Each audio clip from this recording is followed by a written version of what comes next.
I'll be good. I took my meds.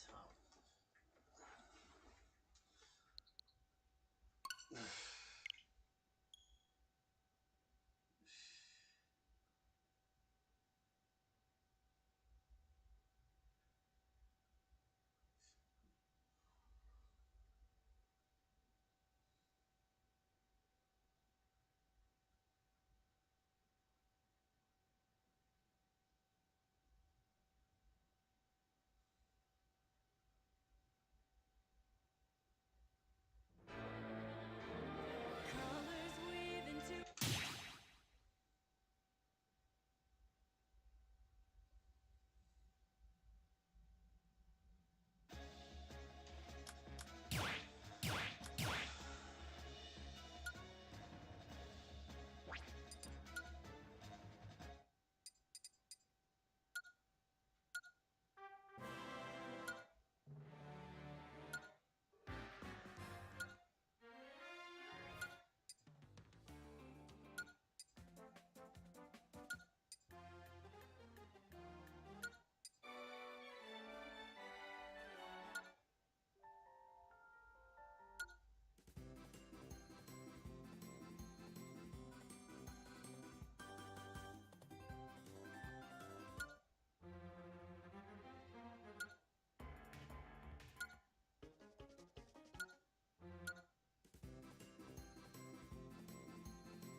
Step into the ring.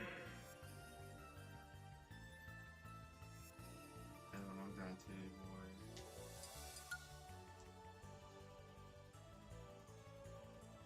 Choose your fighter.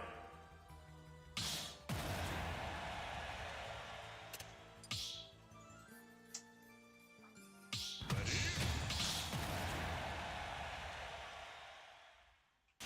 I just made the arena like not even 2 minutes ago.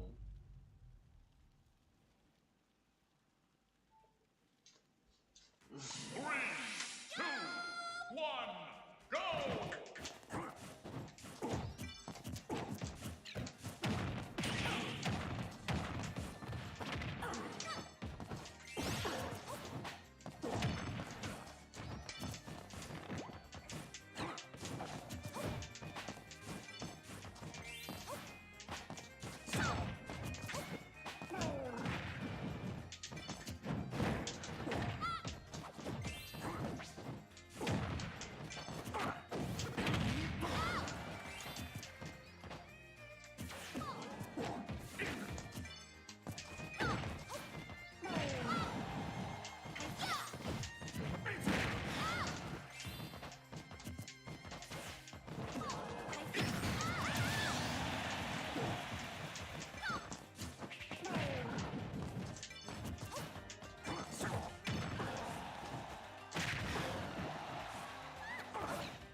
am I? Got like 2 aim pushes and it keep going.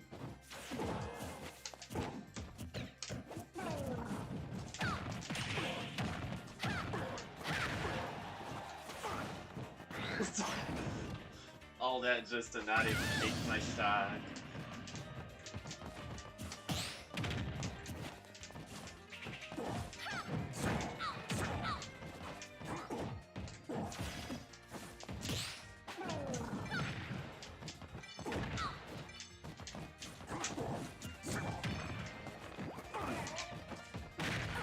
Ah.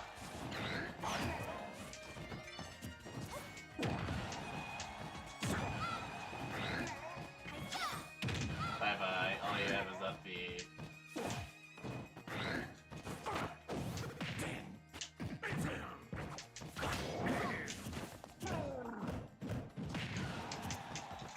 Better to take it.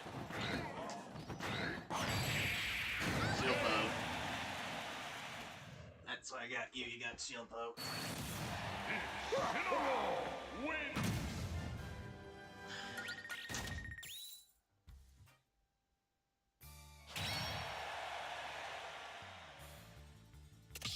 Ready?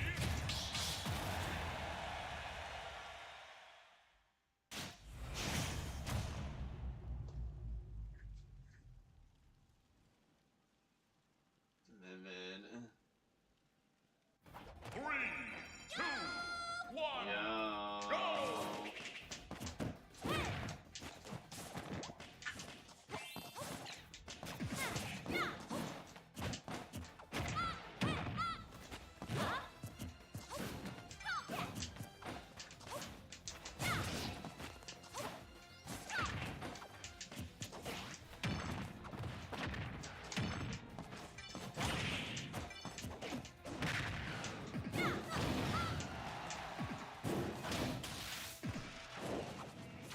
What?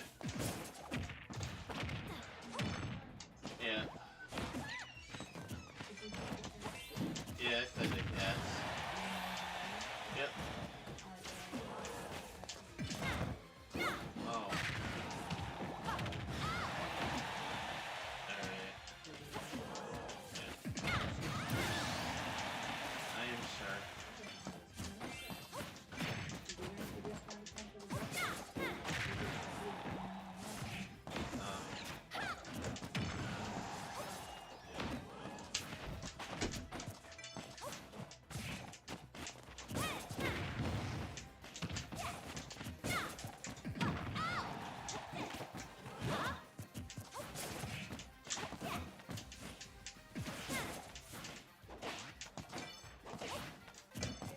What?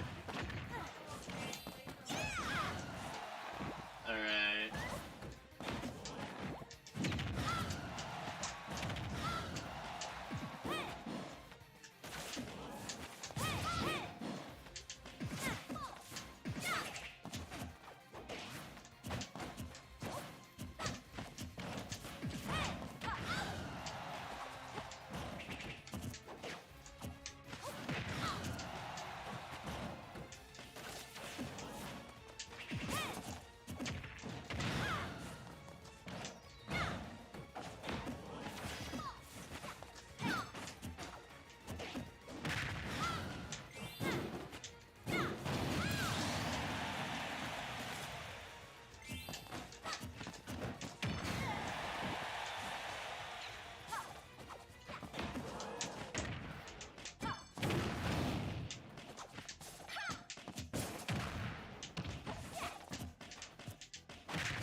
gotta do it.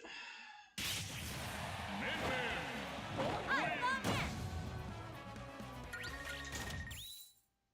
That will do it.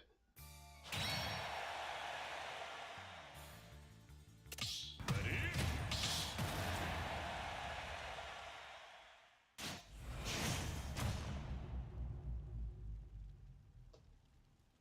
3, 2, 1, go!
Damn it, dude.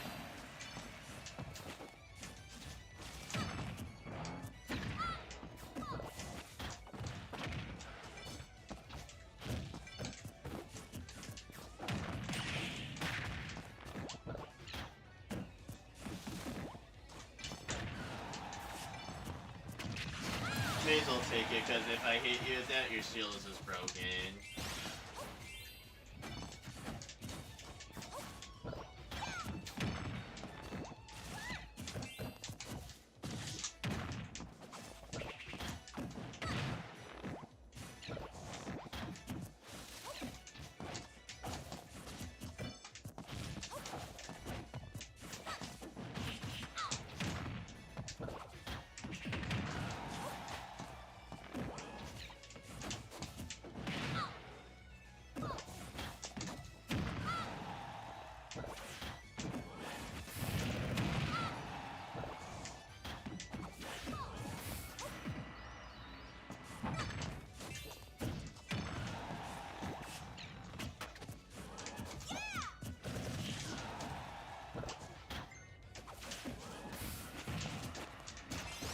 Ow.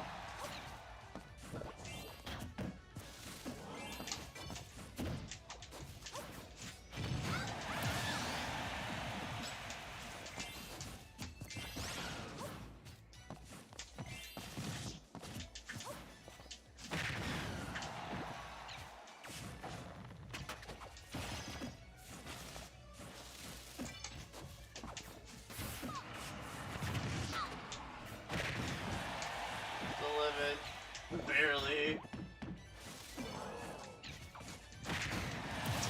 That would have worked if I just aimed like a little bit lower.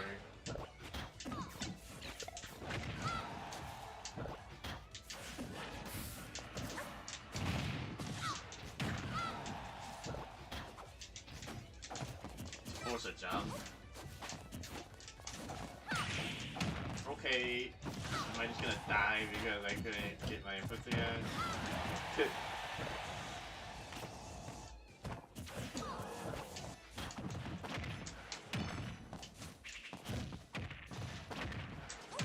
Oh, they're aware of the situation.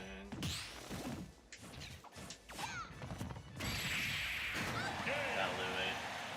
They tried to punish, barely missed it. Piranha Blast wins! That was a close one. They just barely missed their punch, but they got it anyway.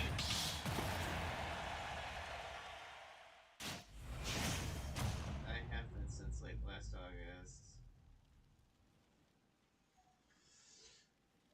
3, 2, 1, go!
why Yoshi's not the best Yoshi, but it's a Yoshi.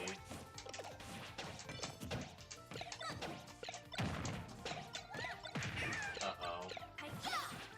Okay.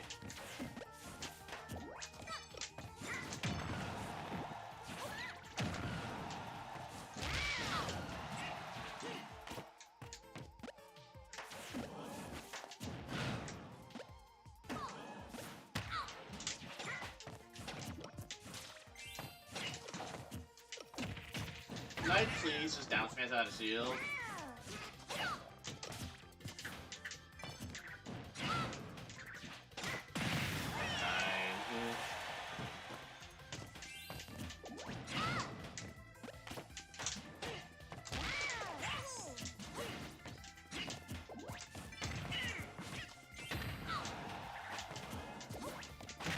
I was kind of hoping for like a drag down bear into a smash.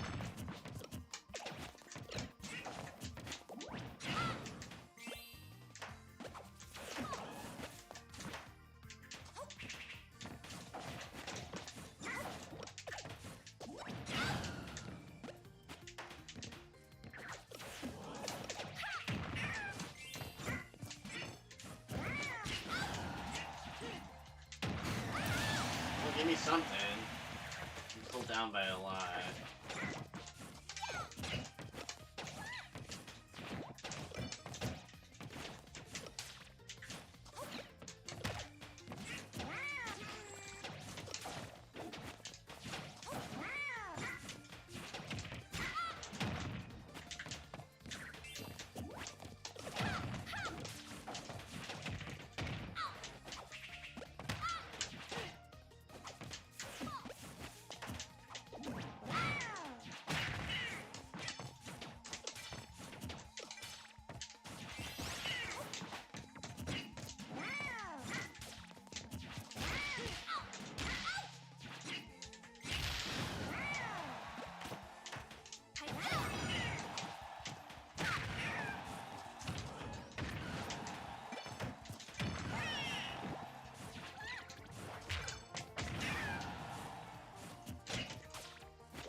I couldn't get out of that.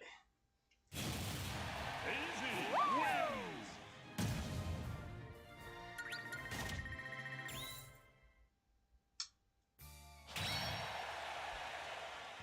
If he finally rotated. Ready?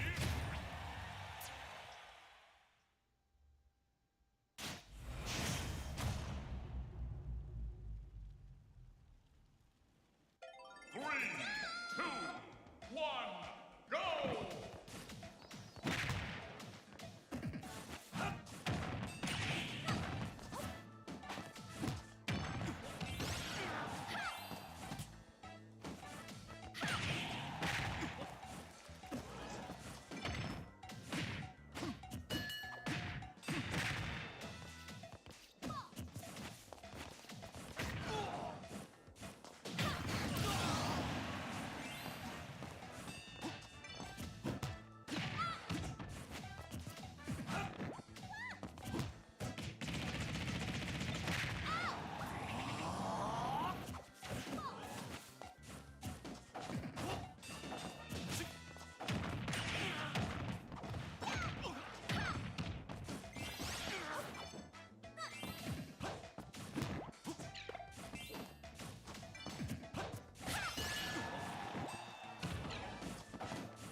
I knew that was gonna happen. AZ wins!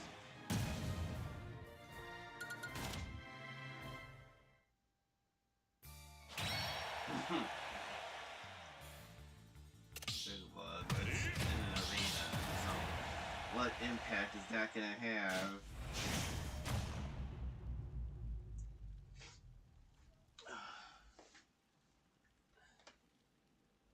Three, two, one, go! Show me a move. Shit.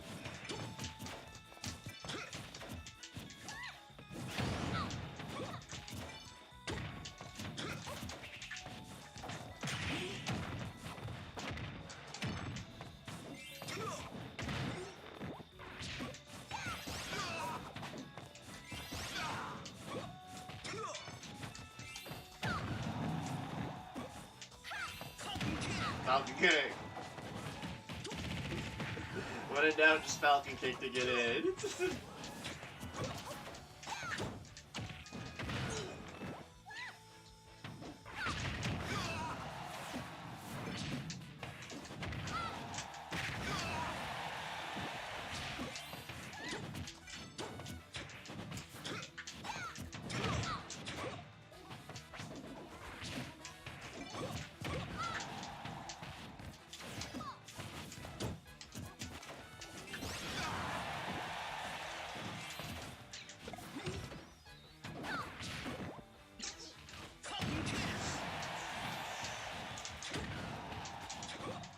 Oh, I need the near two.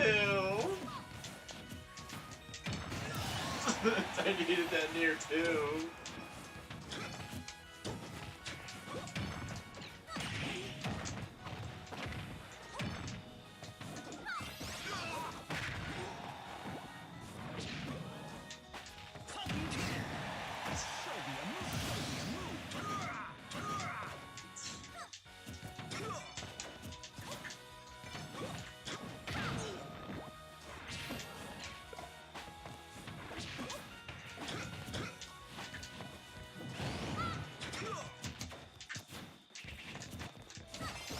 I can't get my outthrow I need to get my combo started.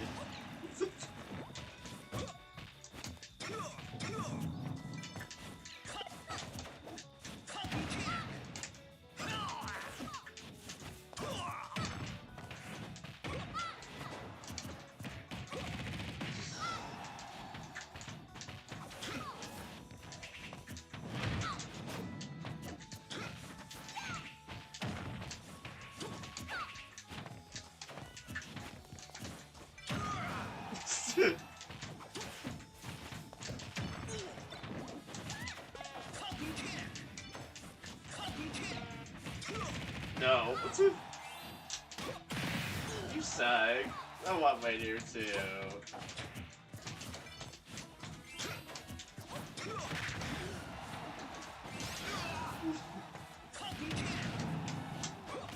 Works every time, dude. Works every time. If you don't know how to get it, just Falcon kick.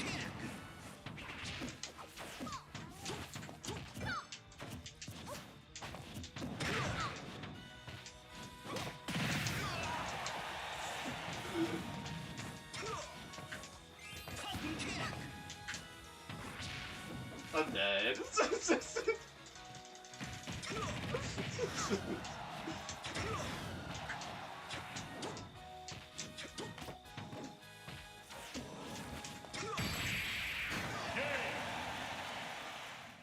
My Falcon sucks. AZ wins!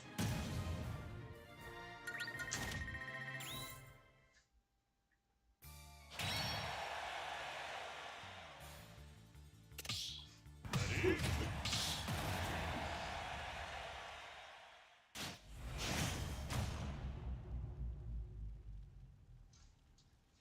Three, two, one, go!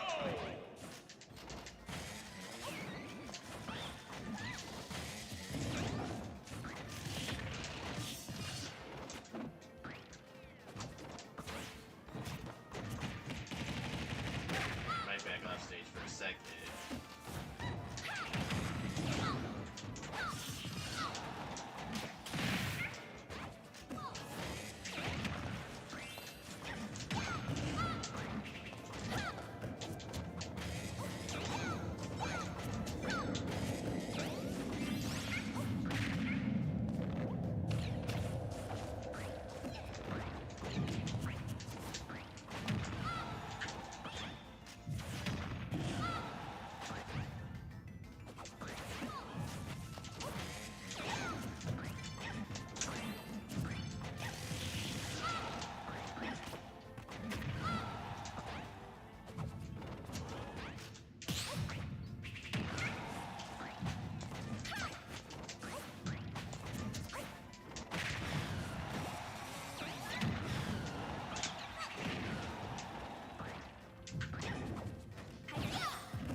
that pushes you far enough edge where you just get into the lasso.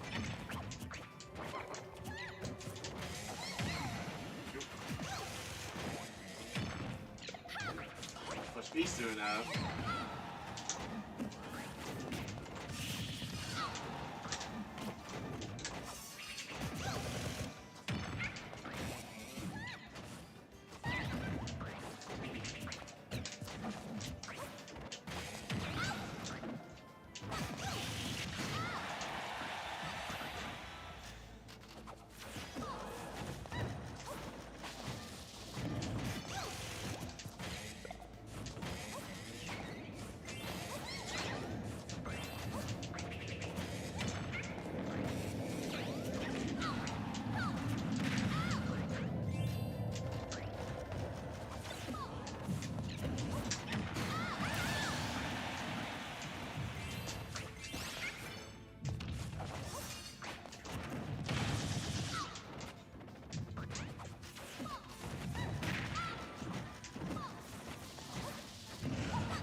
Totally what I meant to do. Bomb. I can't hit him.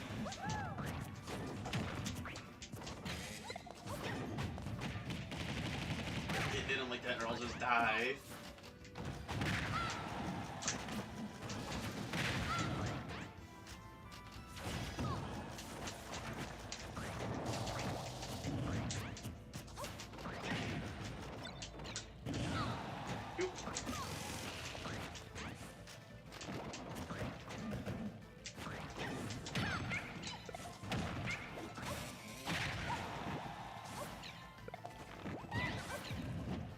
I'm just dead because I don't have a jump. You get phone card yet?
Does that say Ludless or Ludus?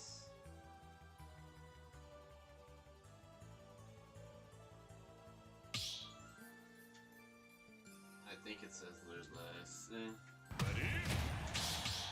Yeah, it's Ludless. I couldn't tell at first.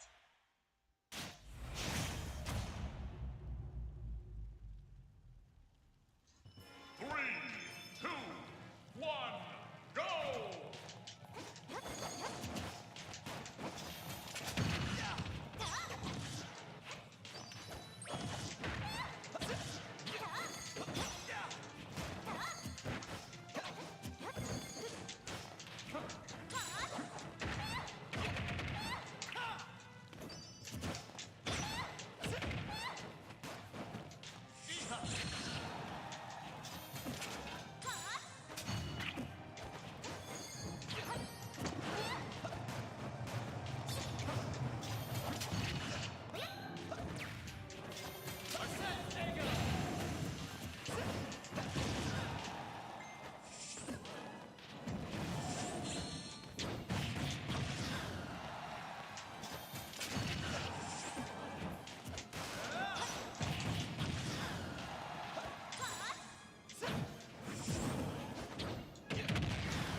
I don't know how to set it up.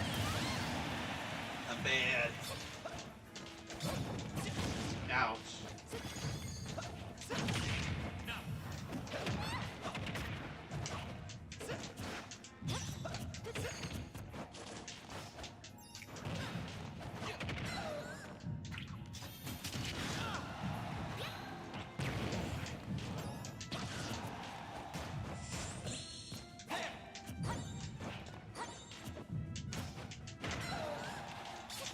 If it comes down to it, I kind of have to all... I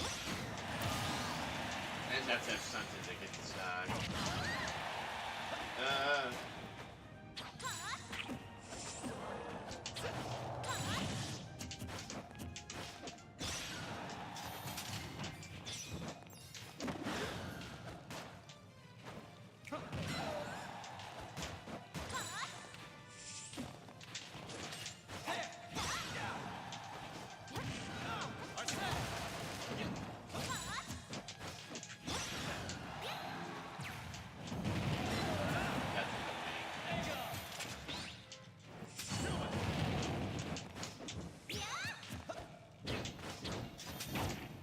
Oh.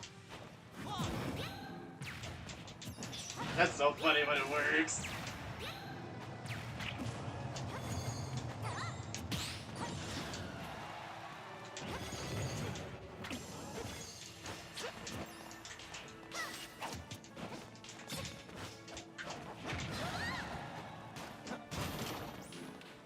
Ah, oh, hit me.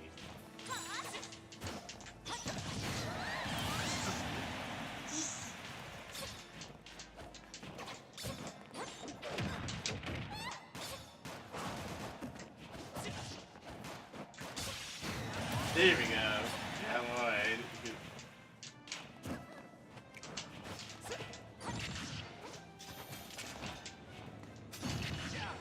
No charge for you.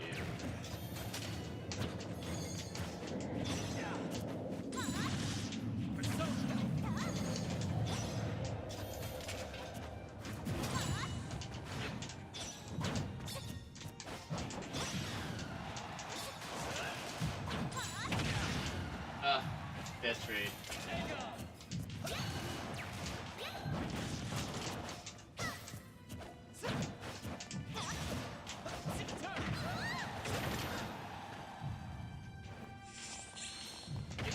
I love this game! I just lost all because I couldn't aim my stupid B right. Don't forget this feeling. Nice. This game's so bad.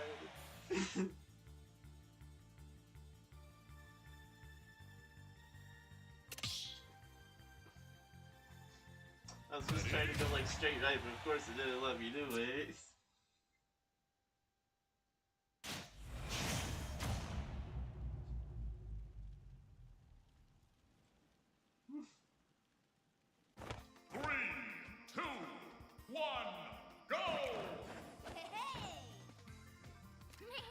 Looking cool, Joker.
such a card.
That's a bit of a letdown. On to the next trial.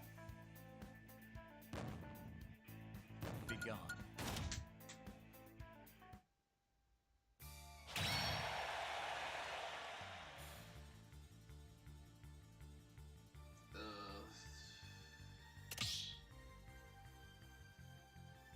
It's worse when you're friggin'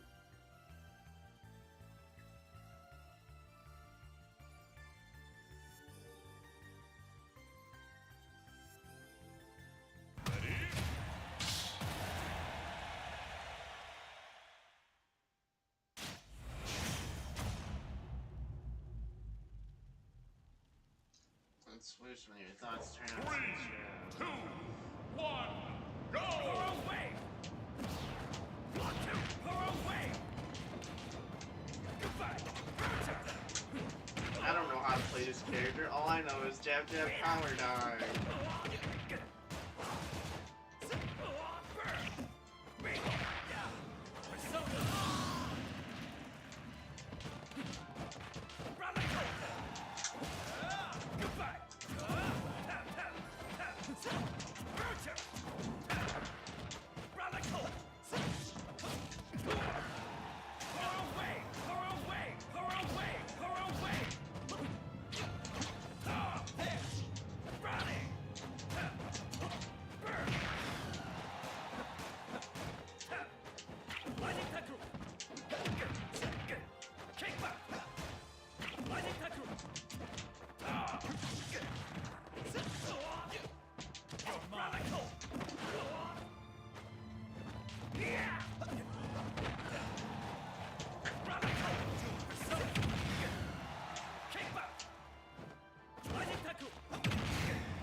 Go ahead, take my stock. I'm playing like crap. I need to stop playing random.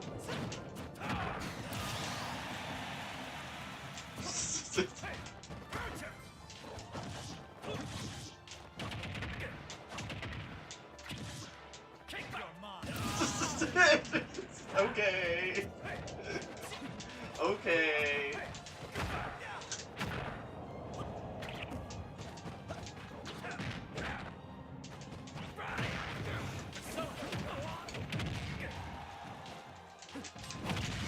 Wait.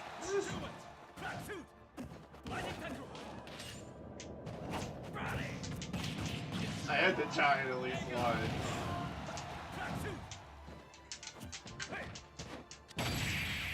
I had to try it at least once. That was graceful. Ugh.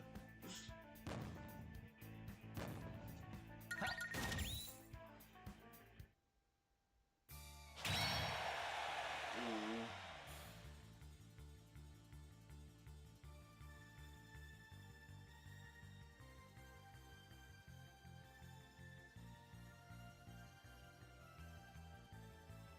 More often than not, that's the case. Ready?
Are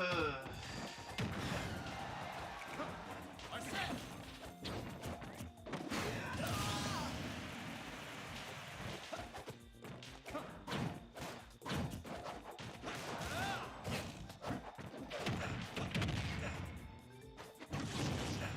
Are set.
Okay, moving right along. Be gone.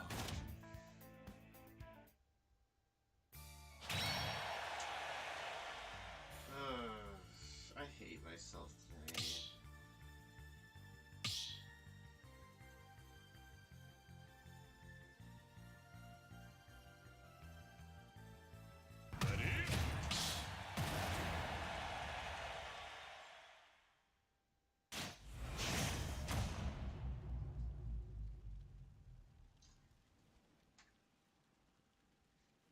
Stupid.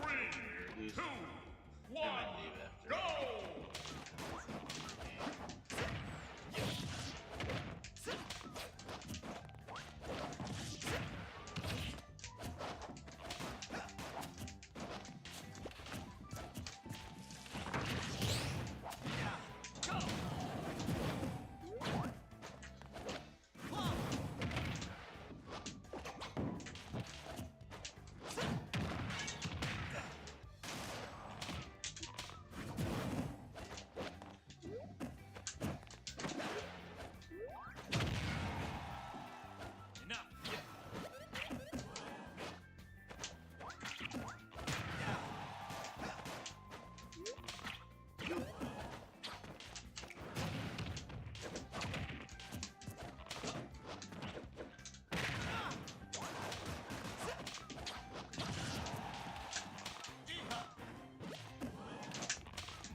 I can't take it again, of course. I hate it here. So much for them. I'm playing good, but I can't finish my food.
Impressive.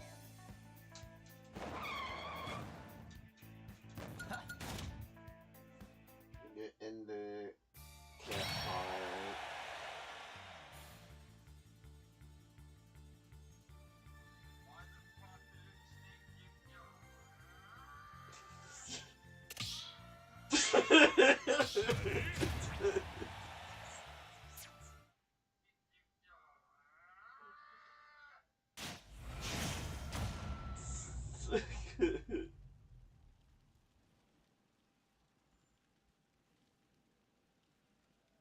Three, two, one, go!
stock at least.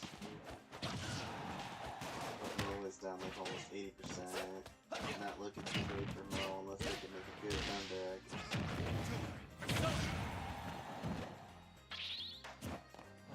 No jump. No jump.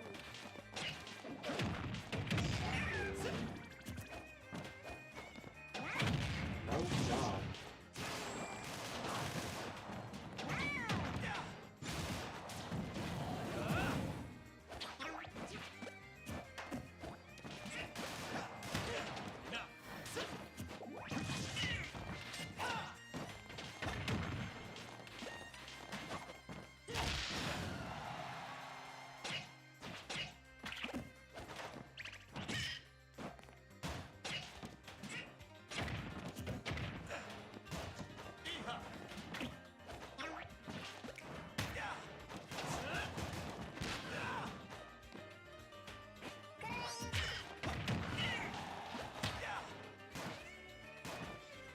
Why?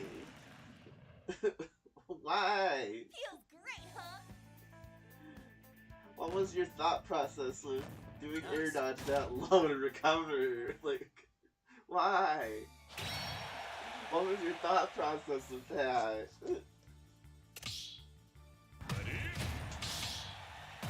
It's just some people make like the most questionable choices with their recovery.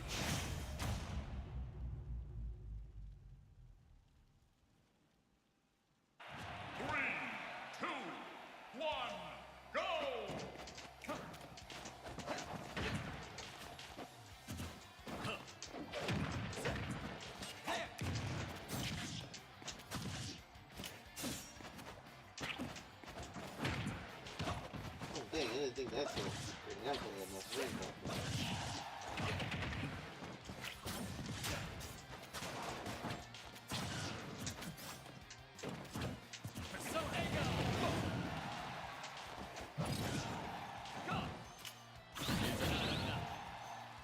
Okay, try!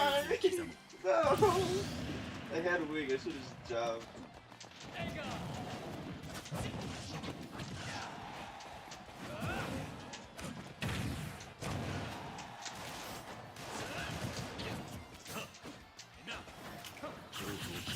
Ugh.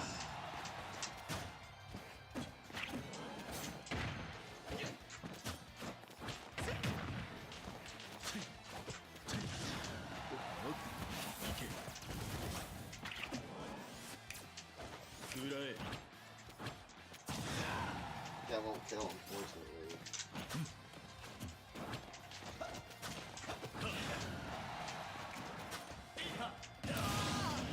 That'll kill that.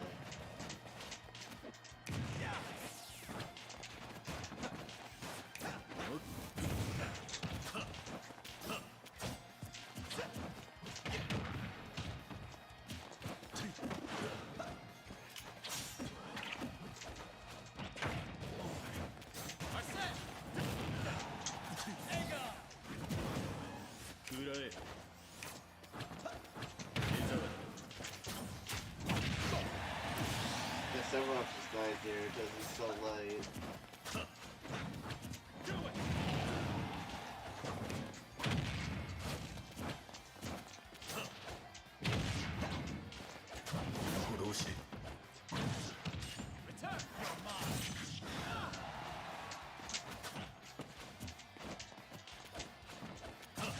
Ideas there just poorly executed. Nah, it's winging, it's my last stock, but I'm not counting on like taking this game. Shit.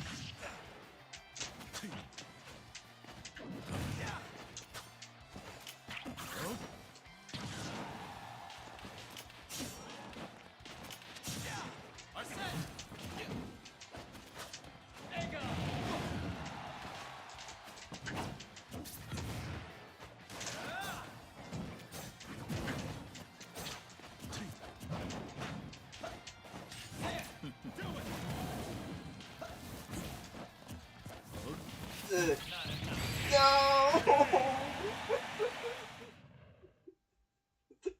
So much for them. That's not how I wanted to go out. Nice. that was rough.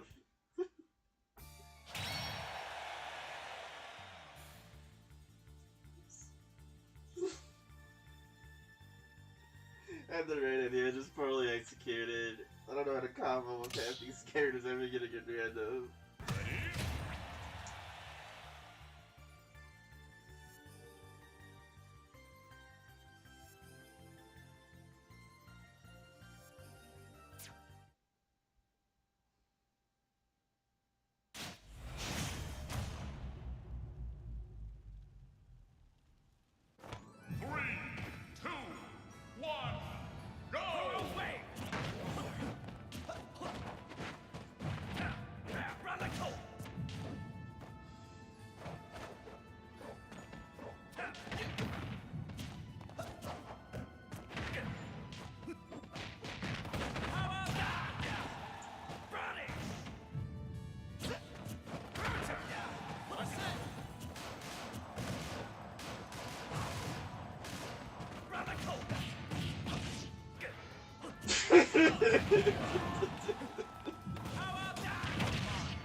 Big Poker Stock.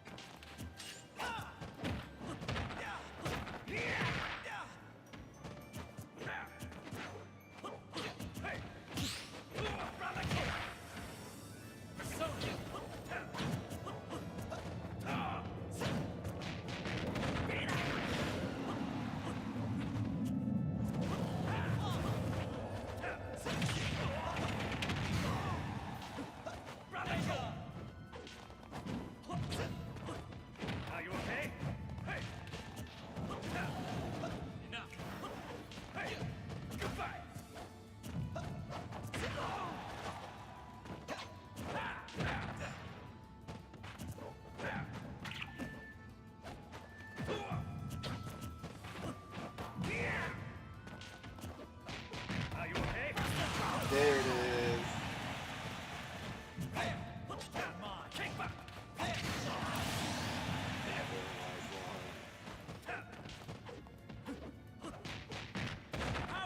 Good jet power dog.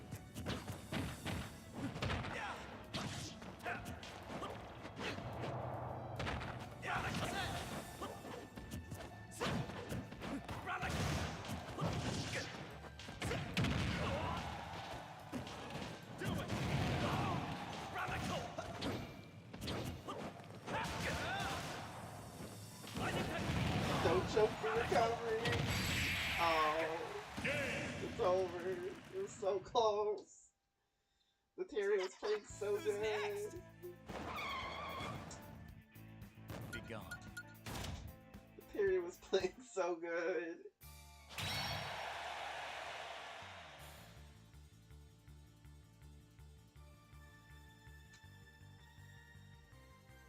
I don't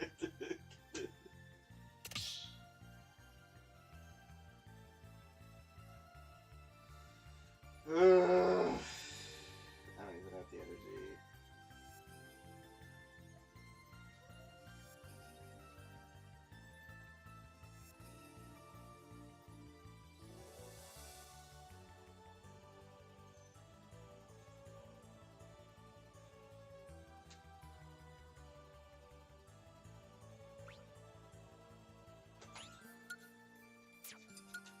Okay.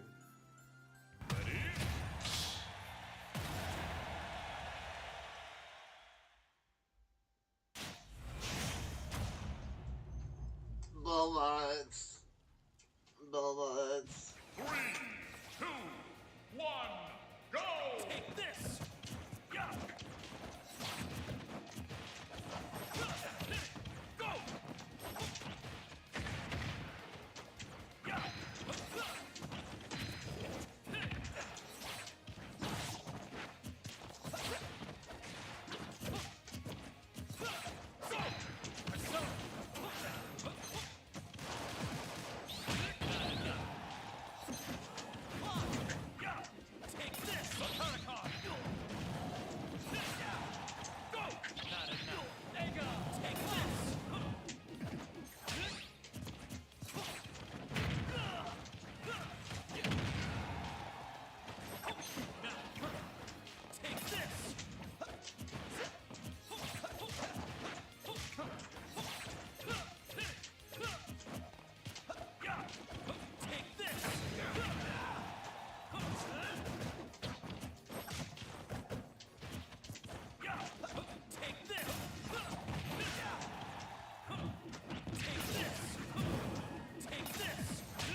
I love this controller.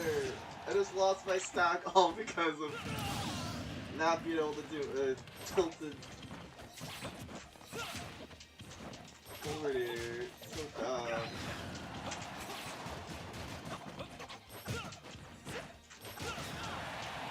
Lost my stock all because of that. That only took the stock.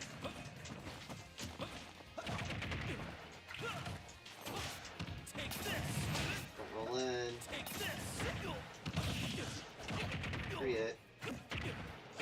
More free hits. Oh, they caught it.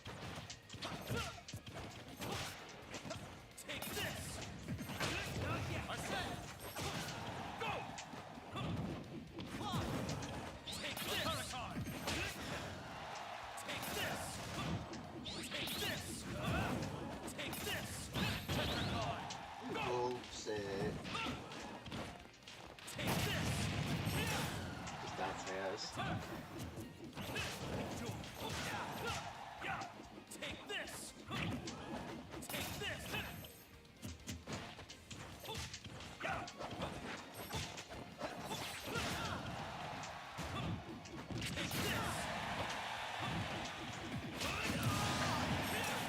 I knew he was gonna rebel guard there.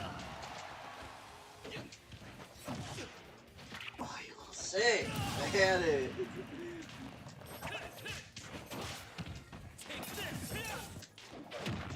Oh, he rolled into that time.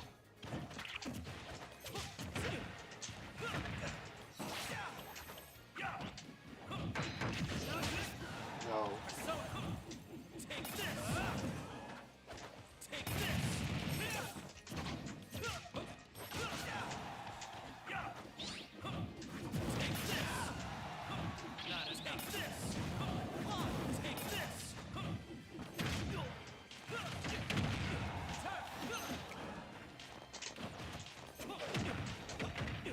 Click to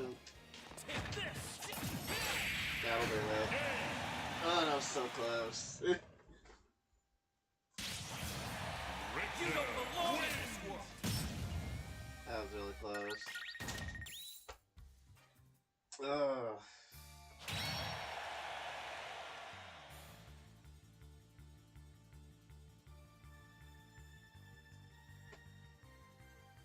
It's hard winning with all mods. Ready? It's so hard to win with all mods.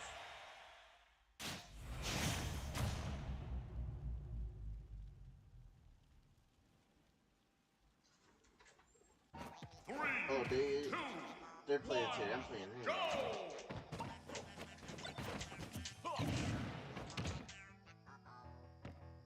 This person's Wi-Fi sucks.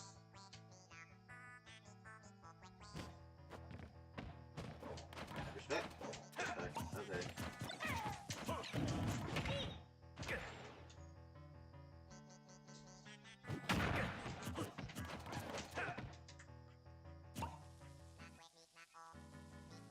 Oh my god. It's...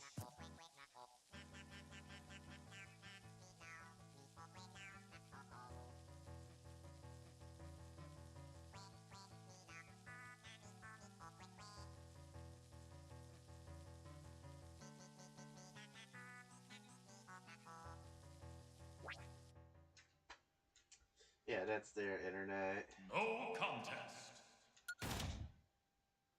If my stream is still up and everything, it's their internet.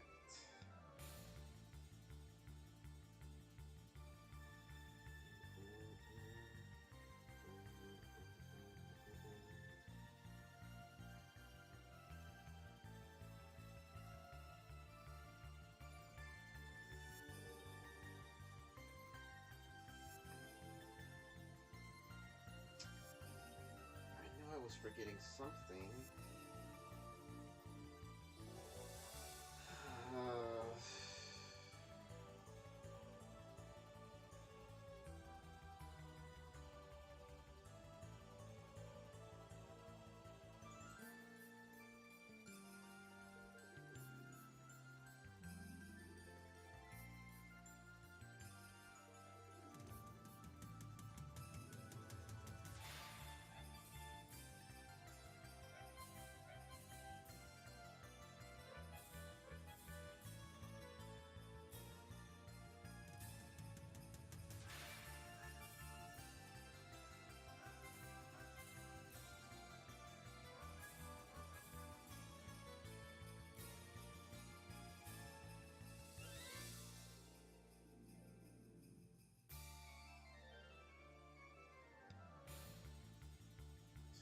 Two shits didn't you want? It ain't my job to give you artistic vision.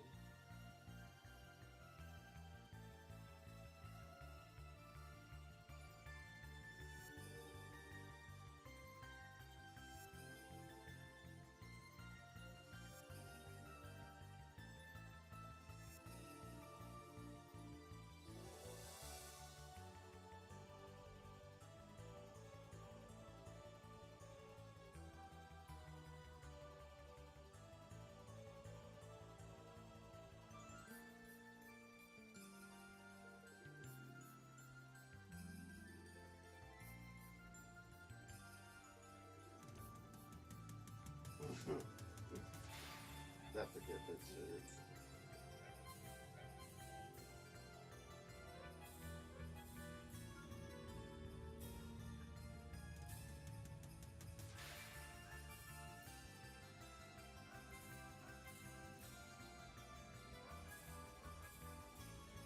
Okay. Okay.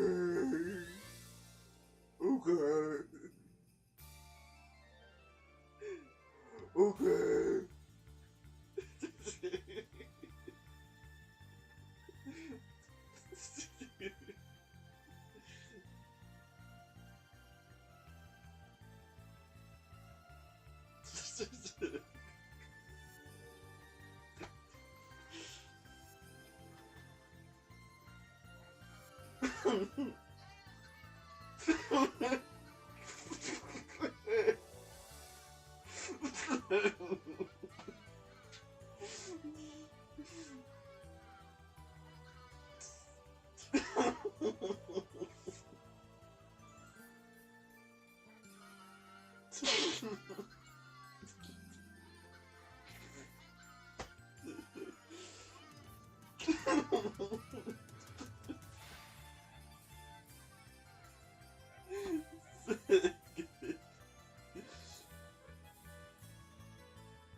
And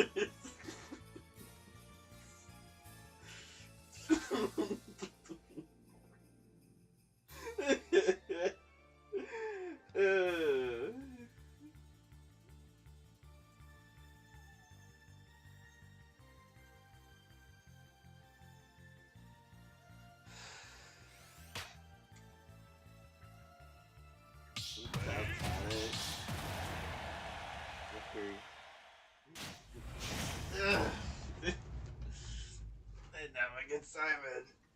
3, 2, 1, go!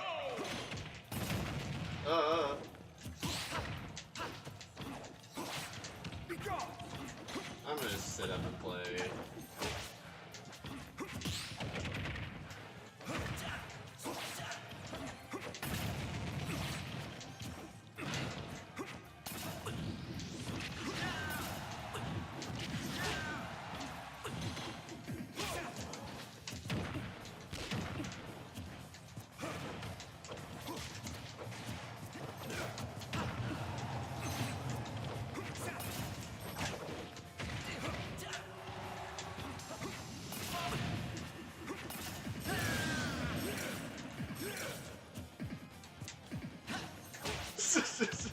Let's me hit him.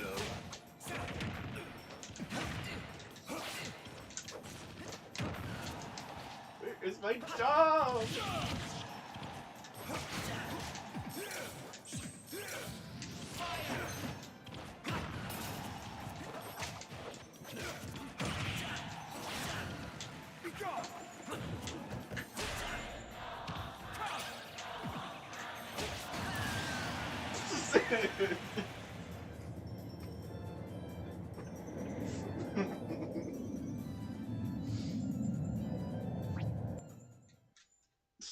Dang, I was too good right there. That was a little too much disrespect right there.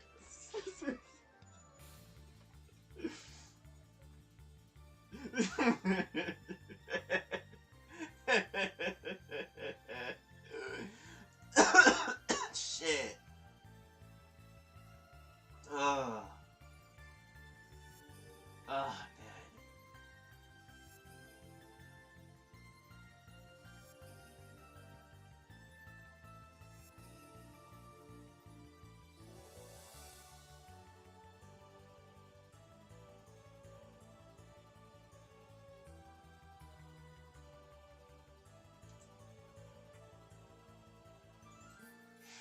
oh, man,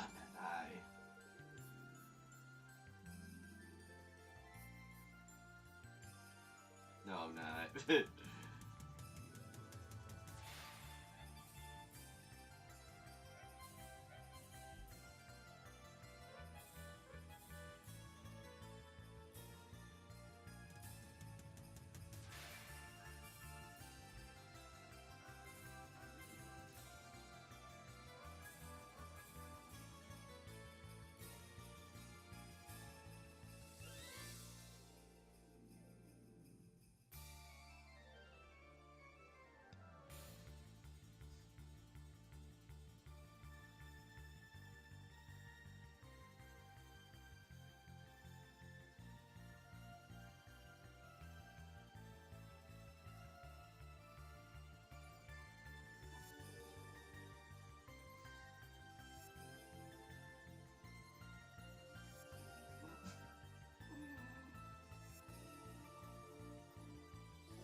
No, you.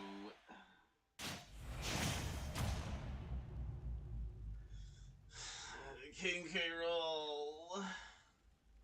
3, 2, 1, go! Oh god, they know the game plan. I'm screwed.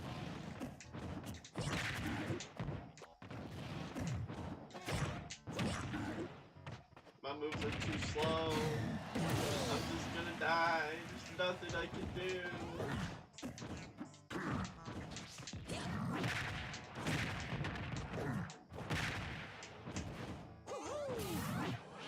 I need them to approach me, but how?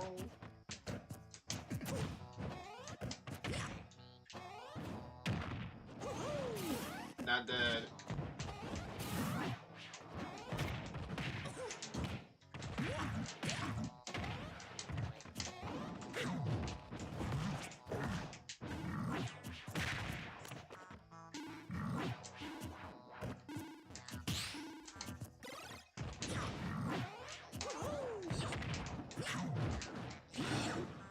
Do it.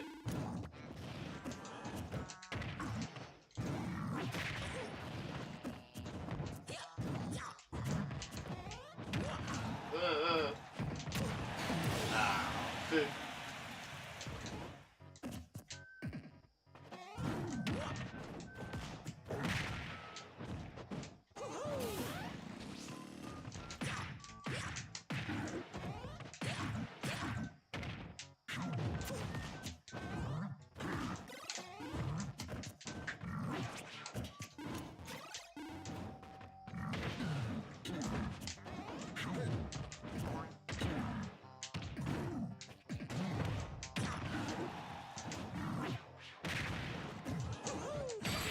The crowd has to be out for Arbor to be active. That's why I kept getting hit. Crowd has to be out for Arbor to be active.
wall at first, but they kind of choked.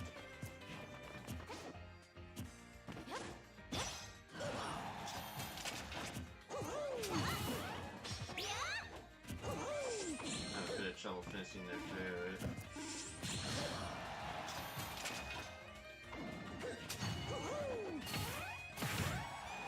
Whatever works, I guess.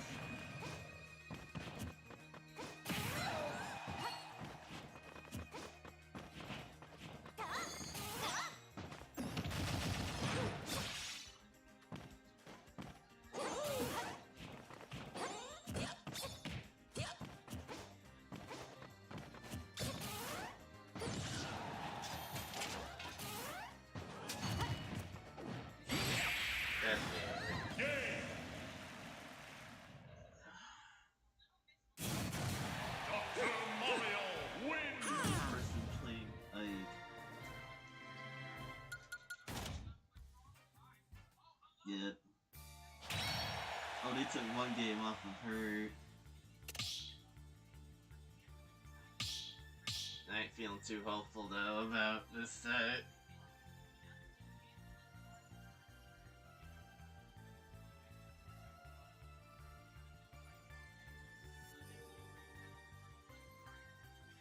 That's a kill.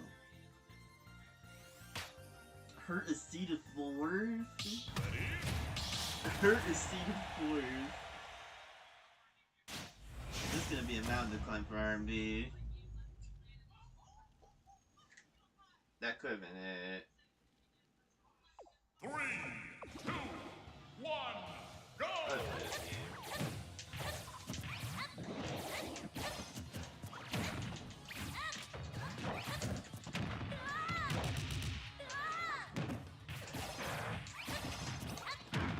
So,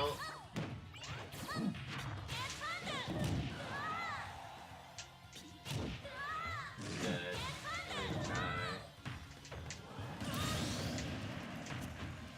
I guess Hurt took that game. Love it.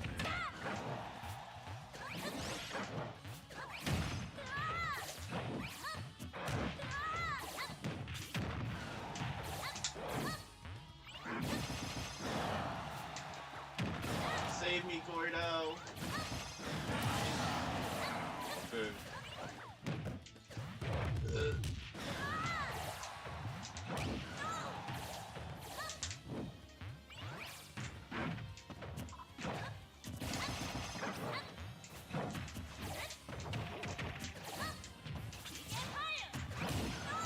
I had the right to just play.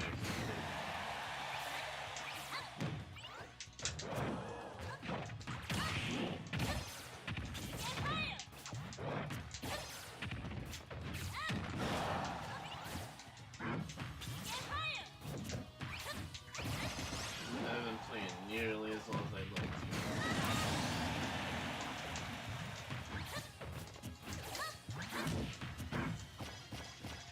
I feel so bad with the meta sometimes. Because I really just play like low and mid tiers.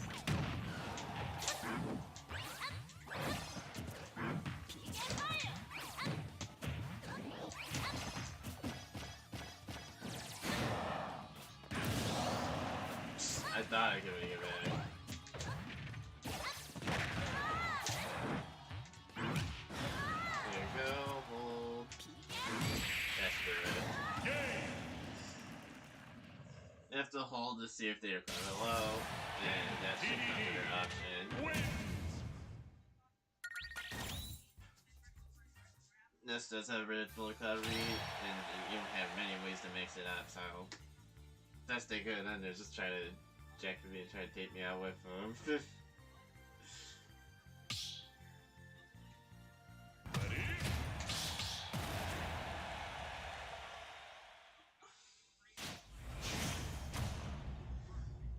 It's always a thought process game. You have to think about like what options they're gonna do next, 3, or like how to get around their options. 1, go! What tools you have.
have to kill me with the hand.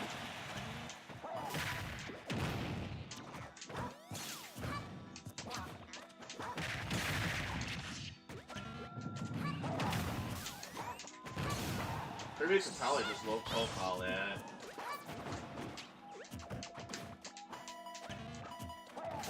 Like if he needs Master to get around it, I think he can just low profile that. Time that.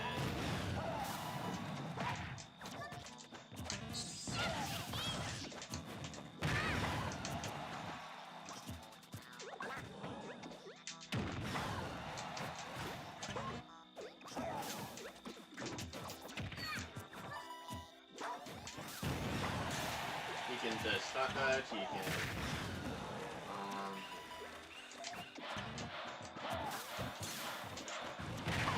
block, he can ouch.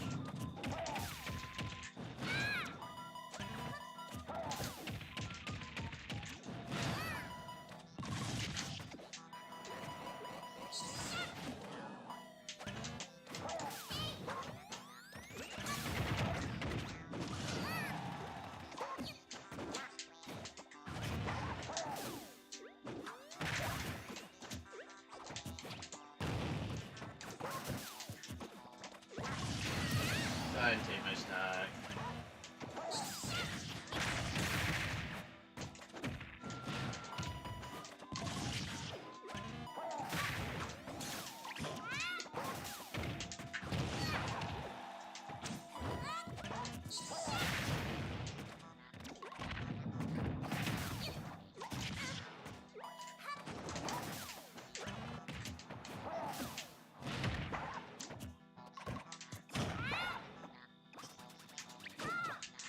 Alright, this isn't 64, you can't do that.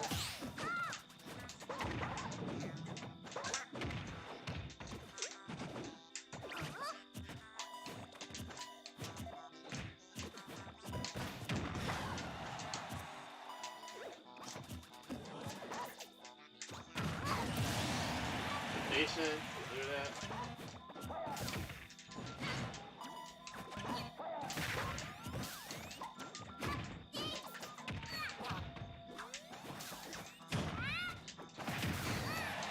Game.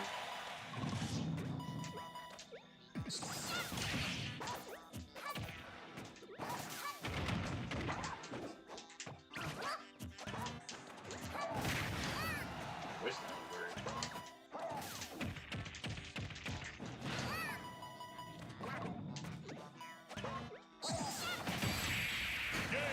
I was too far away to grab the ledge. I thought I would have grabbed it.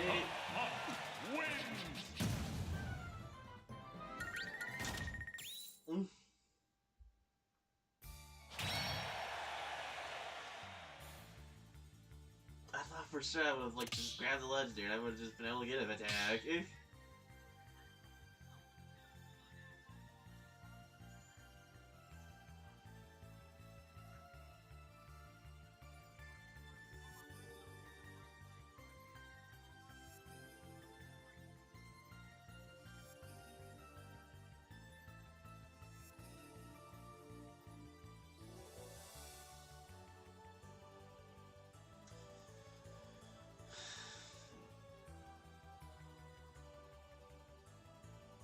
Yes, I might.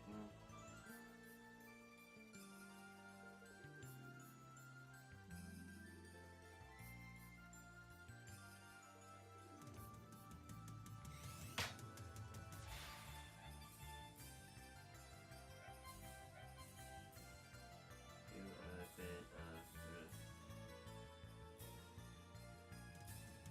Ready?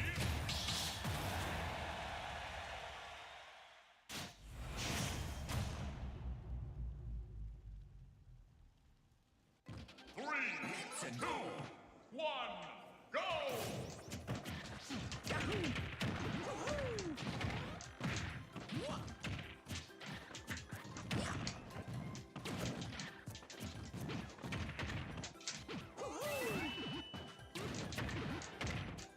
If you're hoping for a serious round player, that's not me.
Okay.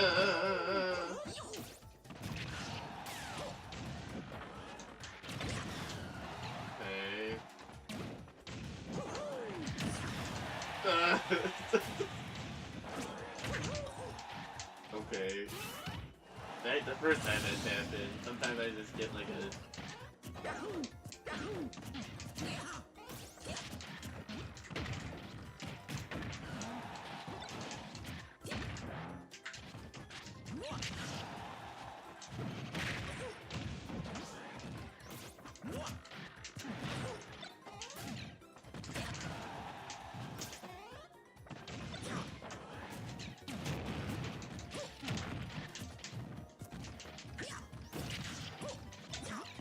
Let me neutral.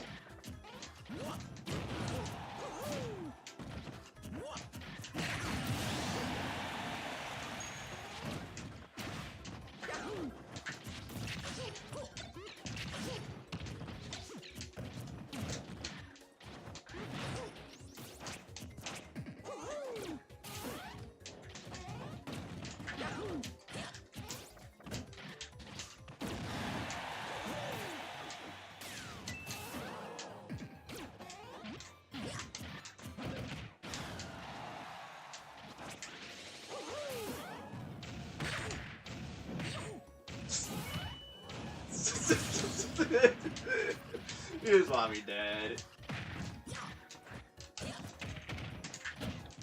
Alright, I'm not Yoshi. I can't do that. Oh, time to die. No, not yet.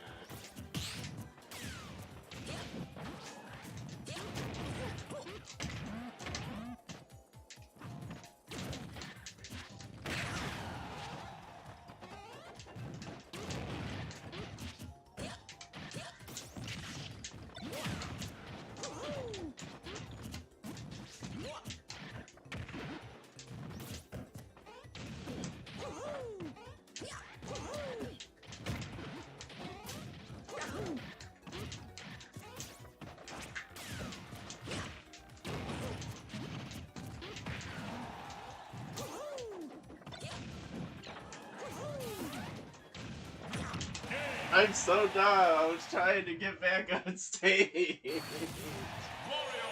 wins!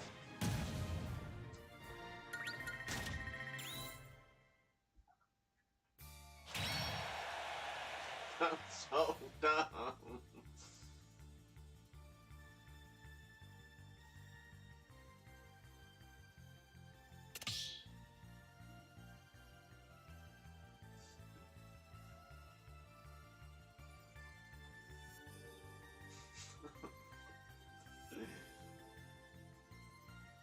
You can hit Stort whenever. Ready?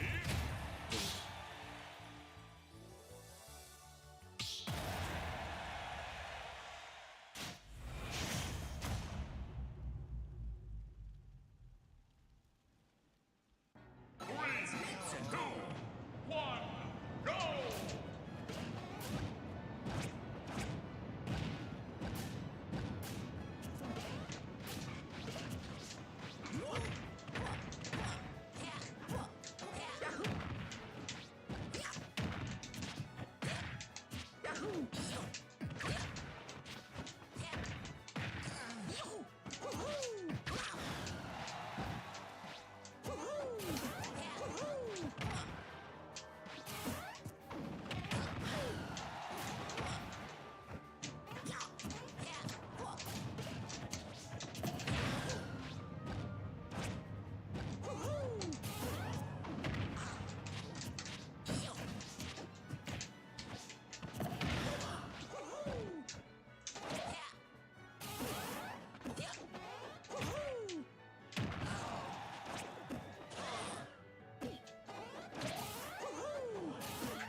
I can't down smash, but I need to! I hate this controller!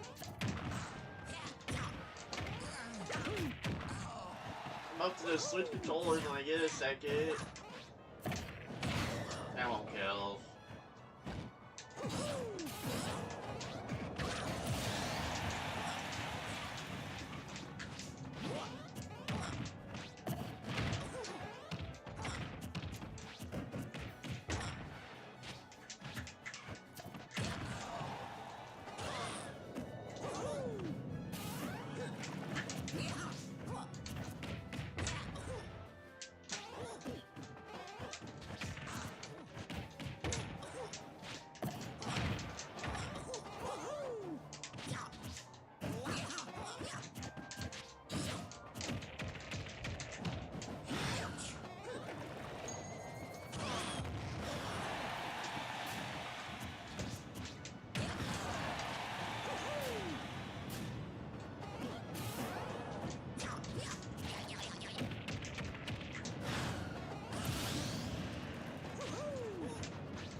There we go.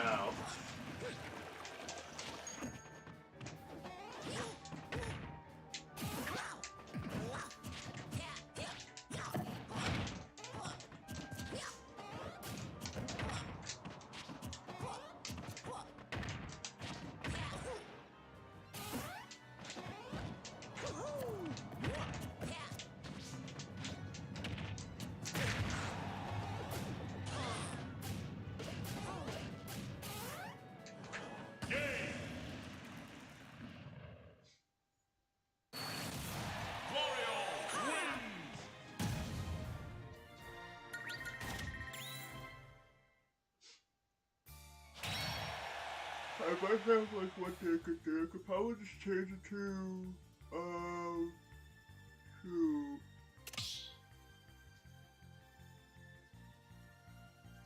I think the only thing I can do is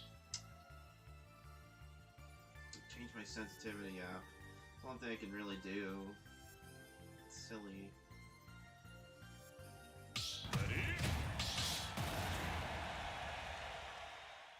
So if I keep chopping today. 3, 2, 1, go!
Go ahead, take my stag.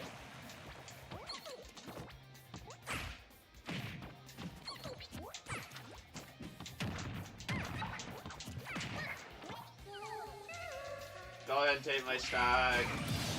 I am bad.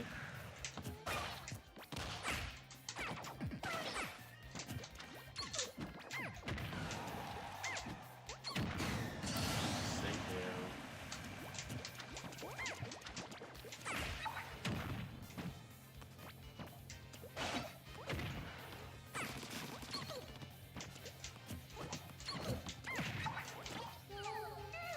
I'm dead.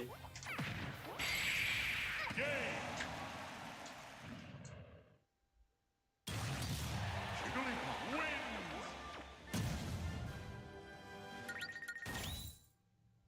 Oh.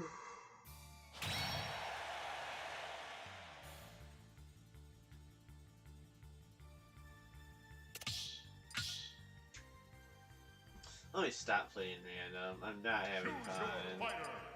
Hero.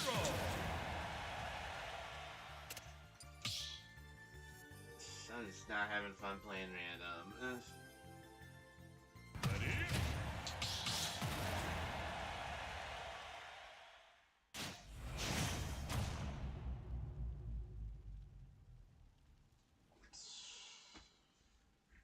Three, two, one, go!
had to think about that a little bit more carefully. Hero wins!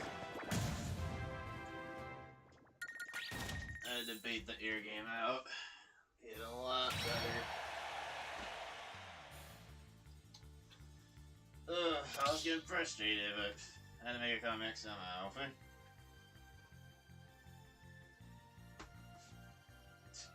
Kind of having a rough night tonight with Smash, not winning many games.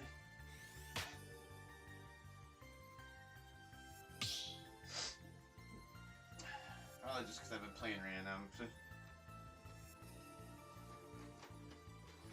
Coming close, just can't finish my food.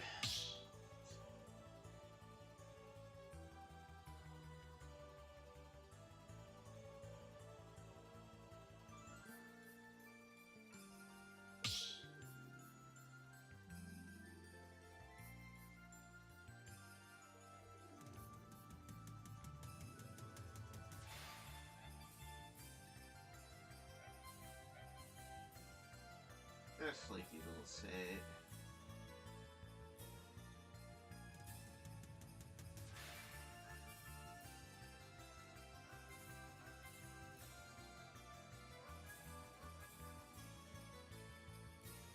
She's ignoring my messages on purpose.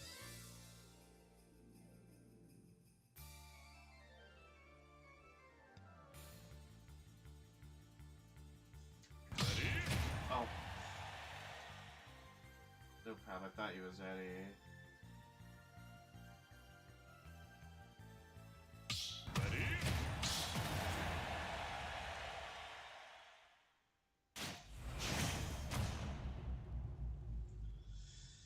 Ugh. 3, 2, 1, go!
Damn it.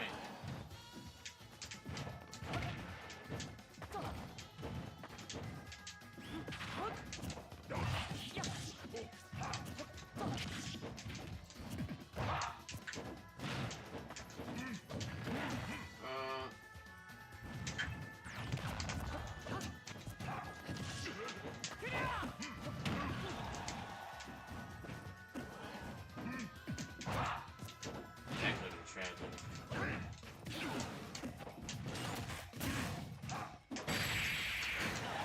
Good mix up. I usually don't expect that. I usually expect it down here. That's a new one for me.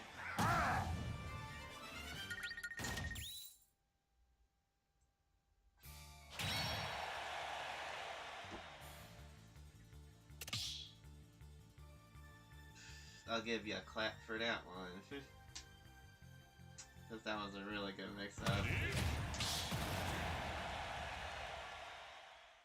Most games just go for down there. But it's not a totally out there option. 3, 2, 1, go!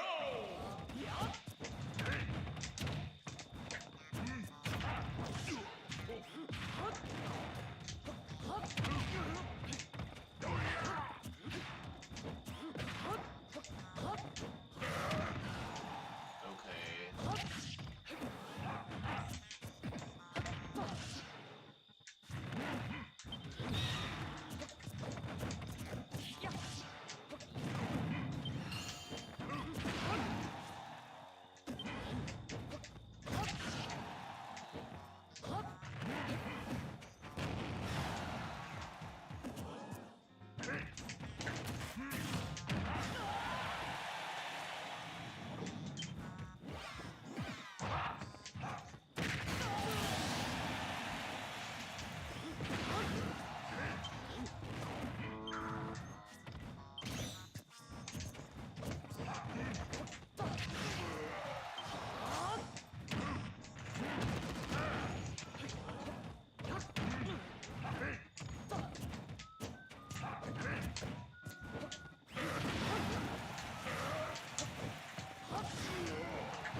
I wish it would kill that early. Boom.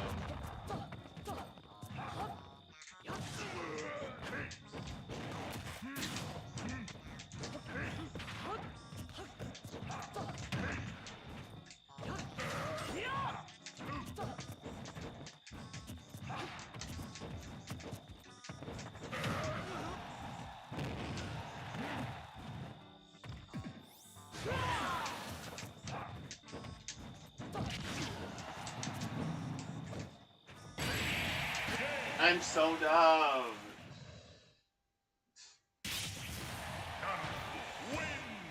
I'm so bad at this game.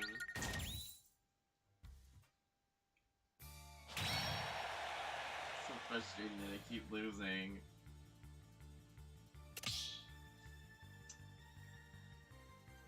Remember when I used to be good at this game? I would just suck. Everyone knows how to get around all the party tricks.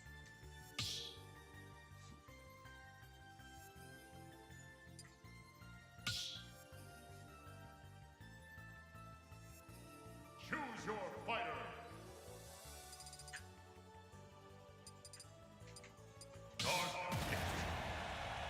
Ugh.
But they messed up. I messed up.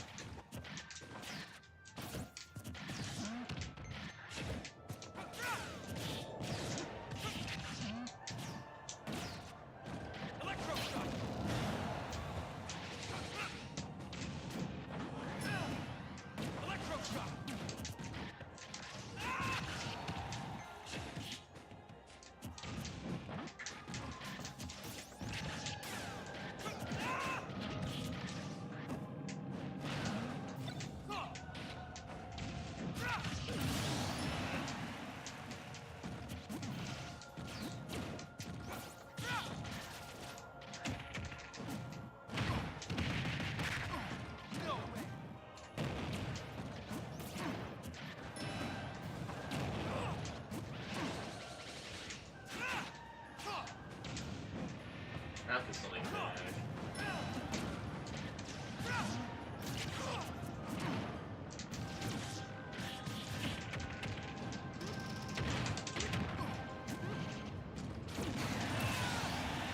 Rig.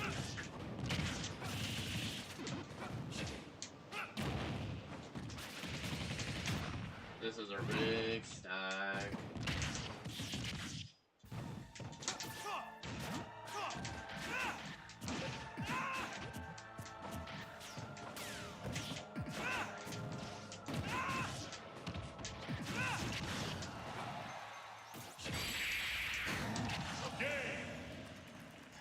much lag. Too much lag. Looks like I'm the last man standing.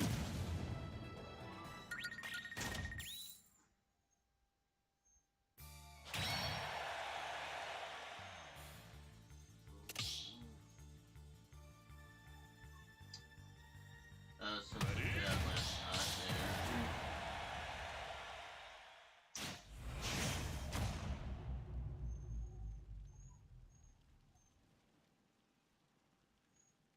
3, 2, 1, go!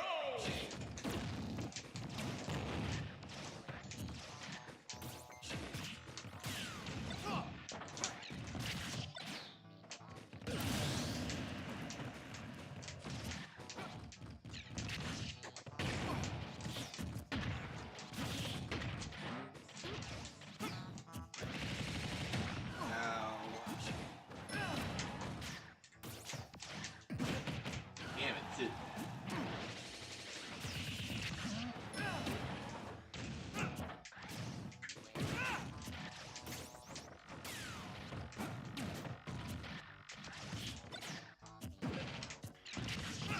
Need to work on my emotions.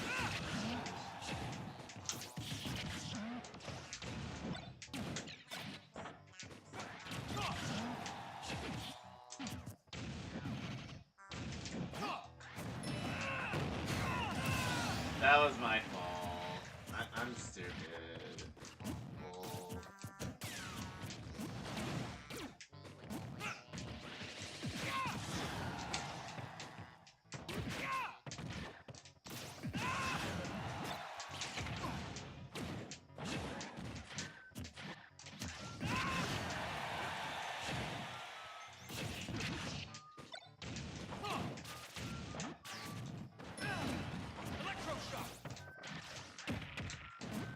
Ow.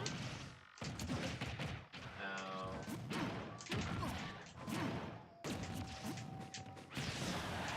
There we go.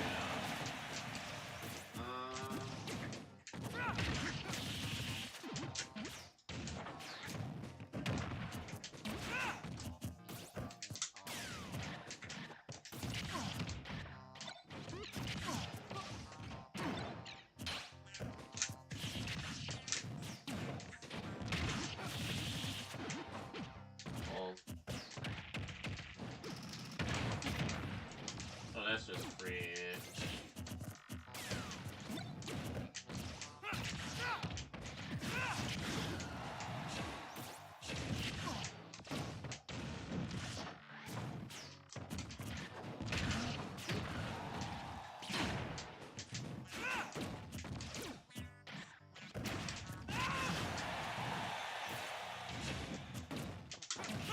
That's good. Game!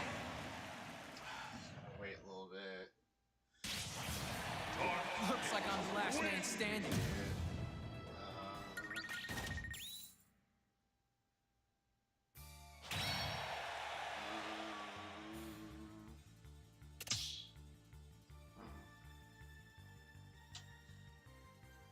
The gang is not holding up too long. Ready?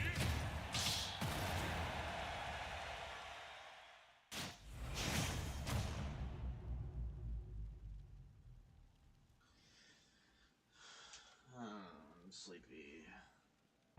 3, 2, 1, go!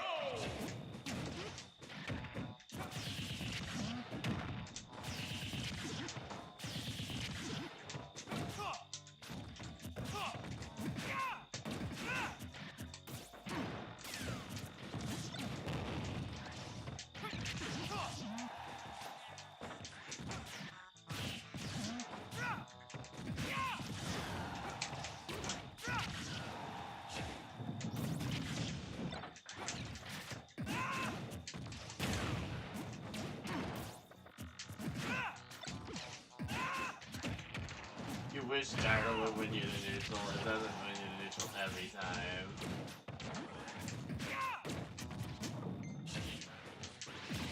Ah, damn it.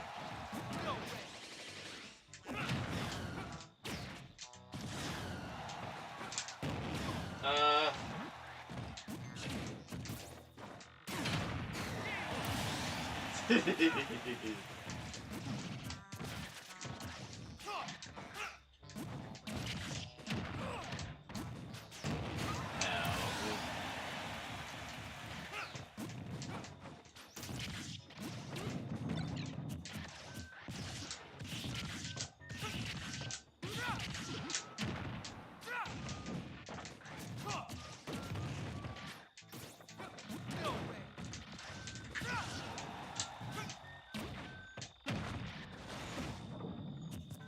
out.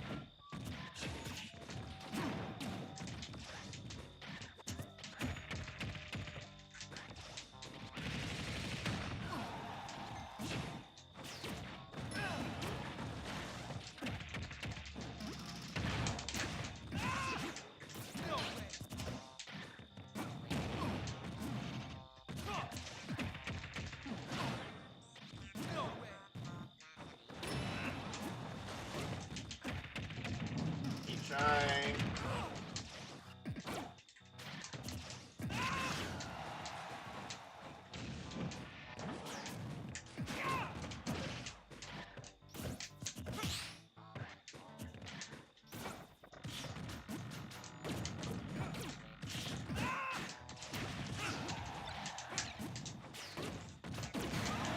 I keep flipping like my important move. It sucks.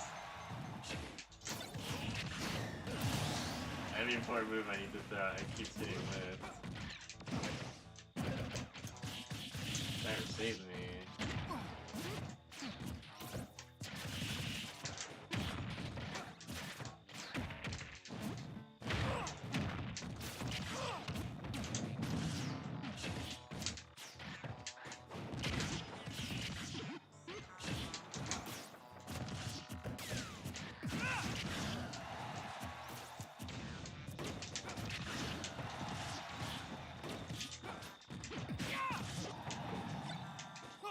That was 6 kill.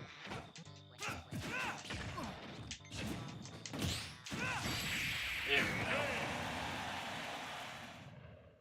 Not too much. Just trying to get my groove back. Nice try. Haven't been winning many matches tonight.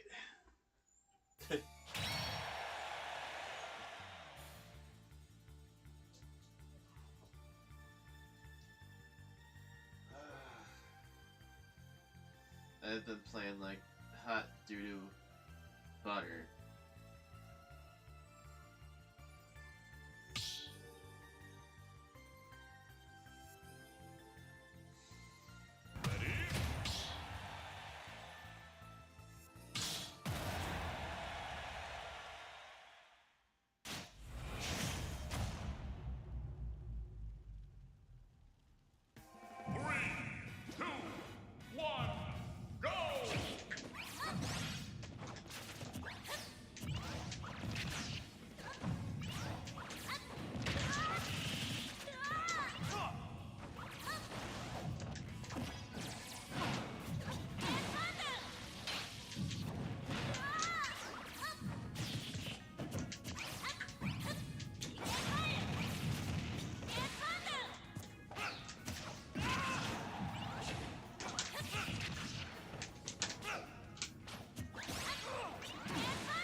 killed me already!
If there was no stutters in that game, I would have gotten it, Graham.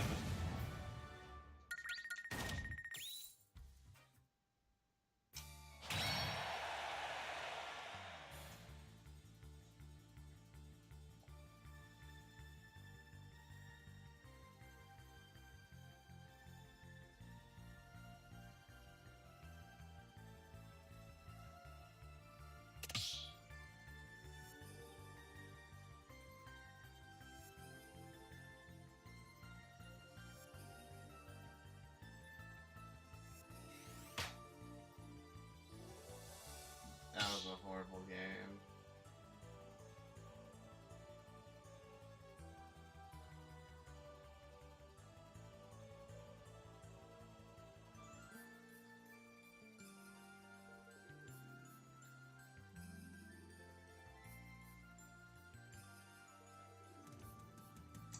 You flaky little sick.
So maybe they'd be high enough so where I can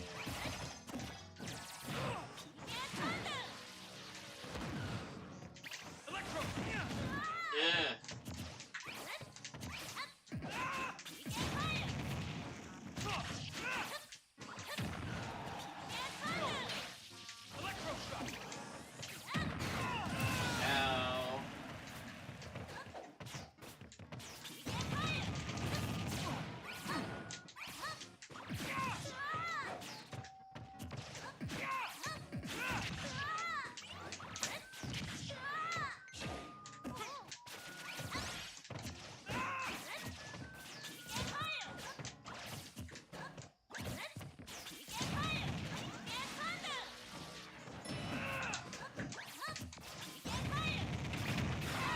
finding a 9S his PK fire. It's not always easy.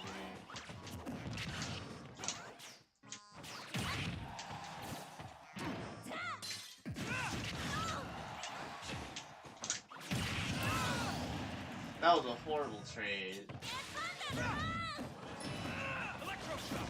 don't want to know how that worked in Ness's favor.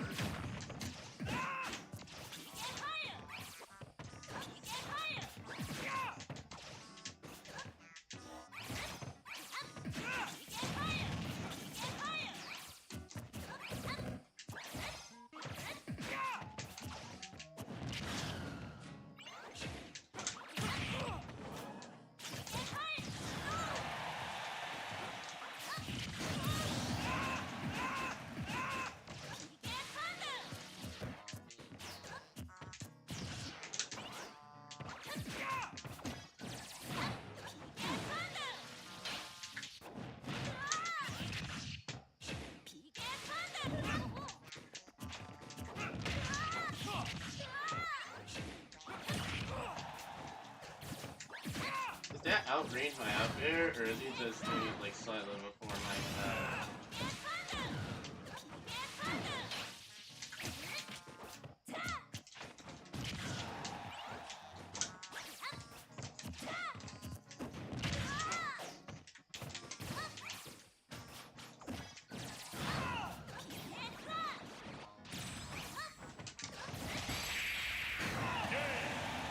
I was not trying to land on that platform. Ness wins.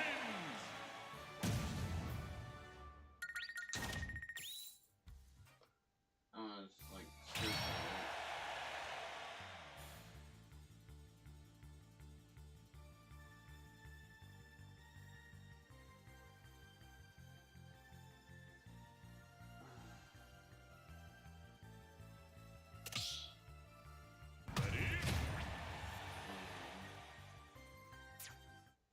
Oh, fair.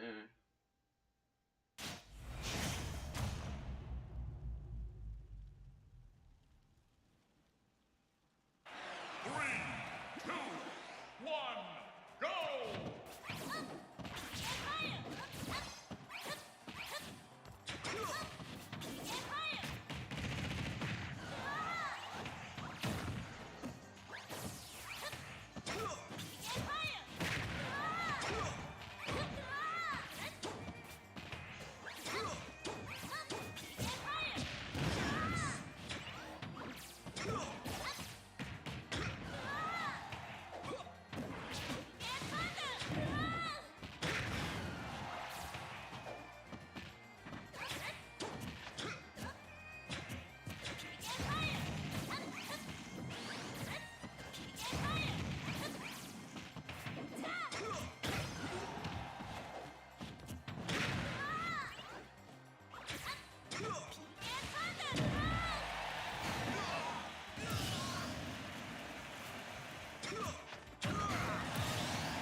I'm playing good.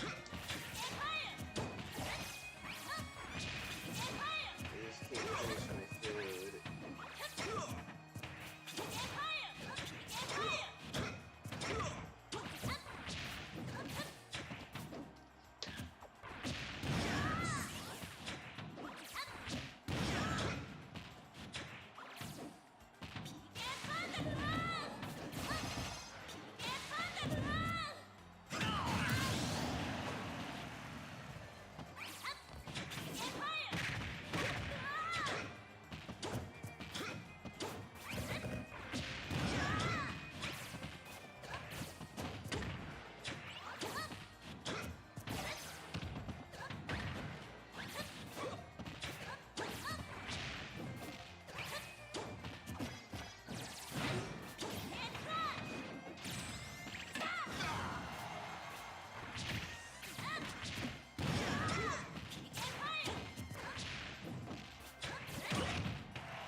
was coming.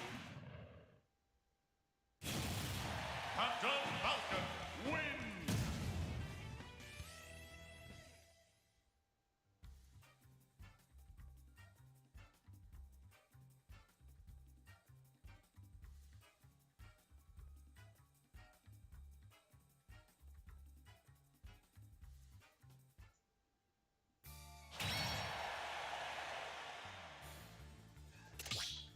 Ready?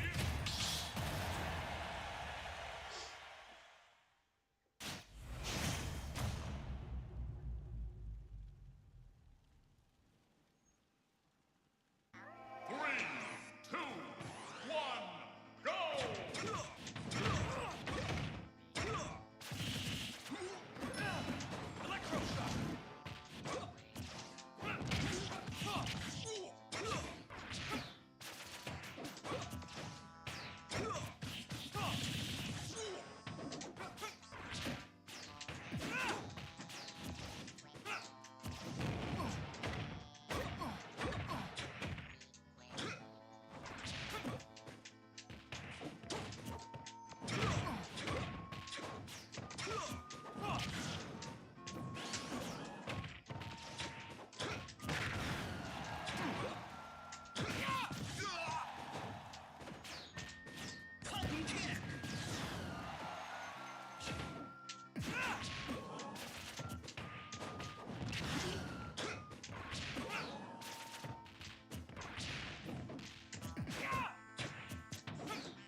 Looks like a sand player.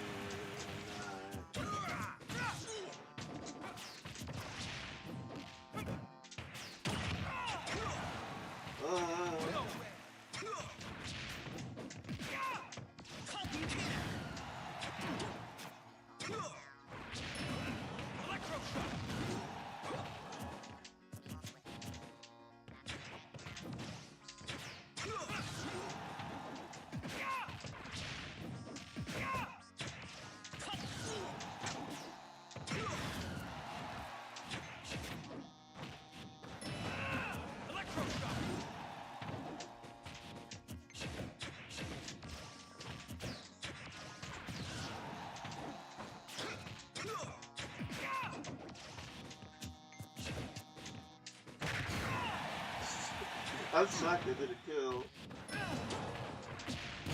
That's a kill for sure.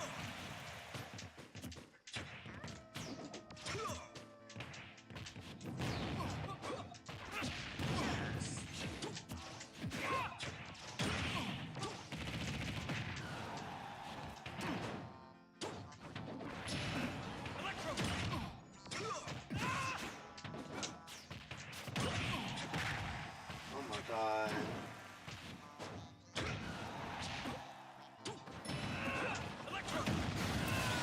That breaks the armor.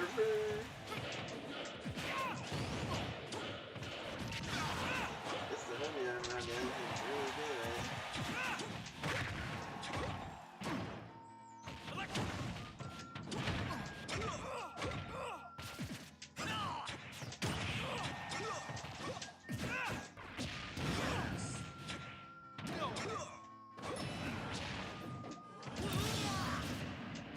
I'm dead, bro.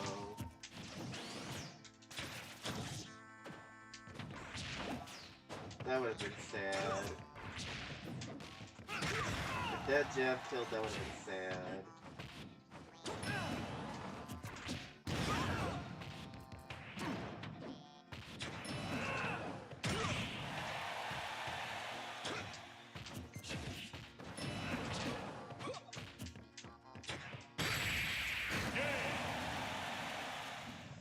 Ooh, I'm so... Captain Falcon wins. Look, I'm not playing good at all.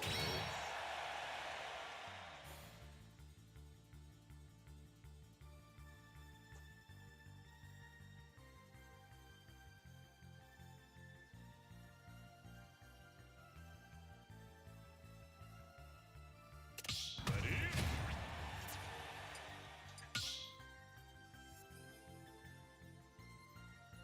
Choose your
Funny so no.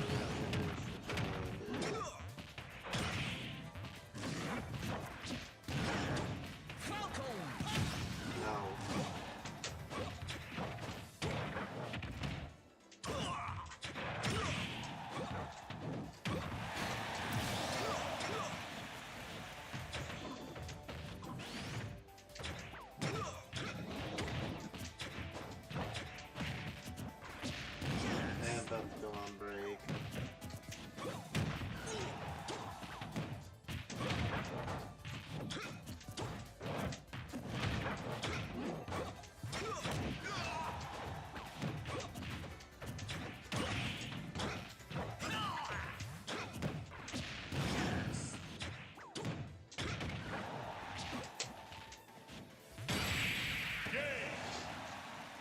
Dude, I'm about to like take my break soon. I'm getting tired.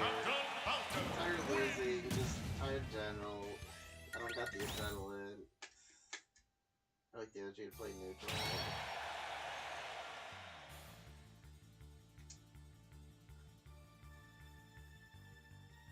I will be back later.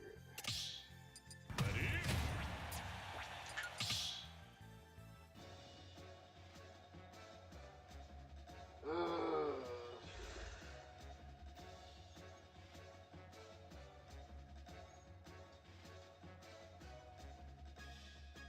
All that other shit I need to do. It's only 9 o'clock. I got plenty of time.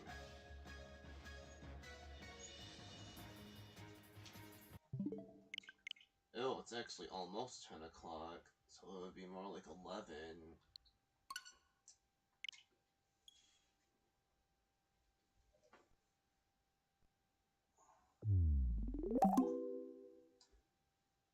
It's actually almost like 11.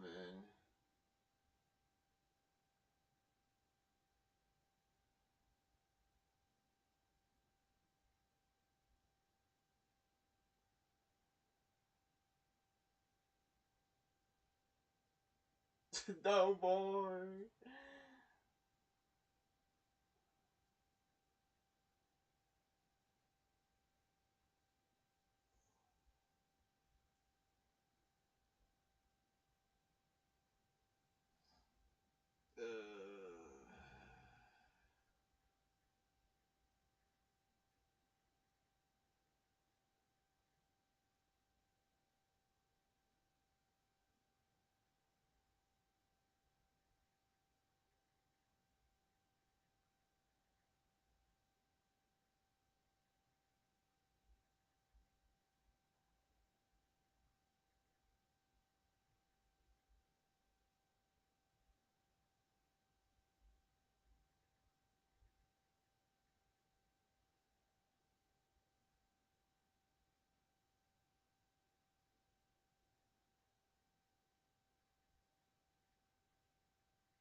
Now we've got Kirby Superstar. To 100% this game, I need to beat all the main games, unlock Dynablade 2's secret areas, get all 60 treasures in the Great Cave Offensive, collect all 19 Copy Essence Deluxe pedestals, and complete the arena. As you can see, this game is filled to the brim with content, and I was actually hyped to tackle it. Kirby Superstar is another game I've only casually played through, but always thought it would be fun to get all the treasures in the Great Cave Offensive. I was also feeling pretty good, and compared to the other marathons I've done in the past, I really didn't want to destroy the healthy habits in my life this time. I managed to get my shit together and actually exercise every morning throughout the whole marathon and eat well, and I'm pretty happy that I maintained the energy to do that. In the past, I would skip doing these things because the marathons were so time-consuming and I was just like, just filled with anxiety and all that, but no more excuses now that this is the 5th time doing this. But moving on, I started Superstar by playing through Spring Breeze. If you don't know what it is, well, it's a full remake of Dreamland 1 from the Game Boy. It's honestly really neat to see Game Boy games get remakes so early on, because it was the one that really needed it out of all the Kirby titles. The main gimmick with Superstar is that all abilities have cute little hats, and you can also turn an enemy into a partner to help you along the way. This is a really neat mechanic. Although the CPU can be, well, let's just say kind of stupid sometimes, there's also a really weird issue with the camera of all things. There's moments where you'll run forward with Kirby, but the camera doesn't keep up with him fast enough, making it easy to run into an enemy or obstacle without seeing it coming. What's really strange is this only happens sometimes, so it seems to be kind of a random problem. But it's not that big of a deal. The controls are a lot better than everything I played yesterday, so I'll manage. After finishing Spring Breeze, I tackled the Gourmet Race. This is a much smaller mode. You just race King Dedede and have to win 3 different times. After that, I started Dynablade, and the only extra thing I had to do was find 2 secret areas. These areas had more big switches, which in turn unlocked a couple extra levels. After getting through that, I finished Dynablade and started Revenge of Meta Knight. This is my favorite mode in the entire game. It's so much fun. The idea is to infiltrate Meta Knight's ship, and at the end, fight Meta Knight himself. The way that it's done is just fantastic. You'll see dialogue of the crew going from being cocky to freaking out that Kirby's destroying everything around him. After that, I knocked out Megaton Punch as well as Samurai Kirby. And finally, the Great Cave Offensive. I figured that I would save this for last because it would take the longest. What's nice about the treasures is that they typically don't require you to go too out of reach to collect. There's typically only a few in each room, so as long as you take the time to explore, you'll find them all. There's also save rooms, which is nice, because the levels do get a bit harder as you move along. The treasures themselves don't really do much for the gameplay, they're just rewards for exploring. And some of them are pretty goofy and out there, like Captain Falcon's helmet, or the Triforce, just to name a few examples. So it's safe to say that things were moving pretty smoothly. Especially if you don't have a guide, because I have a guide that's helping a little bit. Game crash. Oh no. What's happened? What? Oh no, dude. I really hope I don't have to redo a bunch. What? Oh, the game didn't save? That's oh, right. No! Well, I'm kind of cooked, so I could only do one thing. And that was to load up the Switch Online version of Kirby Superstar. The reason for that is because it has a 100% save file, meaning that I'd only need to replay parts of the Great Cave Offensive to get all the treasures I was missing. And after doing that, I could go to the 100% save and just play the other modes. I know this sounds a little convoluted, but it was the only thing I could do. Frickin' save just went away! And it took me like 15 to 20 minutes just to get back to where I was in the Great Cave Offensive. So that game crash wasted a good chunk of time.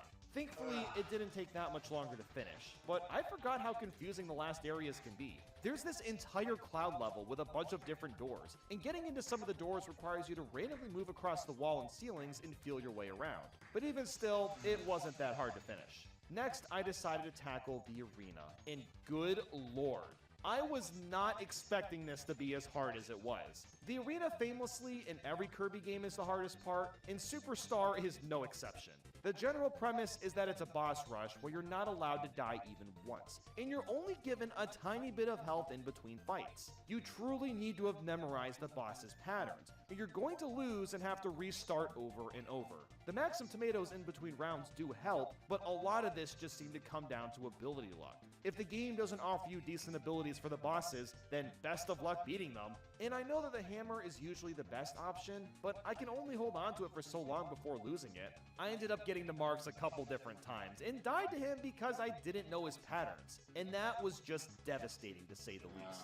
So, screw it, I'll come back to this later. Might as well do Milky Way Wishes, haven't started that one yet. This mode is similar to Dynablade, but the way copy abilities work is totally different. So instead of eating enemies, you have to find the copy essences in each stage. And from there, you can swap them out on the fly. So I guess it's kind of similar to how Mega Man can swap out of his abilities. It's honestly a really neat way of going about a Kirby game. I'm kind of surprised we've never seen this style done again. So at 100%, I basically needed to find all 19 copy abilities, and it wasn't too challenging.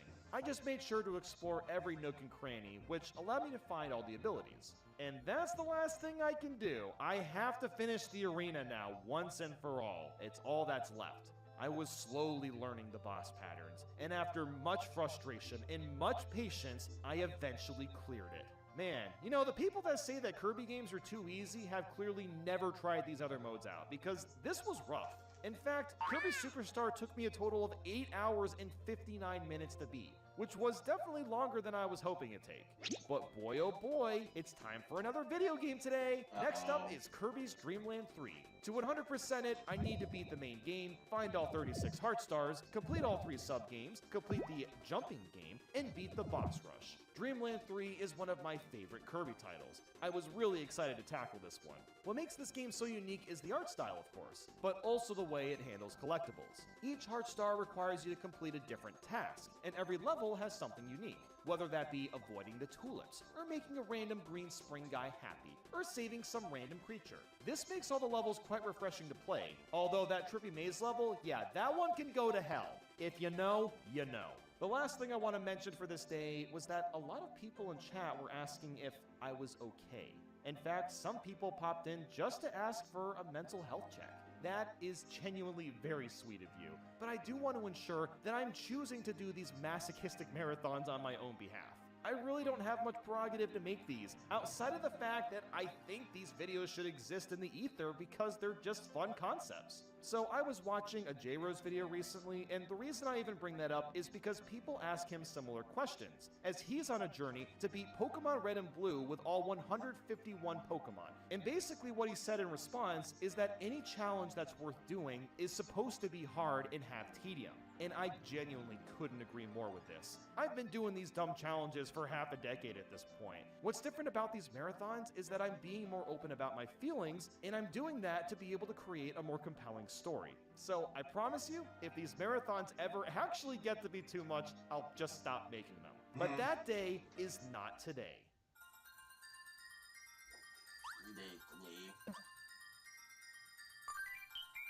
We didn't finish Dream Land 3 last night, so I needed to get that done first. Getting through the main game was pretty easy, but still time-consuming. There may not be a lot of levels, but they're all meaty and take a decent amount of time to complete. By the time I got to Dark Matter, I completely forgot how f***ing sick this music is.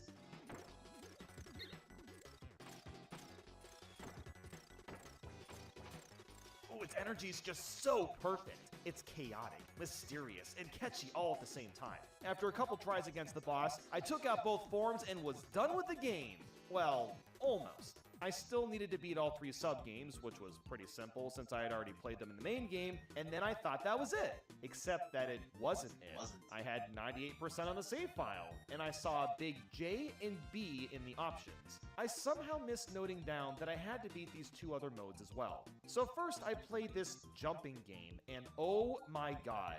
This is so stupid, and I can't believe it's required for 100%. At the end of a normal level, Kirby's supposed to make a long jump towards whatever goodie he wants, and usually you just push the button and whatever, you just move on with your day. But for this game, I have to do that accurately 10 times in a row without mistakes. I need to land on a smiley and avoid the spikes, because if you touch a spike at any point, you restart the entire thing. The only problem is that each round adds a spike and takes away a smile. So by the end, you have to perfectly time your jump and land on one tiny smile. This was brain-rottingly annoying to learn, but I did come up with a strategy. By looking at where Kirby's arms were positioned, I could tell how far he would jump. If they were all the way down, he'd jump all the way to the end. But if they were all the way up, he'd jump close. I had to replay this stupid minigame so much that I had some of the spots muscle memorized to a T. And frankly, it was the only way to beat this. I must have spent an entire hour doing this before getting one clear. But that wasn't even the hard part, because next was the boss rush, and let's just say that it wasn't going so hot. In fact, I was getting destroyed. And do you want to know why that was happening? Because you have to beat all the bosses with no health pickups. None! I can get hit 10 times total, and that's it.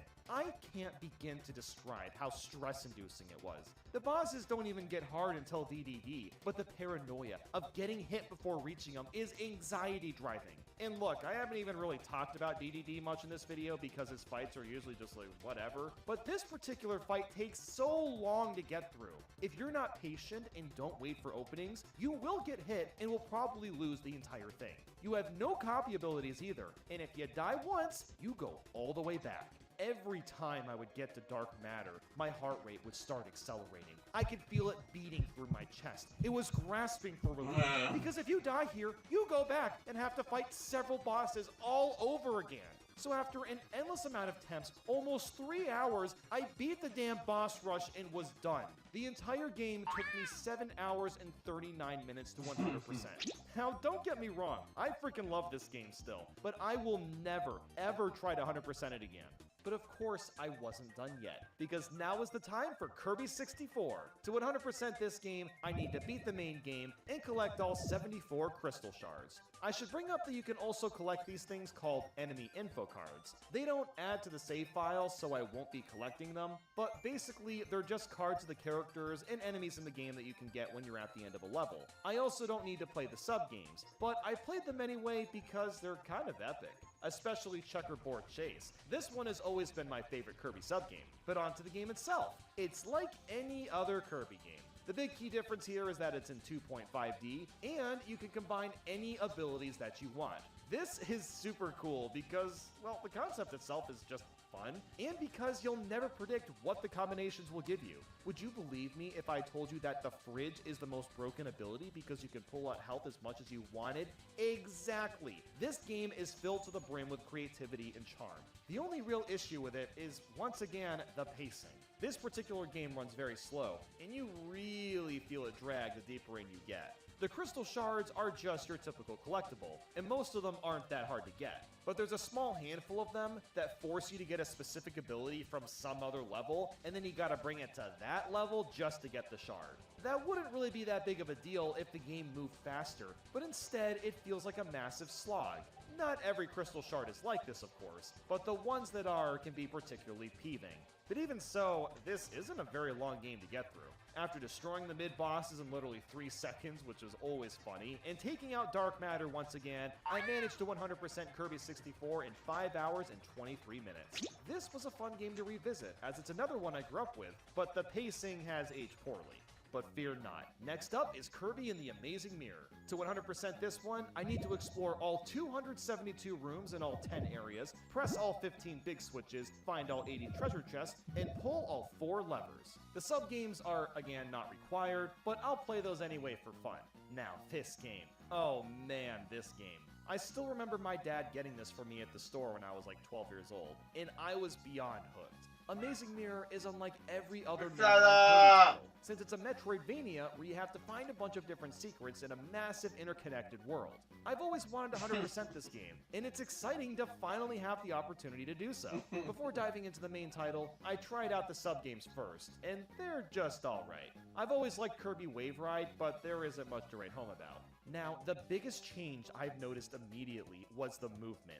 Finally, I'm playing a Kirby game where I feel like I'm actually running around at a fast pace. The entire game is super fluid and is just a blast to simply run around in. With that said, Amazing Mirror can be extremely confusing without some sort of map. The game does provide you with a map, technically, but all you get are these squares. When you find the big switch for the right area, you do get more details and you can see which rooms are complete or not. Orange means the room hasn't been entered, yellow means it has, and blinking yellow means you found all the secrets. So it's slightly more useful, but not by much. So instead, I found maps online that show the actual details in all the rooms. However, since I was starting the game late into the day, I decided to just kind of wing it. Everyone is going to make progress in a completely different way, so it just seemed like the best option. The only bad thing I have to say about Amazing Mirror is that you lose your ability after one hit. That can be pretty annoying sometimes, especially if you need to hold that ability to unlock some obscure area, but it's usually not that big of a deal. I was just ecstatic to be playing one of the greatest Kirby games of all time.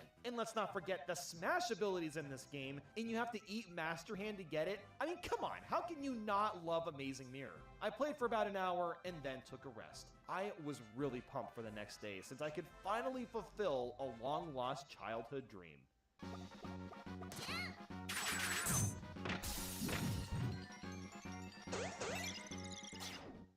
And another day has begun. This time, I busted out all the maps and started to follow them more closely. I basically tried to use them in tandem with the in-game maps, and it made it easier to get around.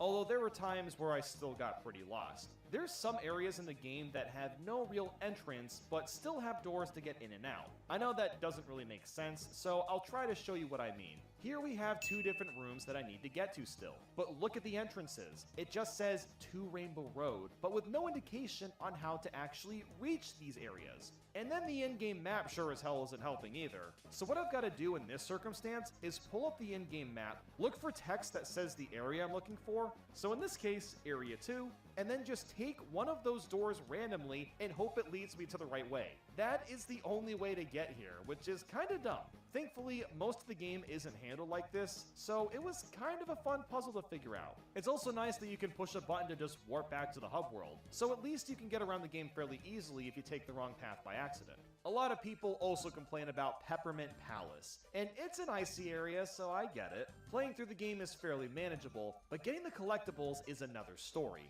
A large chunk of them are put in really obscure spots, and they'll force you to backtrack through several rooms multiple times over to collect everything. I honestly found it pretty fun, but I can understand why it would be a hassle for others. After several hours though, I checked all the maps and found that I had collected everything and been everywhere. After destroying Dark Mind and watching the credits roll instantaneously for some reason, I managed to beat Kirby in the Amazing Mirror in 7 hours and 19 minutes, which is actually a lot faster than I anticipated. The maps really did make a big difference. It was so satisfying to finally explore this entire game. So after that, I moved on to Kirby Squeak Squad. To 100% this one, I need to beat the main game and collect all 120 treasures. This is the last so-called short Kirby game that I'll be playing. And it's a pretty strange one as well, mainly because it doesn't alter the art style very much from Amazing Mirror. And it's also a traditional Kirby game that has actual levels. Well, I say levels, even though some of them have super awkward design. Like, I'm not even kidding. Some of these levels end in like 10 seconds and then it's over. Squeak Squad also lets you combine abilities, technically speaking, but only a select few. So yeah, Squeak Squad is a really odd game in the franchise, but this is another one I owned as a kid and have some nostalgia for. The treasures usually aren't too hard to find either. In fact, they're actually stored in your belly for the duration of the level, which is what the bottom screen is for. You can hold up to 5 different things at once. While it's cool you can do this, it also feels really limiting. It's very easy to fill up on items, so you have to conserve your space pretty often. Oh, yeah, and there's also like the Squeak Squad, I guess they're a thing I should mention. They're pretty much the only tough part of the game. If you get hit when they show up, then they'll take your treasures. This can be a little annoying, but if you fight them back, then it's possible to re-grab your goods. It's also such a shame with what's happened to King DDD. Just a couple days ago, he was giving me the sweats, but now I can destroy him by standing in place and blowing some ice breath at him. What happened to you, buddy? But I did have some issues with this bird. You know what? High jump it is. Excuse me, did you just grab me from the top of your head? You also gotta love how the entire premise of this game is about Kirby getting his piece of shortcake stolen. I'm not even kidding. That is literally all Kirby is trying to get back. That's incredible. But after beating Dark Nebula, I finished Squeak Squad in 5 hours and 22 minutes. And you know what? Now that I've replayed it, I can safely say that, yeah, this game's pretty underwhelming. It's probably worth playing if you're a big fan of Kirby, but it could definitely be skipped. I really don't have much else to say about it. It's just another Kirby game. And that was all I did today. As tomorrow begins our descent into the long-ass Kirby titles, I was still filled with energy and was roaring to continue further.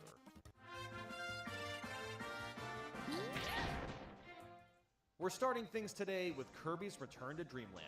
To 100% this game, I need to beat the main and extra game, collect all 120 energy spears in both of the games, clear all 7 challenge stages, and complete the arena in the true arena. Now, I'd like to preface that this game is pretty solid. It got a remake on the Switch and is one of the most beloved Kirby titles. It looks nice and it controls decently enough, but I don't think I'm the only one of the opinion that this and the next few games in this marathon are very akin to the new Super Mario Bros. Titles. The next 4 Kirby games all look and sound the same, but have a few differences here and there. Although Planet Robobot, well, maybe that one's a bit of an exception to the rule. And unfortunately, this means we've also returned to the slower paced gameplay. Rest in peace to the GBA and DS goats that were faster. I'm gonna miss ya. You don't know how much I'm gonna miss you. Now that I'm over halfway through these games, I'm really starting to get tired of how slow the pacing is. This has led me to experiencing an extreme amount of tedium for a large portion of this marathon. Basically, the way it's gonna go now is that any Kirby game from this point forward was really boring up until the last couple worlds when the difficulty picks up a bit. But on the bright side, I am a little ahead of schedule considering I expected to still be playing Squeak Squad today, so I'll take that. But here we are with Return to Dreamland in the flesh. At this point, I might as well bring up what actually stands out. We're supposed to collect 3 to 5 energy spheres per level, and just about all of them are easy to reach. It's more time consuming when you're actually going for the spheres outside of just playing the game, but the levels are well optimized so that any specific abilities you need to reach them will always be in the same area. There's also these cool black and white segments where this sort of black hole like wall thing will kind of push you forward. We've also got super abilities, which are basically just really fancy screen wipes. So I guess with that, we can conclude that there's enough here that makes the game stand out. But the thing is that I've already played this a couple times in the past, so that really made this feel like a slog at first. But that's not all that happened.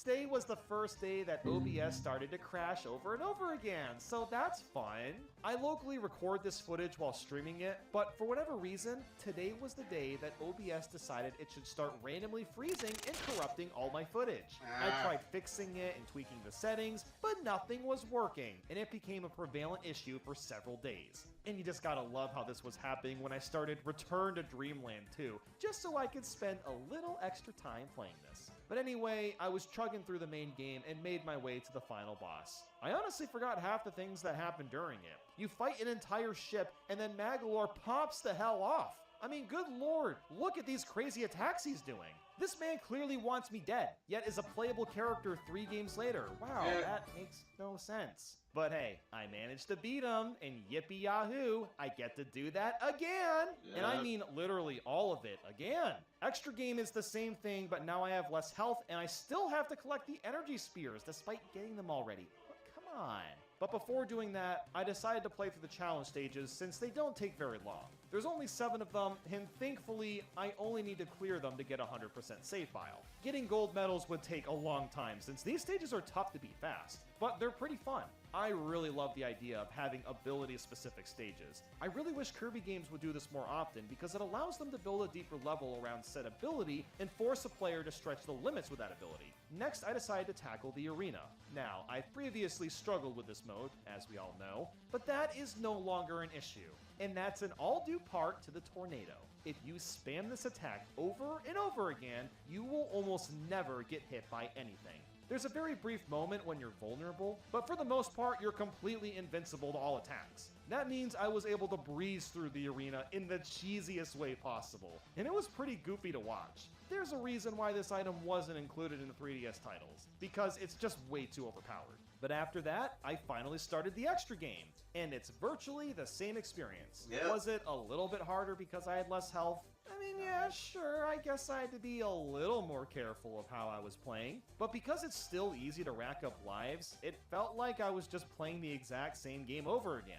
What was nice though was that I didn't have to constantly pause to check where energy spheres were. I remembered where almost all of them were, which did speed up things a little bit. It's also worth mentioning that those enemies that run while holding the key up, yeah, you know that guy, they move a lot faster this time, so at least that was more challenging. And technically the super ability timer is shorter, but that doesn't really make much of a difference when you're actually playing the game. The bosses are also a bit harder and have different color palettes, but again, it's not a significant change. The only notable boss worth mentioning is Fatty Puffer, because for whatever reason, he has like 50 new attacks and is like way faster than before. I'm not complaining about this, I'm just surprised at the difficulty spike. But I gotta be real, I'm pretty goddamn brain dead at this point. Playing both modes back to back has been mentally exhausting, so I was making a lot of really stupid mistakes. I was hoping to finish the extra game today, but I was so wiped that I ended the day early and would wrap Return to Dreamland up tomorrow. It was on this day that I realized the rest of the marathon was gonna be one massive slog.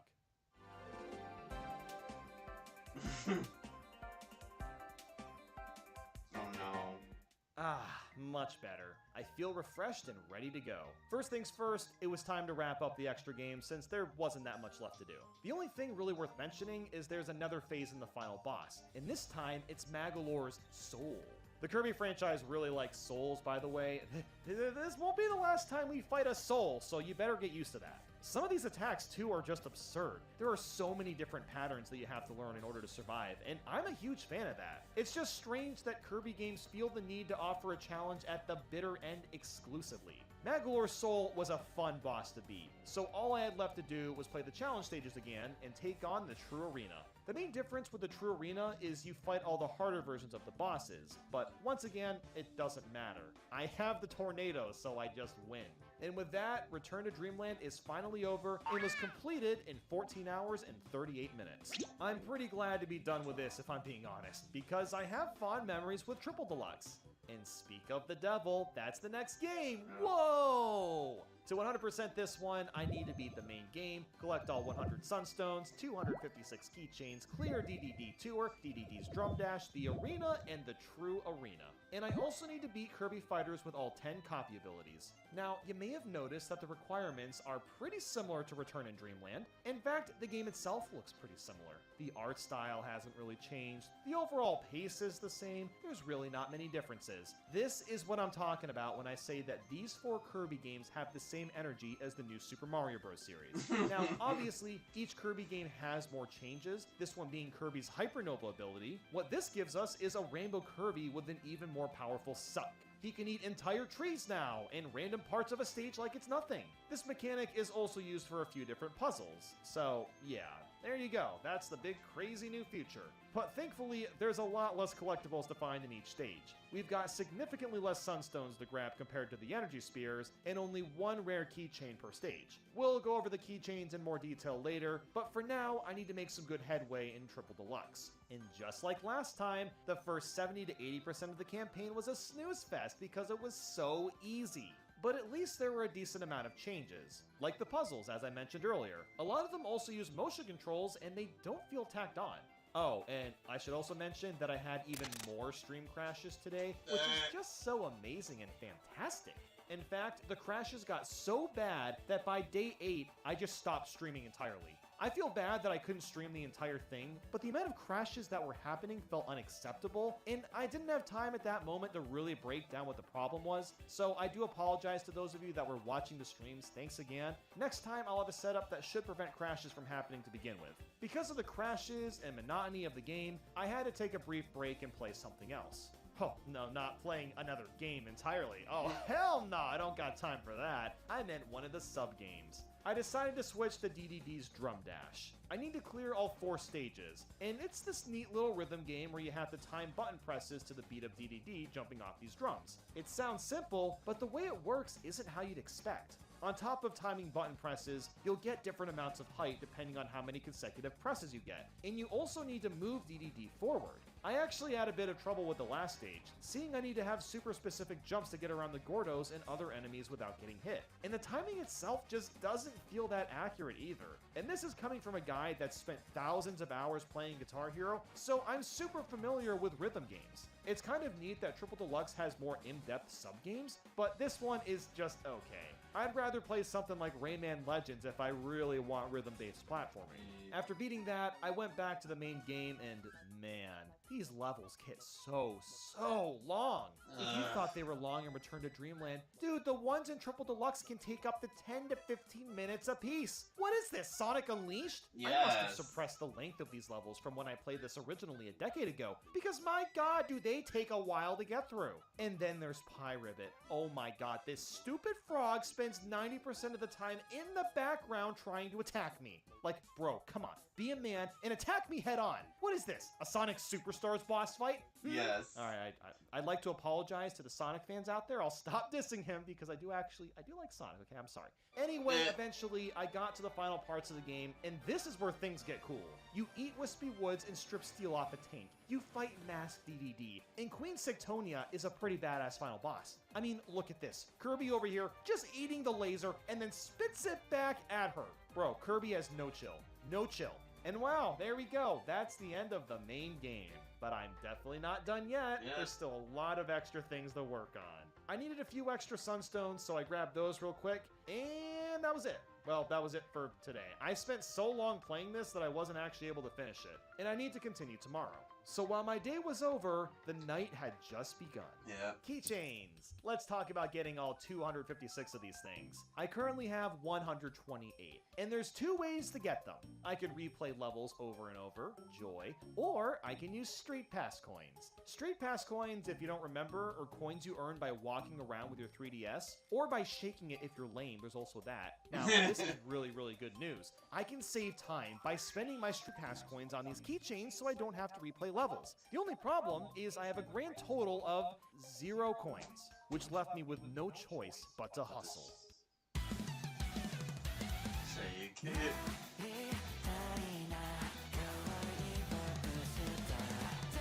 This.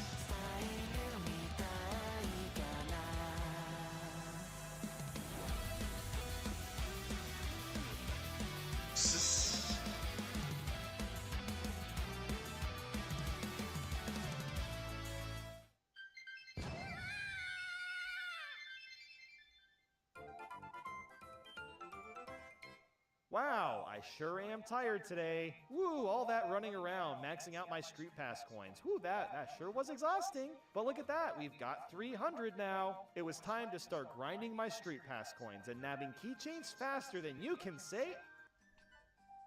Wait, what? Hold on, what was that?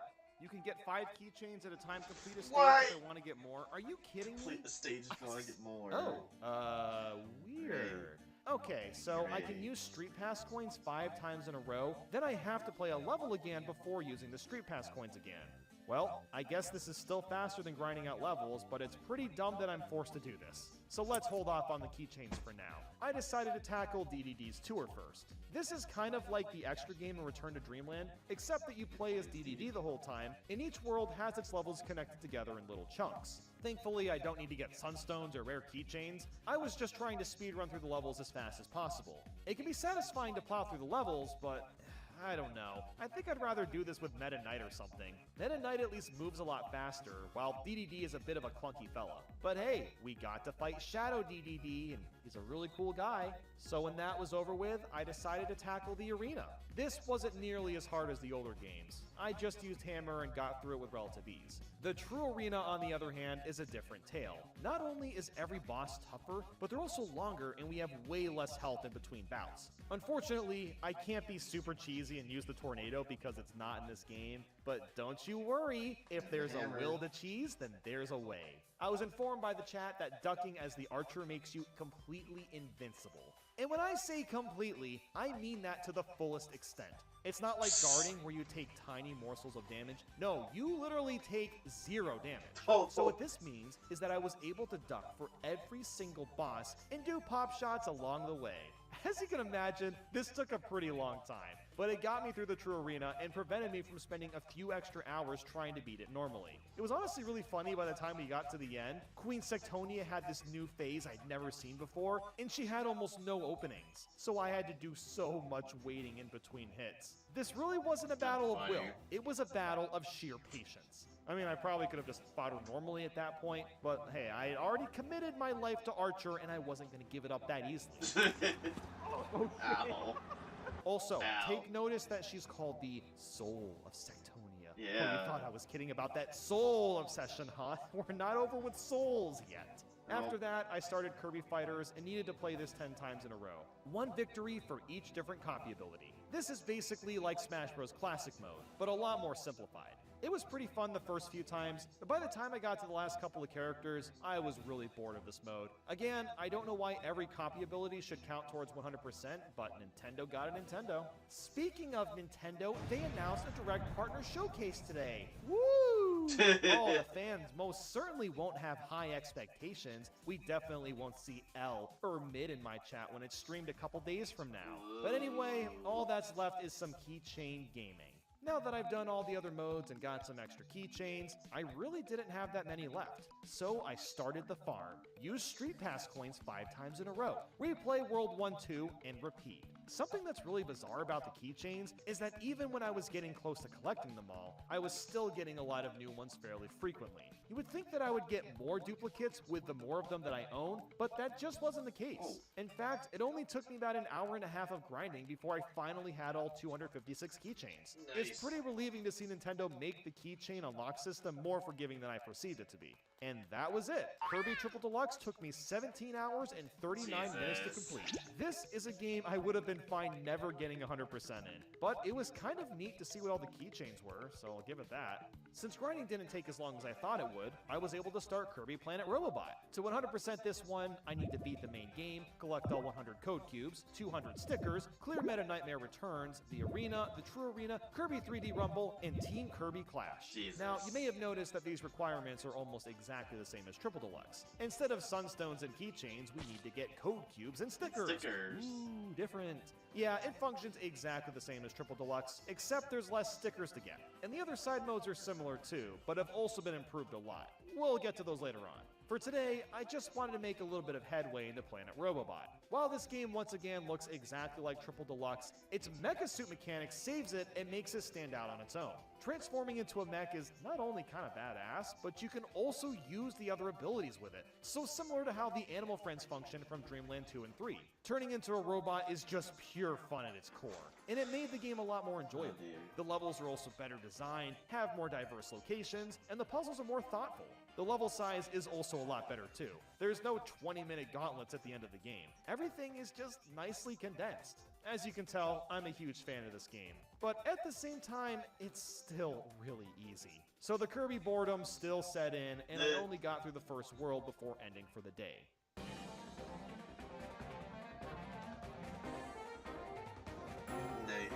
Well, it's that time of the marathon.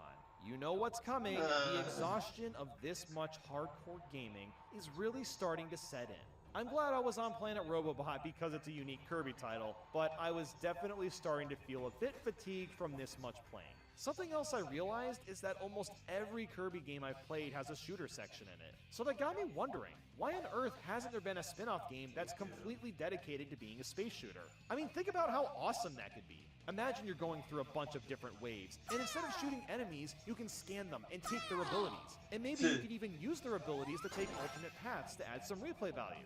I don't know, just throwing that out there, a Kirby-themed space shooter has a ton of potential. As for the game itself, well, it's got a lot of cool moments. Like I was saying before, using the mech suit changes the gameplay quite a bit. I really love when they use the wheel mech, because you can just flip from the foreground to the background whenever the hell you want. Oh, and then there's this casino level. Yeah, this is my jam. You whack a pool ball that smacks into a pile of pool balls to get a treasure. That's just sick. You're And you want fine. to know what else was nice? This game was going by fast. And I mean, I was cooking through it. I don't know if it's just because I was more engaged with it compared to Triple Deluxe, but man, I was schmoovin' through these levels. They just seemed to be a lot less bloated than before. And next thing I knew, I was at the final boss. I ate that goddamn halberd and started taking down Stardream. This boss fight is just so cool. I love that you control the entire ship and go ham on the boss. And it's pretty hard too. There's so many different phases, and the way you have to take him down is super creative. So I ended up finishing the main game, but still had a good amount to do. The first thing I tackled was Kirby 3D Rumble. Thankfully, it's super bare bones and takes like 10 minutes to get through. It's basically just a precursor for Kirby in the Forgotten Land, but it's kind of neat, I guess. After that, I started Meta Nightmare, and I'm sure now you can guess how this works. You play condensed versions of the stages as fast as possible, yada yada yada, but now I'm using Meta Knight. It was honestly a lot more fun compared to DDD and Triple Deluxe, and it went by faster too. So after plowing through Meta Nightmare, I started up Team Kirby Clash. I needed to get through a handful of levels, and I found it to be a lot better than Kirby Fighters. That's because it has an almost RPG-like mechanic to it. You can level up your power, speed, defense, and things like that. The final level was really kicking my butt, so I needed to replay a few of the easier stages to level up. And once I did that, I finished this mode with no problems. At first, I was a healer and just kept spamming heal pools, but it just wasn't working out. So I eventually figured out that the hammer does crazy damage and was able to deal heavy attacks using that. All that was left now was the arenas and stickers. I decided to go all in on the hammer for the arena because it's so powerful. And that was it for the day. It's actually kind of insane how far ahead I am right now. I expected to be playing Planet Robobot all day tomorrow, but here I am with a 96% save file. Well, I'll be damned.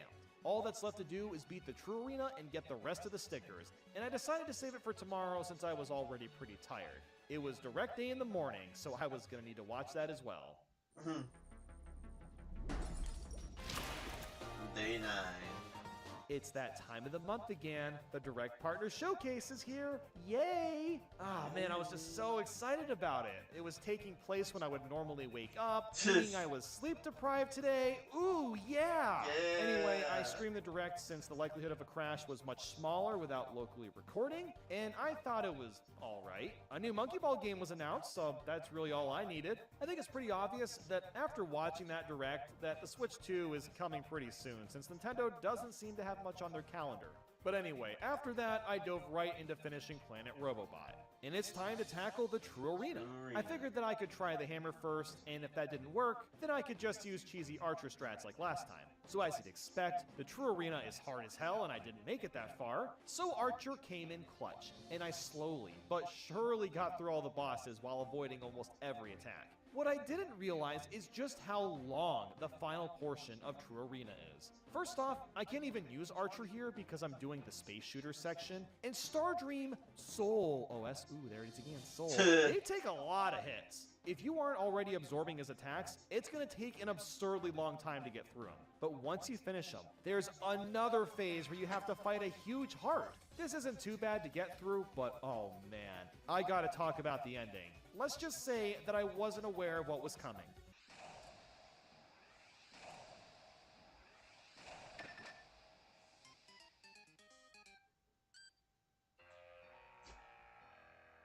This stupid Soul OS heart has a freaking one-hit KO laser after you defeat him. Are you being for real? So guess what? I had to play it all over again. And after a couple of hours, I finally got through the True Arena. That was a massive pain in the ass, and thank God for the amiibo, because I did use a couple to save a bit of time. Look, I know it's extra cheesy to use amiibo, but my goal here is to get through these games as fast as possible, so I'm going to use whatever the game offers me. But after that beast of a battle, I just needed to get the rest of the stickers. It was the same process as before. Run a marathon to get Street Pass coins, and then just go back and forth between playing a level and using the coins. There was one weird change, though, that I've never seen anyone mention. In Triple Deluxe, you can mash A to skip the animation of Kirby eating the coins, but you can't skip the animation in Planet Robobot. It's not that much of a time waster, I just thought it was a bit odd, that's all. At this point, the lack of sleep is really setting in. How on earth am I gonna stay awake for one of the most bland Kirby games of all time? I ended up finishing Planet Robobot in 14 hours on the dot, which was way faster than I could have ever imagined finishing it. I also got this really cool exclusive performance video for getting 100%. It's like a music video of President Haltman's theme song, but it has lyrics, but you don't actually hear them say the lyrics. It's very bizarre, but a neat unlockable. So now it's time for Kirby Star Allies. This one is a doozy to 100%, so let's just jump into it. I need to beat the story mode, collect all 42 rare picture pieces, hit all 13 big switches, complete the ultimate choice in all difficulties, complete Heroes in Another Dimension and get all 120 friend hearts, complete one run of Guest Star Star Allies Go, and get 3rd place in Chop Champs and Star Slam Heroes on the hardest difficulty. That is a lot to tackle, and you may have noticed that I'm going farther than just 100%. Star Allies got a lot of updates in its first year, and it ended up adding a couple modes that made the game insanely difficult. So yes, I'm going to be going for Crown Percent, even though it's not really necessary. The only things I won't be exploring are the exclusive DLC stages for the Dream Friends. I considered doing that, until realizing that their campaigns are mostly just the same levels over again, but with a couple of new stages in there, and they don't even add to the save file, so I decided to skip it. Now this game, well, it is definitely a Kirby game. It was doing a great job nodding me to sleep. Like, I legitimately was struggling to keep my eyes open the first few hours. A combination of Kirby fatigue, and then playing freaking Star Allies was so unbelievably tedious to sit through. And guess what? The Side Order DLC came out for Splatoon 3, and all I could do was think about playing that since I've been wanting to play that DLC for over a year at this point, but I'm just gonna have to wait. It's officially become my motivation to finish this marathon as fast as possible. But okay, what does Star Allies offer that's unique? Let's see. We've got Dream Friends. Yeah, you can throw a heart at an enemy, and now they're friendly, and that's kind of... Oh, wait. They did that in Kirby Superstar. Yeah. Okay, well, let's see. There's 4-player co-op. That's something, but... Oh, wait. They did that in Return to Dreamland. Oh, but wait. You can play as these animal buddies. Okay, now that's... No, wait. Dreamland 2 and 3 had that. Well, that's all I got. This game feels like an expansion pack of the other 3 Kirbys I've already played, and I am so sick of it. They all play and feel the same, and it got to the point where I had to take an actual break.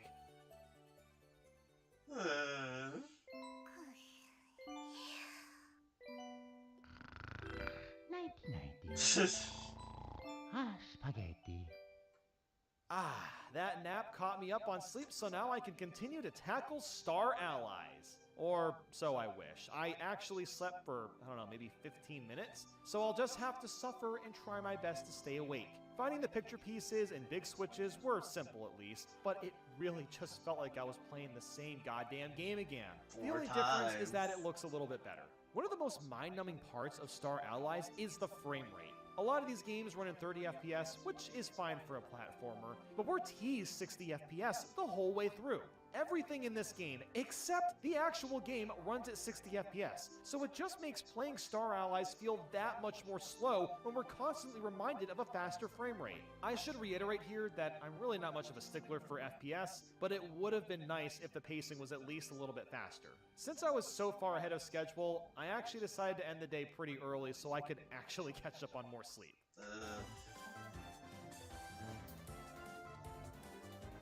Day 10.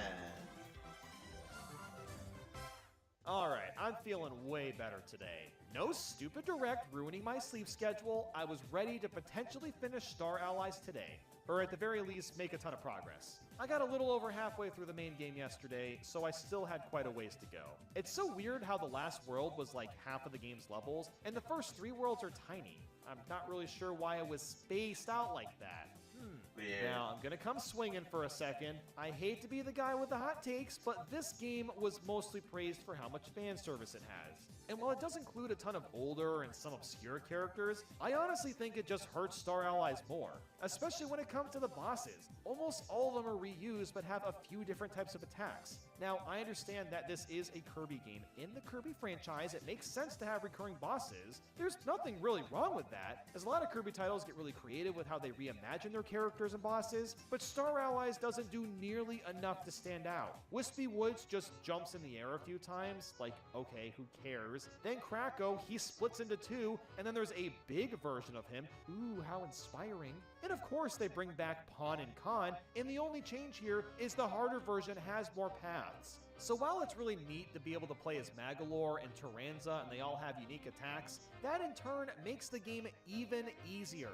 It just makes Star Allies all the more boring. And I hate to say that because I am a pretty big Kirby fan, but holy shit, this is the safest Kirby game of all time. And it really shows now that I've played them all back to back. But after playing for a while, I finished the main game and started tackling the other side modes. First up was the Ultimate Choice. Now, I know it might sound like some crazy new thing here, but it's just the arena again. The big difference is having a difficulty slider, which is honestly the thing that this mode needed. The arena has been getting repetitive anyway, so I really like this change. I basically needed to play all the difficulties, so I quickly plowed through all that. Next was the guest star mode thing, and this is the same thing as Meta Nightmare where you just play condensed levels as fast as possible. You already know the drill. Except now you can get stat boost, which in the most minor way possible changes the gameplay. Yeah, it was a snooze fest. Let's just move on. Next, we got the sub-games, Star Slam Heroes and Chop Champs. They took about 5 minutes each, and just like that, we've got a 100% save file.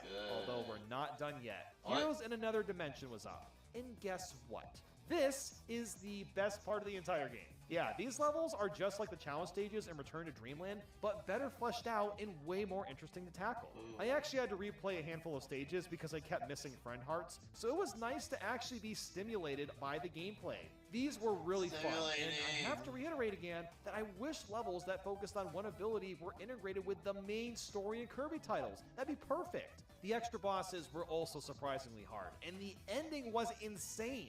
You fight all 3 of the Mage Sisters at the same time, and it's just complete chaos. Like, I have no idea what's happening on the screen. Like, just look at it. It's just lasers everywhere. After finishing that, all I had left to do was Soul Melter X. Tomorrow. Yeah, I might as well save it for tomorrow since I've heard this is the hardest Kirby battle in the entire franchise. I don't have much else to report on because these Kirby games are pretty down to the numbers. Every extra feature Star Allies has was already included in older titles, so I just don't have much to expand on. But that's okay, because we're gonna wrap this sucker up tomorrow. This is it. It's time to face Soul Melter Extra. After putting in the secret code, even Kirby is surprised I'm doing this. Just look at him. Oh, and look at that. It's got the word soul in it.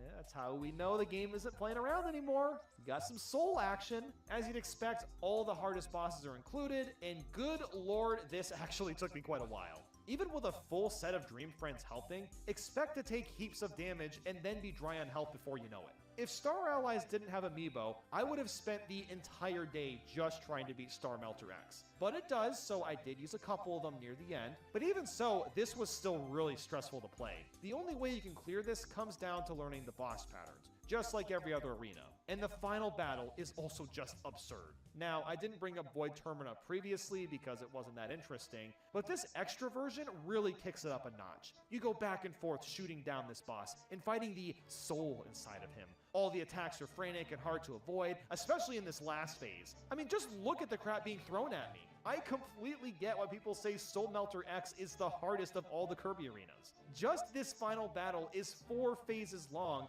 and all of them, except the second one, take practice. But after several attempts, I managed to clear Soul Melter X and get that sweet, sweet crown percent on the save file. Star Allies took a total of 13 hours and 33 minutes to 100%. And I am not at all surprised at how long I had to play this one. Which means that, oh my god, we're already at our last game. Kirby and the Forgotten Land. To 100% this one, I need to beat the game with all 300 Waddle Dees, complete every Treasure Road stage, fully evolve all copy abilities, complete all the cups in the Coliseum, complete the Frenzy Gig difficulty for the Waddle Dee Cafe Help Wanted, complete all 3 levels for Tilt and Roll Kirby, catch Bling Blipper and Flash Fishing, fully upgrade the stage for the Deadly Dees, and finally collect all 256 Gotcha Machine figures. I know that sounds like a bit of a mouthful, but I'm okay with that. Because finally, we're playing a Kirby game that's different and really tries to innovate itself. As you can see, it's in 3D. The funny Nintendo guys finally gave us what we wanted. You can turn into cars and all sorts of wacky objects, and the unlockables are a lot better. Instead of just finding some random thing in a level, a lot of times you have to complete a specific objective, so it's a lot like Dreamland 3. But unlike that game, Forgotten Land will actually notify you and keep track of what Waddle Dees you found. You aren't directly told how to get all of them, but even the missions that are hidden can still be done in one go if you already know where to look. What that means is that I was able to get through all these levels in one fell swoop, and thank God for that. These levels can sometimes take a while, but just the fact that we're in 3D and it feels different to play made this so much more enjoyable. And copy abilities have finally been properly realized since you can upgrade them this time. If you find blueprints in the levels, you'll take them to this workshop and then spend coins and rare stones to upgrade the ability to make them stronger. I absolutely love this system, and they need to keep doing it for the foreseeable future. And then we have Treasure Road, which are mini levels that are based on abilities or transformations. Wow, it's like this game has answered literally all of my feedback from the past few days. Thanks, Nintendo. And would you look at those bosses? They're actually really creative and a ton of fun to fight. Man, I am in such a better mood now that we're at the tail end. I can already see that side order DLC on my television screen. Oh, I am so close to victory. So now that all that praise is out of the way, I gotta be honest again. Look, this isn't even the game's fault, but it still feels like I'm moving at a snail's pace. But I think it's just because I'm on Kirby game, 13? Like, at this point, my brain is just pulsating, just staring at Kirby's little feet, doing the lightest jog I've ever seen in my life, and I can't just tell him to run faster because he won't listen to my plea. It's not possible for him. Okay, maybe that was a bit much. I got fairly deep into the main game, but not even close to finishing it today. I was starting to get tired, so I decided to tackle some of the brainless stuff, like Tilt and Roll Kirby. This has 3 levels, and you just roll Kirby to the end. Then I finished the Waddle Dee Cafe game, and also caught Bling Blipper. And little did I know that this wouldn't be the last time I'd be fishing. But after doing that, I wrapped up for the day and was curious how far I'd get tomorrow. Day 12. I was feeling incredibly motivated today. While it doesn't seem likely, I could potentially beat Forgotten Land 2 entire days early. I don't know if it's going to happen, but we'll just have to see how things go.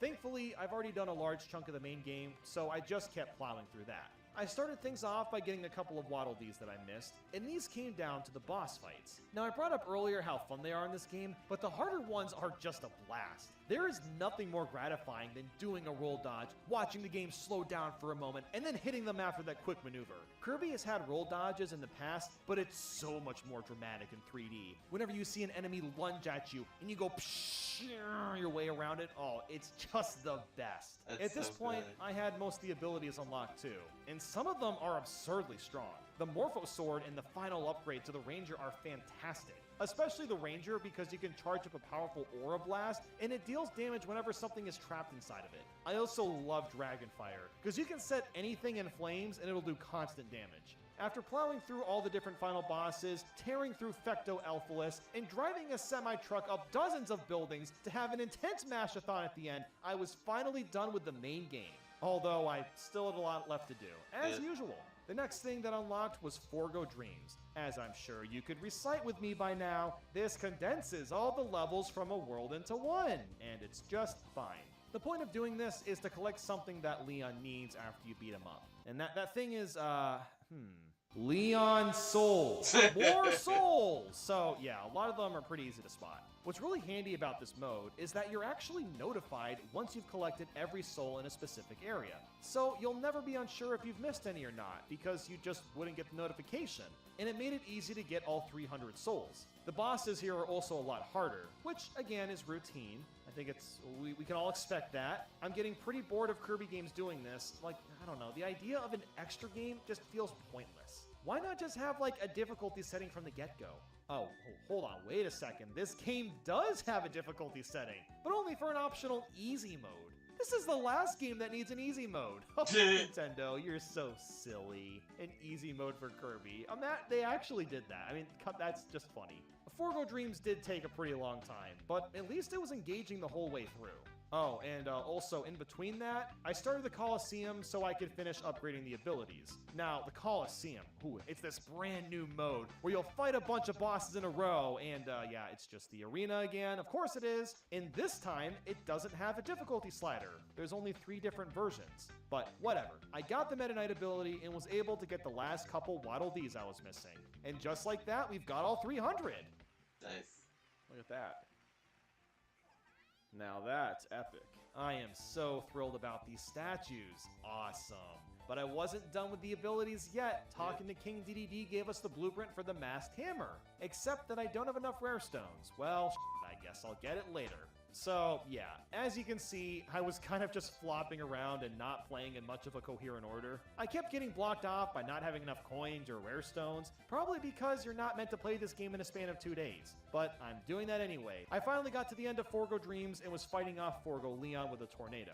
You might assume that I can just spam it to win, like with Return to Dreamland, but that does not work at all in Forgotten Land. First off, it's a much weaker weapon and takes way longer to get hits in, and you also have a much longer vulnerability time. So I was able to use it, but it's really not that great of an ability anymore. But hey, I was finally done with Forgo Dreams. This was the last big chunk I needed to knock out, which means I might actually finish this marathon today. So I went back to the arena, the Coliseum, and finished up the last 2 tourneys. There's not much to say here. We all know how these work. I also finally got the Morpho Knight sword, so I finally completed all the ability evolutions. And with that, I was also able to finish Treasure Road completely, and oh my god, I can see the light at the end of the tunnel. I also finished the last Coliseum tourney, which was nowhere near as hard as Soul Melter X.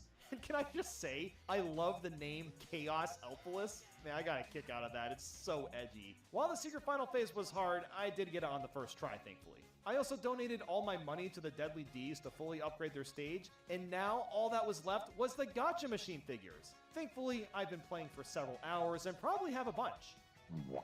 Oh, okay. Well, maybe I have a ways to go, but that's all right. We've got a bunch of money, and I can start dumping it all into the machines. And thankfully, the unlock rarity is the same as the 3DS games, so we're getting quite a bit of new figures. The only problem now is just the cost. Volume 1 and 2 aren't too spendy, but Volume 3 is 50 coins a pop, and 4 is 100 coins. Oh no. I don't have that much cash, so I'm gonna need to grind for coins. And yes, I also used my rare stars to talk to that one Waddle Dee to get a few more trophies, but now I'm flat broke. And there's no Street Pass coins for the Switch, so I couldn't run 5 more marathons. My only option was to go fishing. You might think that playing some level over and over would be faster, but no, I don't think so. If I can consistently catch the big gold guy, I get 500 coins every time for doing that. The only problem with that is the button timing can be a little bit tricky. But I decided to give it a shot, and after like 10 to 15 minutes, I had the timing pretty much nailed down.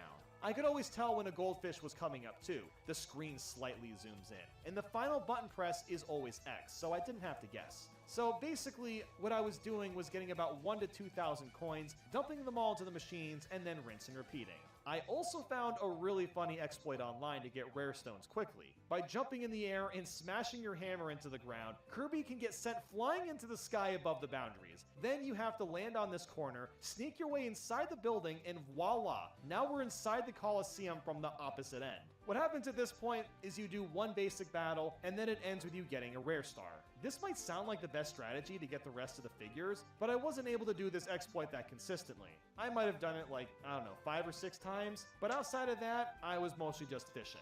So a couple hours have passed at this point. I was finally getting it down to the nitty-gritty. I only had a tiny amount of trophies left to get, but something bad was happening. I stopped getting new ones from all the machines, no matter how much money I dumped into it. I gotta say, I was really freaking out because I didn't know why that was happening until I looked it up and realized that I just needed to get the missing figures from other places. I had to do a few of the present codes, buy some tomatoes, and purchase more battle items. The final one I had to get was in the movie theater, and just like that, we are done.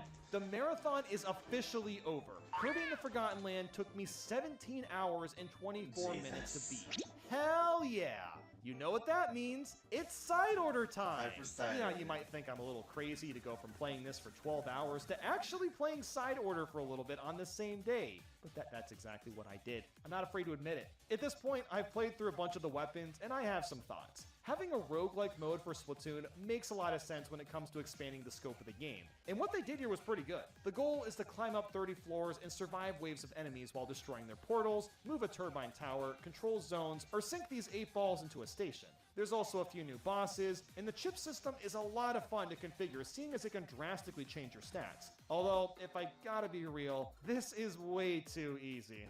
Funny that we're on this topic, and the DLC itself might be a little bit overpriced because of it. I got to the top floor after only a few deaths, and I don't know, man. The Octoling expansion offered a lot more than what Side Order has, but I'm a huge Splatoon fan, and I've been enjoying it regardless. It would be great to see this expanded on a lot more whenever Splatoon 4 happens. Anyway, that went over a lot better than I expected.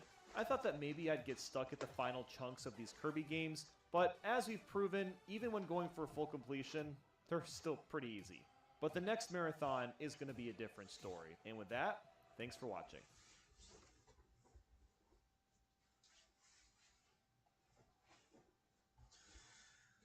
Oh, Lord.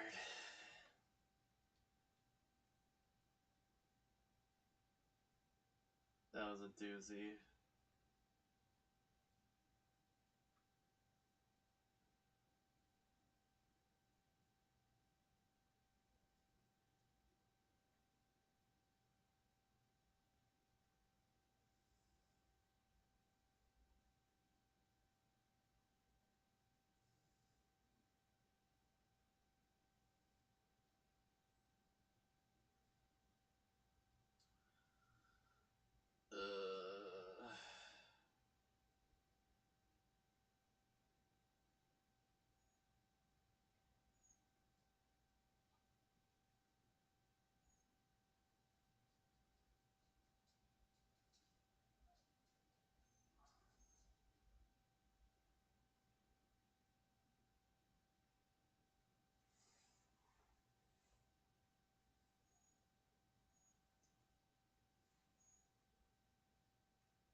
Just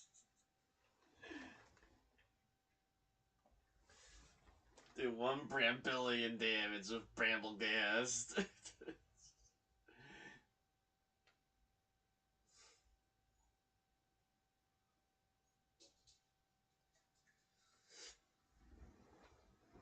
Ugh.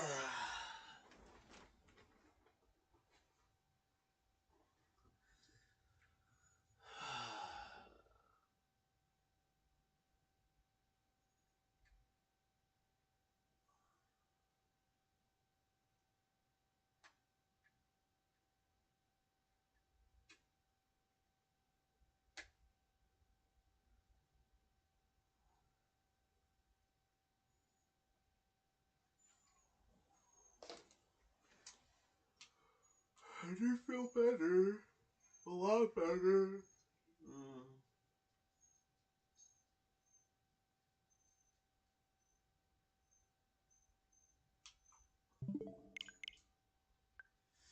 I just needed like an hour break. And I'm ready to play again. I've just hit like a weird burnout. Just mostly playing video games. Oh shit! TJBNKS defeats MKLA of 3 to take a spot in top 24. Holy shit! I'm missing big upsets in bracket. Hey, what did I miss? Ugh. I missed some crazy stuff.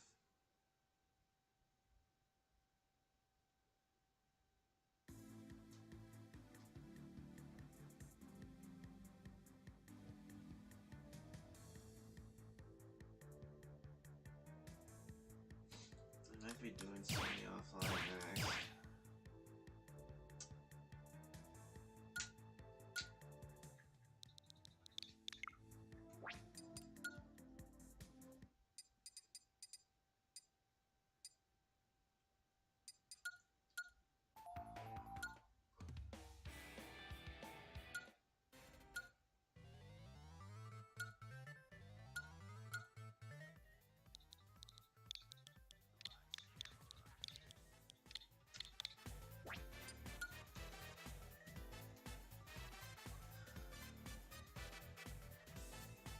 Step into the You ring. see me offline is next. If there's no more Stream Strip Battle of BC for today.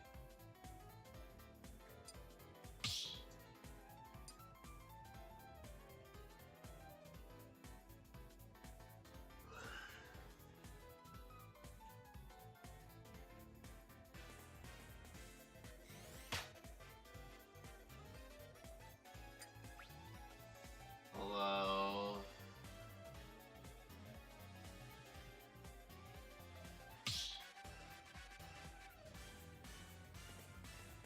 That's good.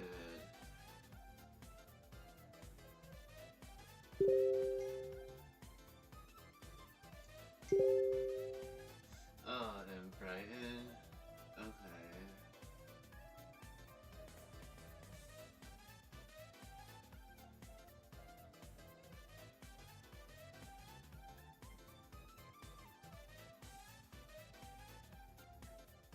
You can hit start whenever. I'm not waiting for you to hit start. I'm waiting for you to hit start. Start a match and I gotta be the one to start it. 2, 1, go! Gordo check.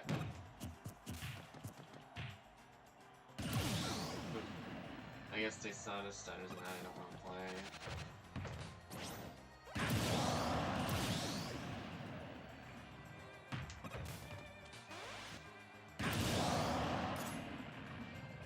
Game!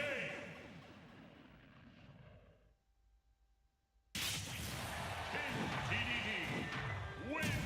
I wouldn't want to play that much right away, so it's understandable.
many competent people today.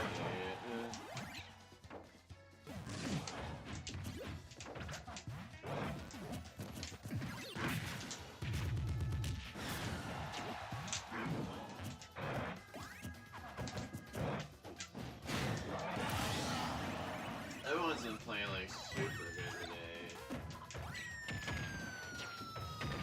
I usually do not have this many good people pop up in my arena.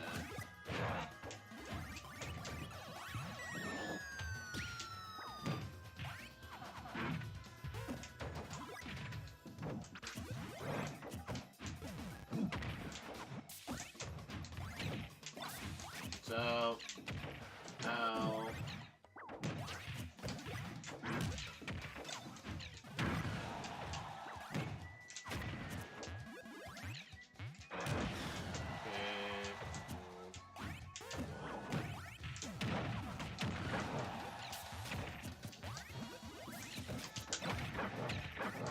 No.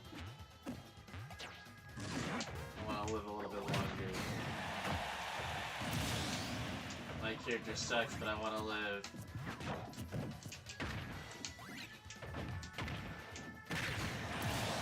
I said I want to live.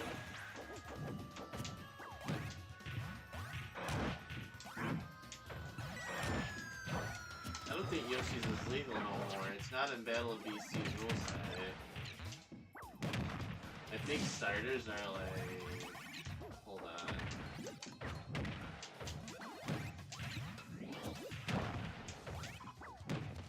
I'll have to look at Battle of BC's rule set.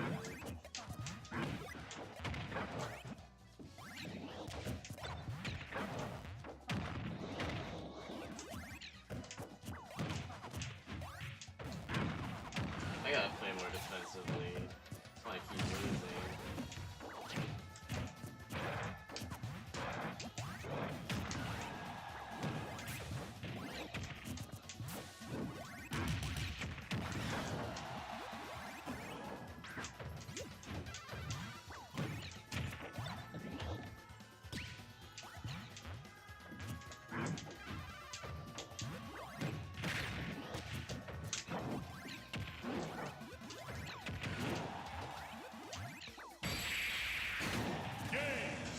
I was like, save me, Gordo. Save me. Wins.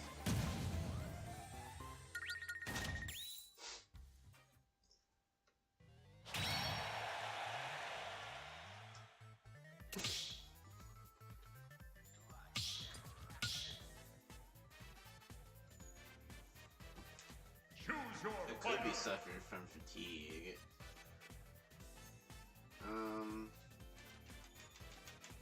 I'll play a different character and mix it up some if I have to stream a little bit longer.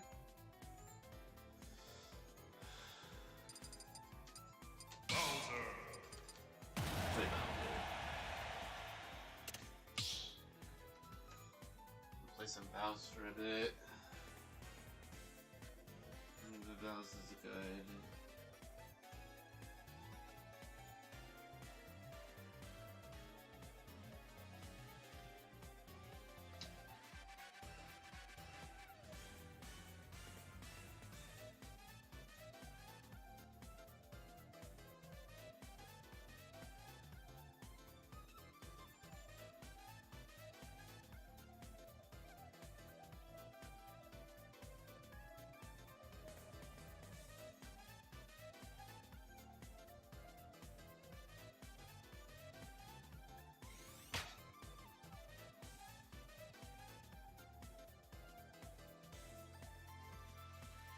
Deity's free to just sucks, eh?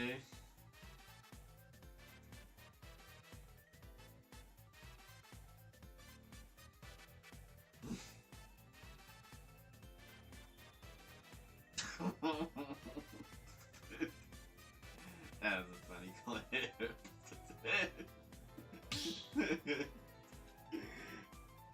That's a funny clip.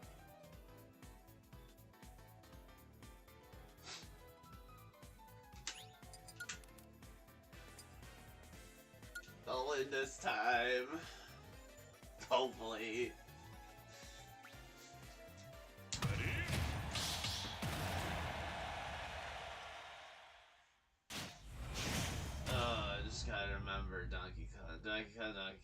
Donkey Kong.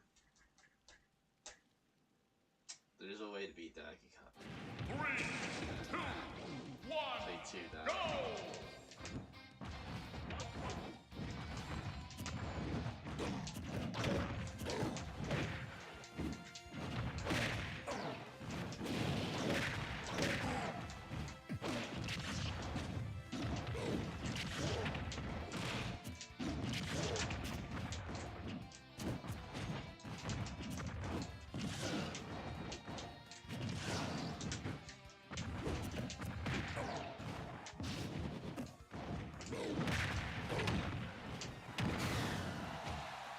Good trade and die.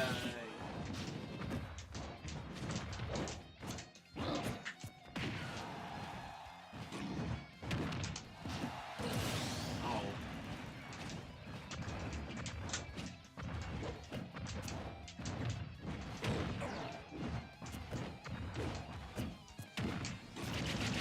I don't know what percentage goes for that.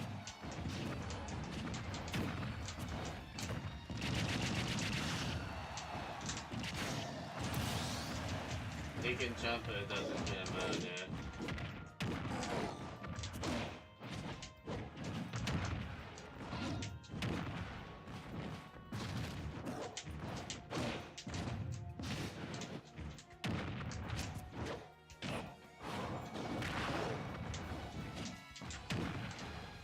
Maggie?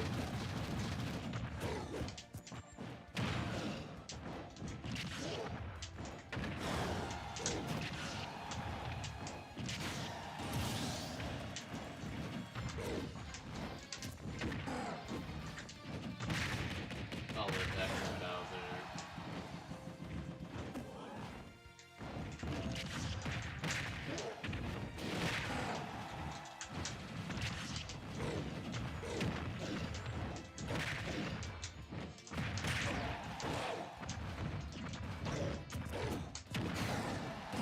If the percent deficit's big enough to spend it.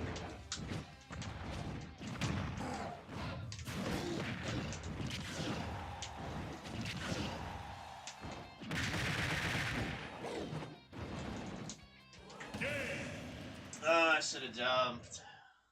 I threw that game away. Donkey Kong Tried to go for an edge guard.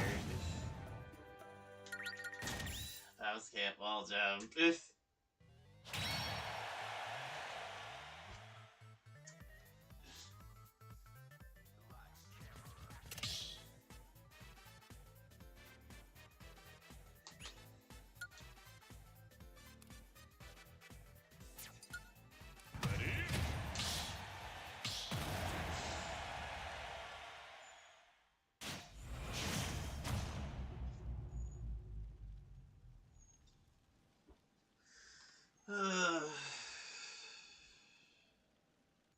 Three, two, one, go!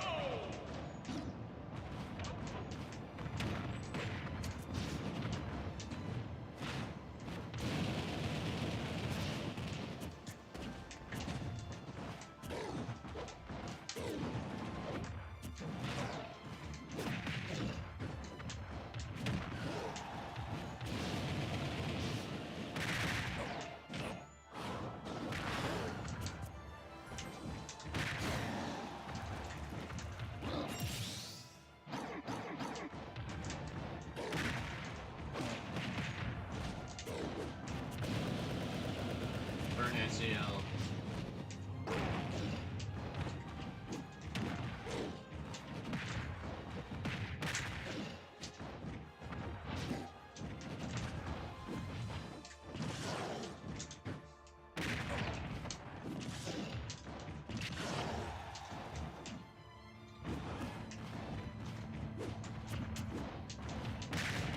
Bowser doesn't need a lot to win because he hits hard. He's got better freedom than immunity. Very good shield options.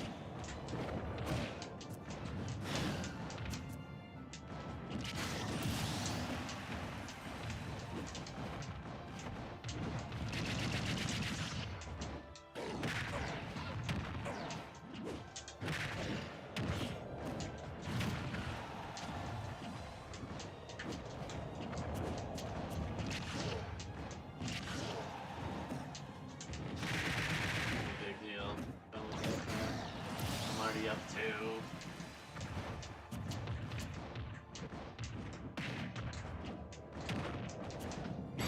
Bye bye.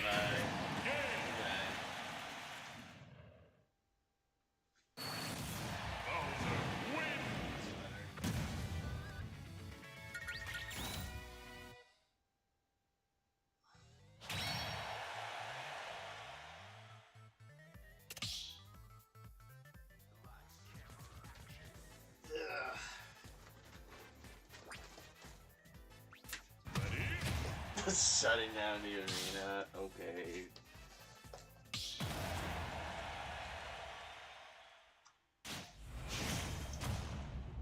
I need to fill my water bottle.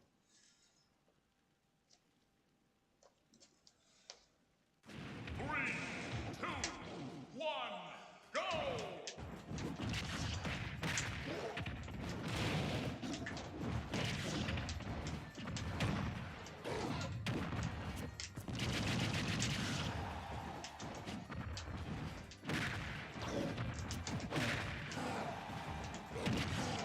Shut up, Millie.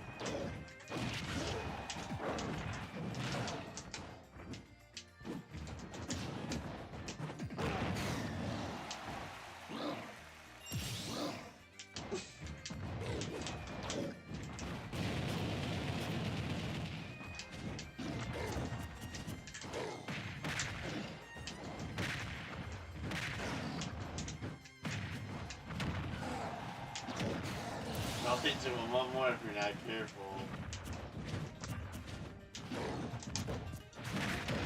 Fine. I'm at 0. I said I'm at 0, so I should be fine.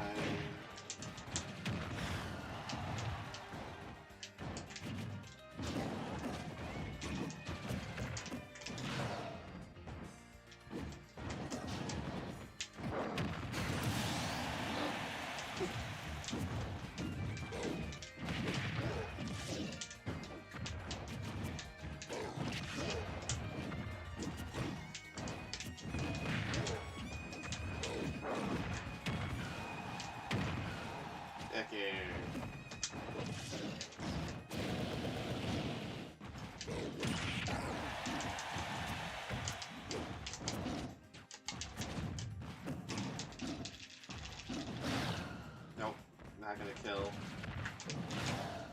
That won't kill either. No!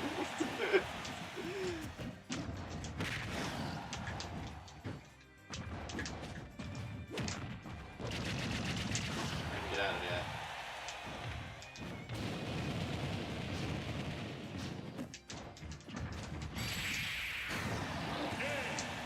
Just not throwing away that game like the last one in Kalos.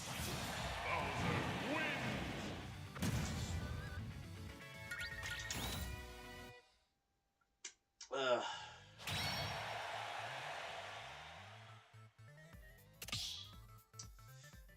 That covers like almost everything. It covers roll, it covers normal get up. I think like the only thing it covers is get up. Doesn't cover is like get up attack or jump.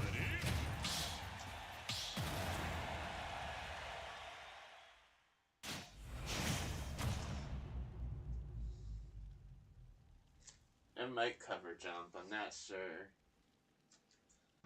3, 2, 1, go! Fire rep check.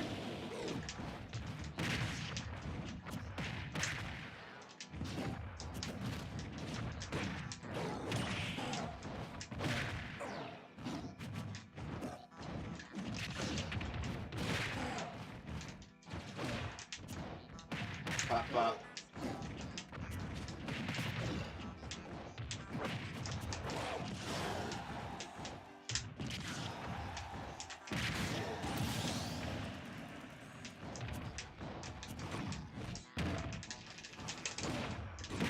That hit from so far away. It's I hit from so far away. Pop up. He probably thought they was gonna land off stage.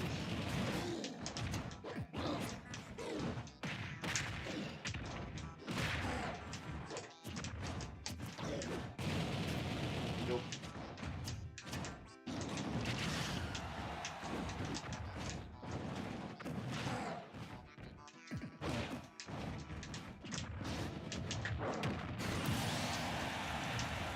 Actually roll through it.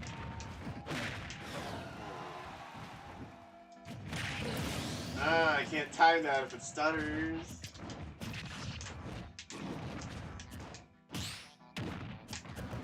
Uh.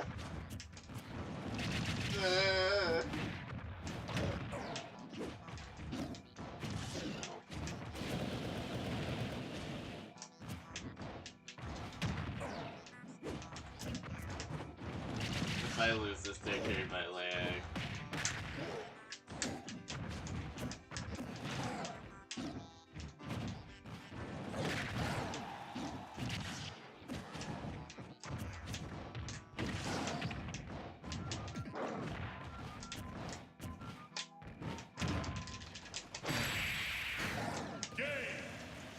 Carried my leg. Donkey Kong wins. My second stack would not have been gone. That didn't happen.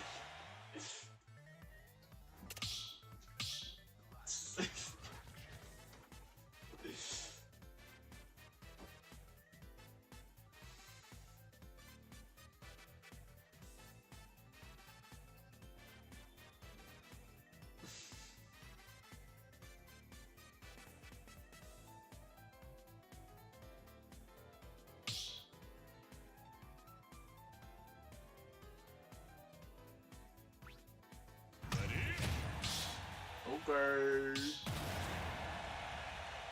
Okay. Okay. Okay. Okay. One, go!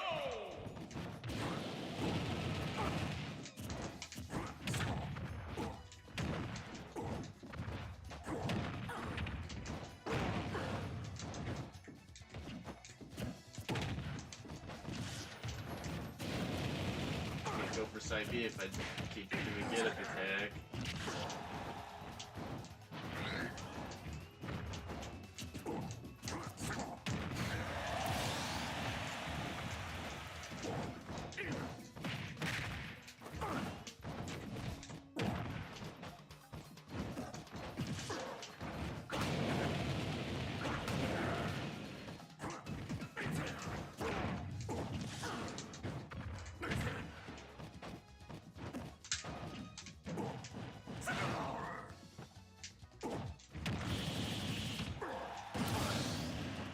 I was supposed to.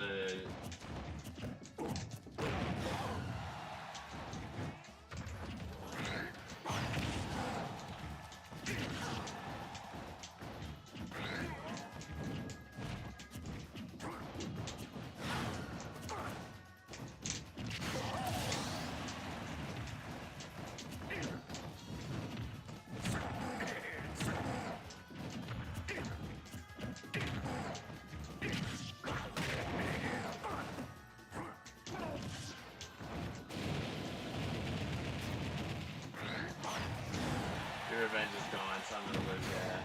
Never mind.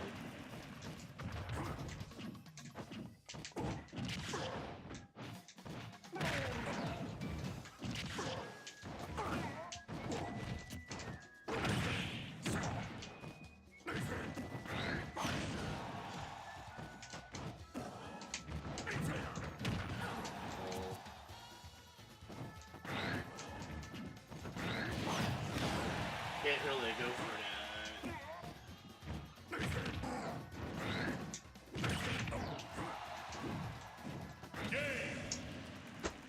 I couldn't up B. I could not up B. I was going to up B, but of course it registers it as a side B instead.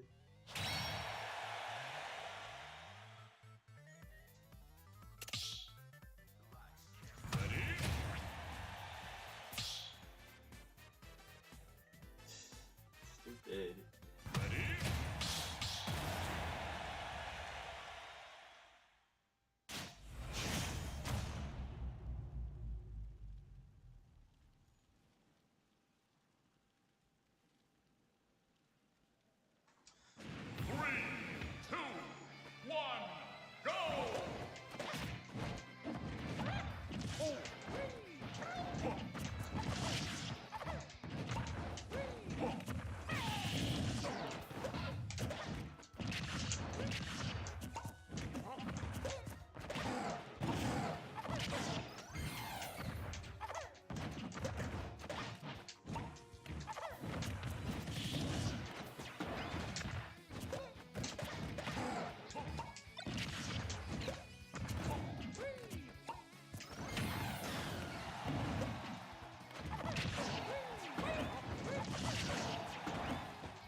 I did.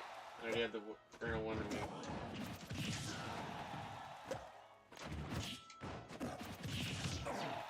I guess we'll make it 10.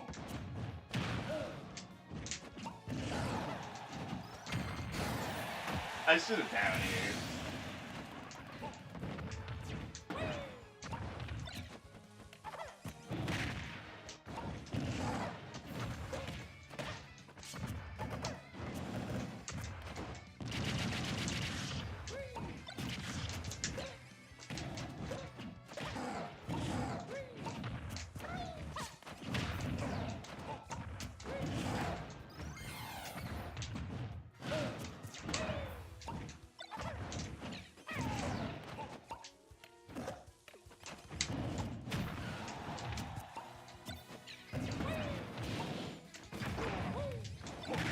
Lucky Callus's platform was too high for me to do that. Or you would have been sharked.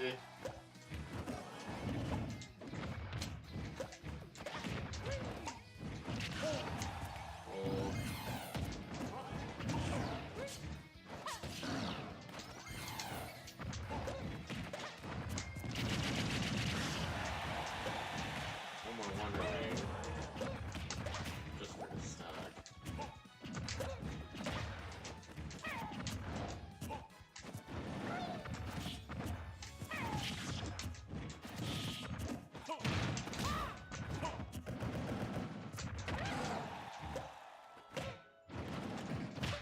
I didn't mash, that's why I couldn't keep my stock.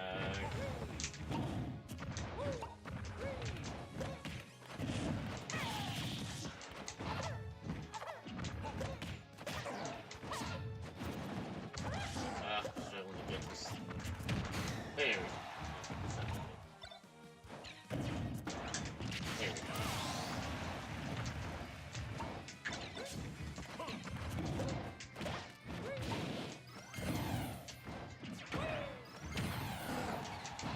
Down 2 Wonder Wings. 3. I'm just mad. This is I did 3 Wonder Wings. Banjo and Kazooie win! I got shook there.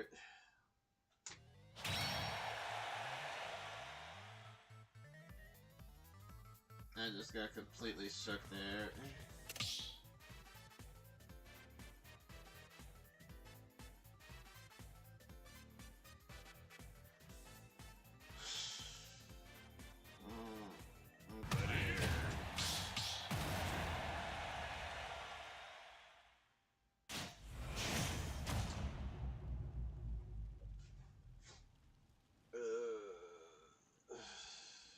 That'll be the last fight. 3, 2, Next fight. 1, go!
Unfortunately, that doesn't work.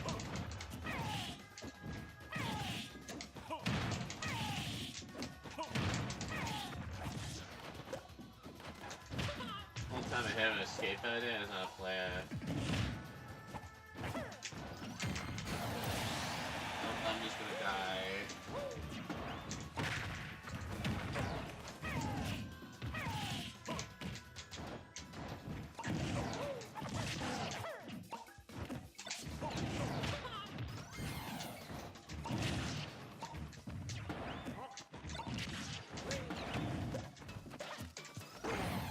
actually really good banjo in my arena.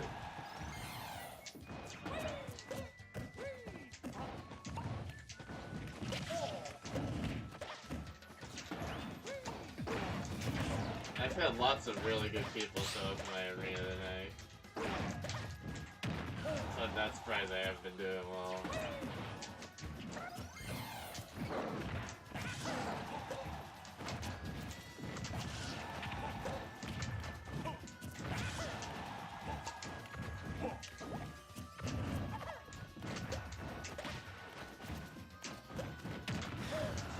That hit lag through it? Hold on. They could probably just yellow Wonder Woman. See? No need to try hard at all. Banjo and Kazooie win!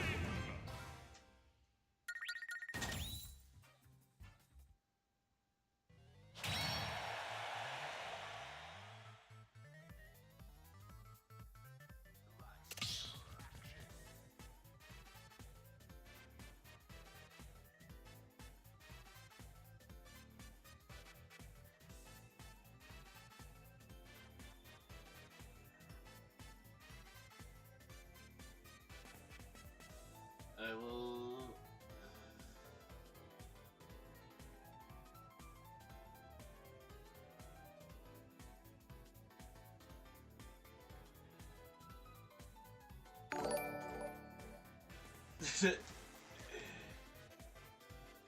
Thank you.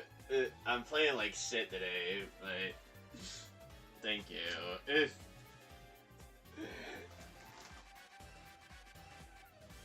Yeah. That's something new I haven't seen from Banjo.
That was not what I meant to do, but we take those.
down to one Wonder Wing. 145.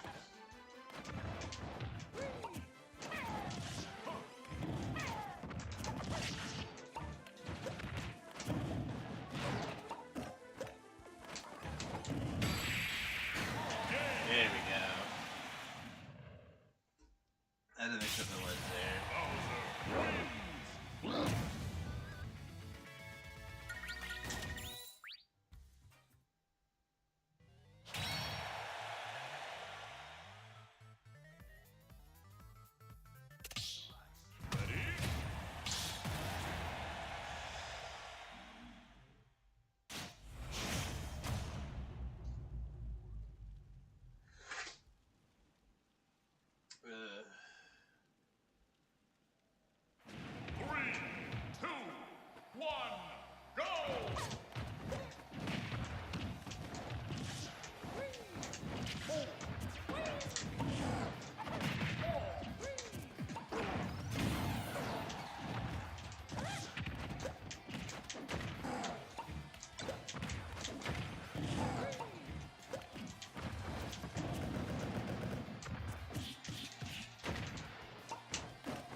I can't mix up in the lines.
A little bit more and I would have had it.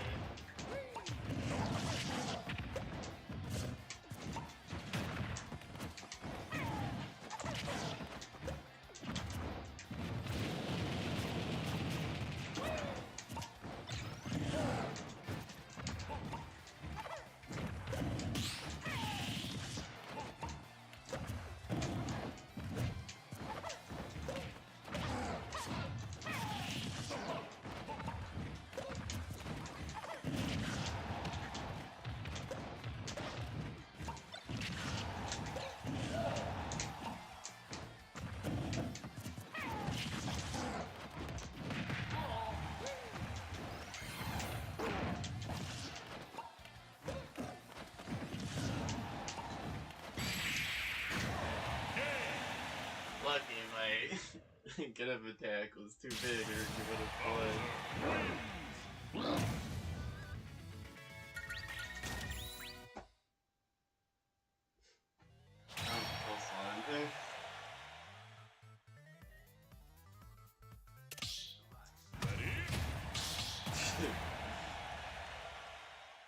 This is a really close one.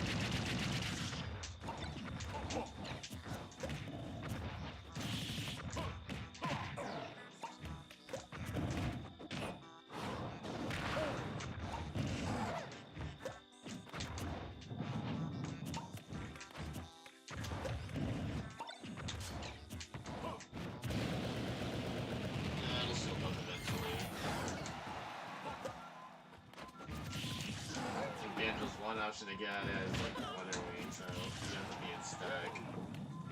Happen to burn. Ah!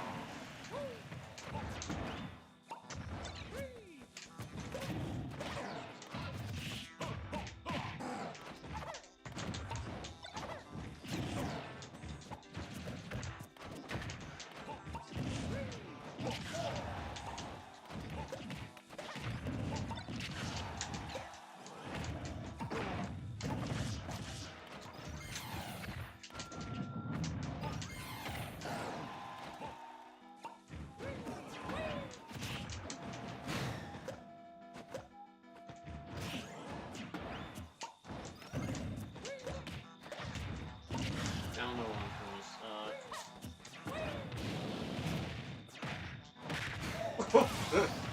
that was a silly kill. We take those.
I knew I couldn't be too greedy, but I wonder if it was gonna happen eventually.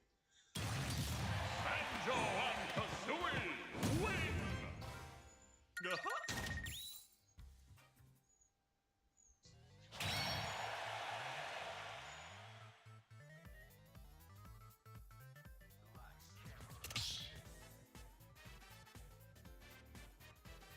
Ready?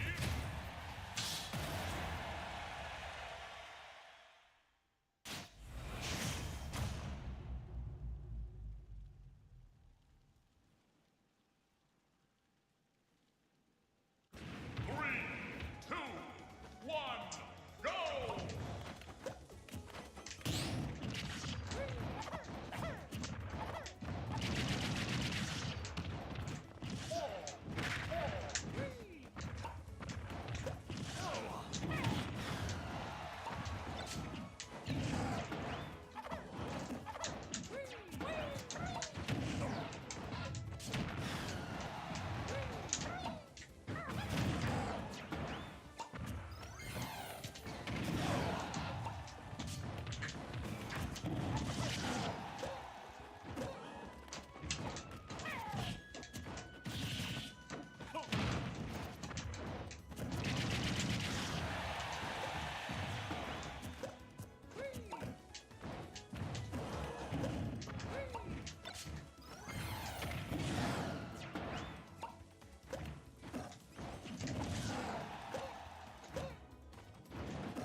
I was not expecting a jab to kill.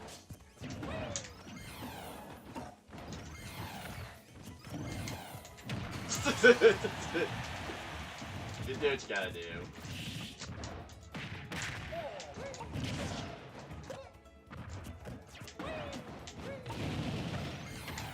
That's forcing on use the Wonder Wing to get across.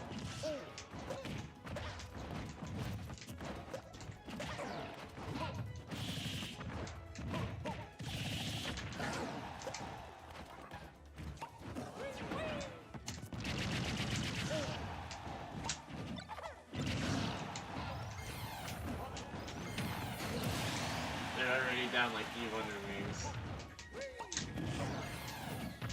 4.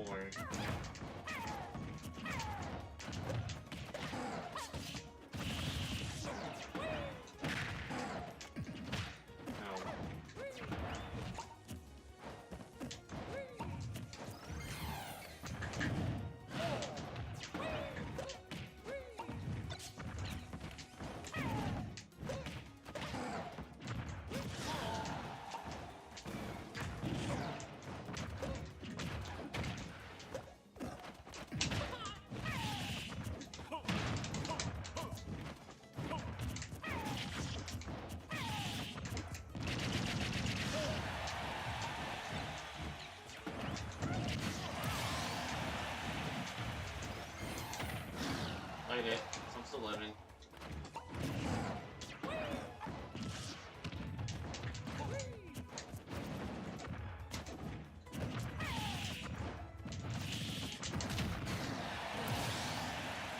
That makes that.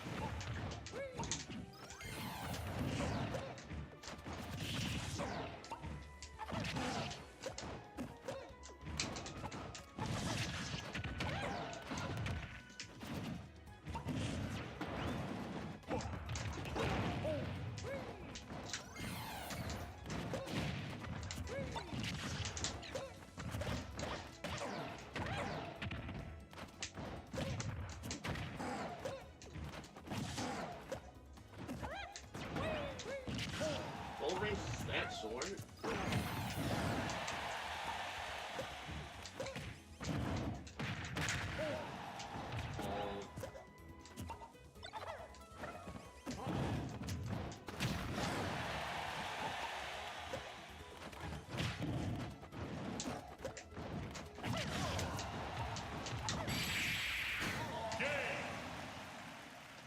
Oh, that was another close one.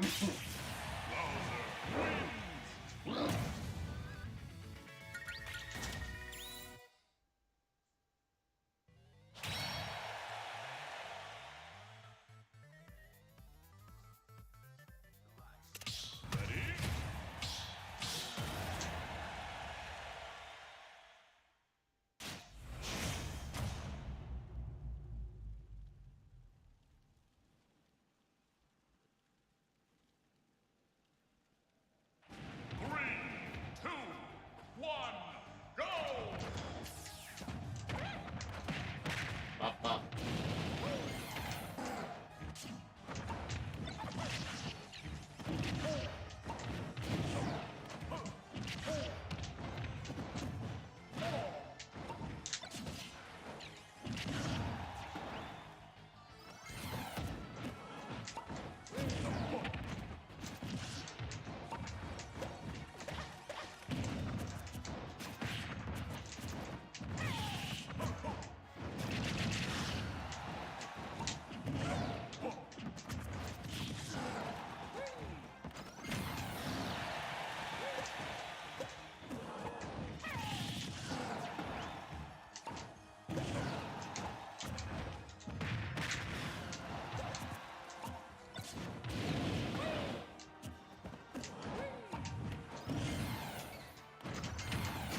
Good force that he is wondering.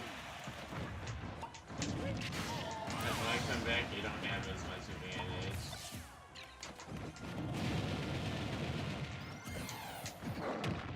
Beating Wondering is usually one of your best plays against Banjo.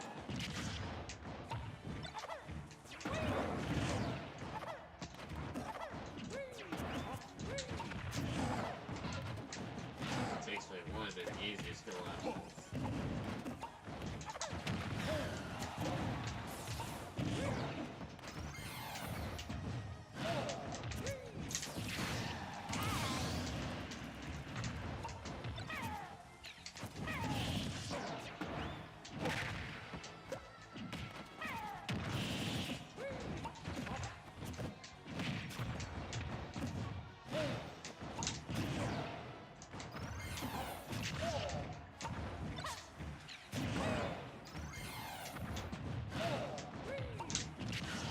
Stay off stage right now.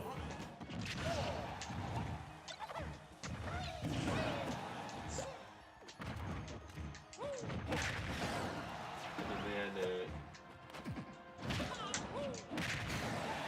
Ah, you shit. That's good.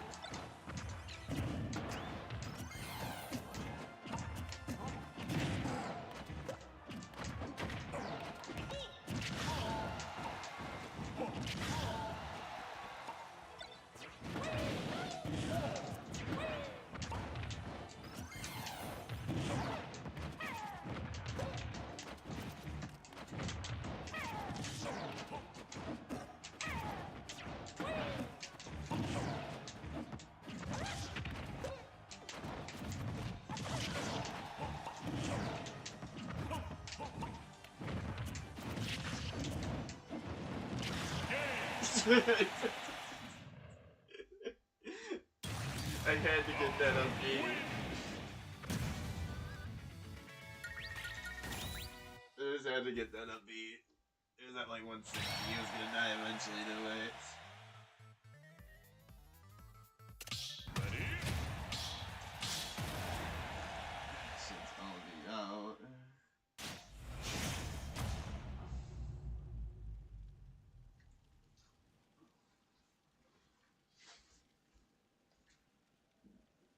Three, two, one, go! Play rep tech.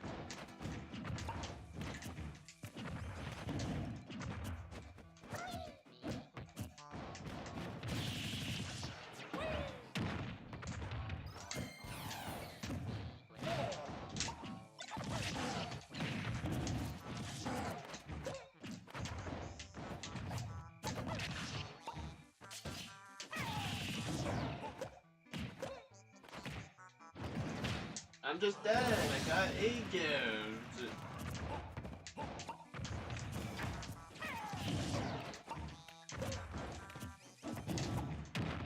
Oh, yeah.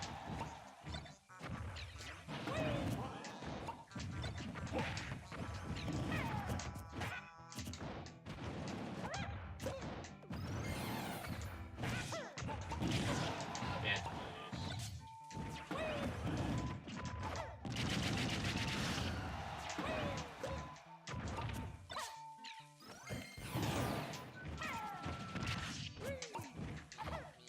What happened there was I got shield powered.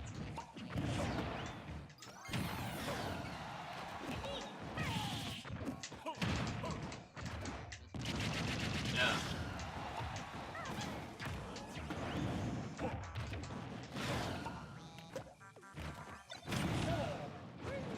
That was a sick kill.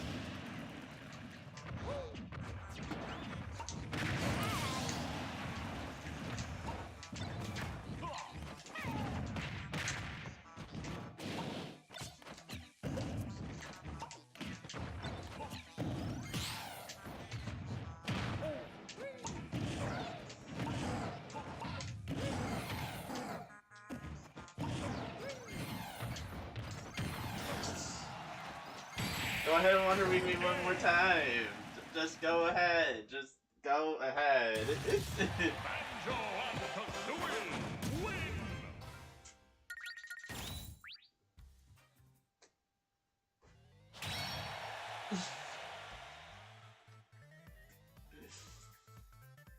Just go ahead and do it one more time.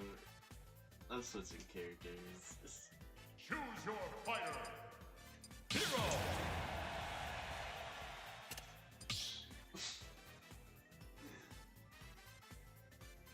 Ready?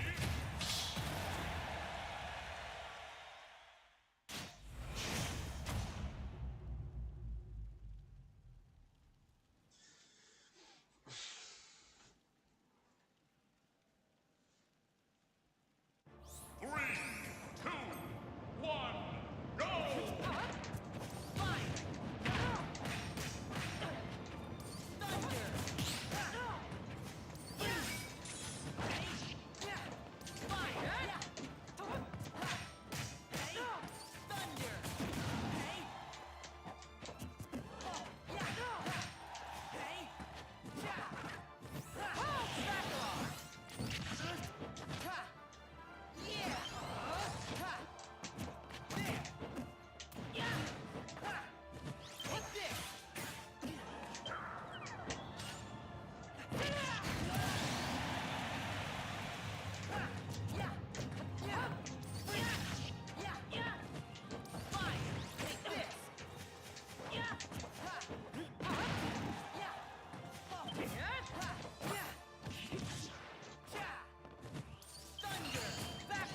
Nice try.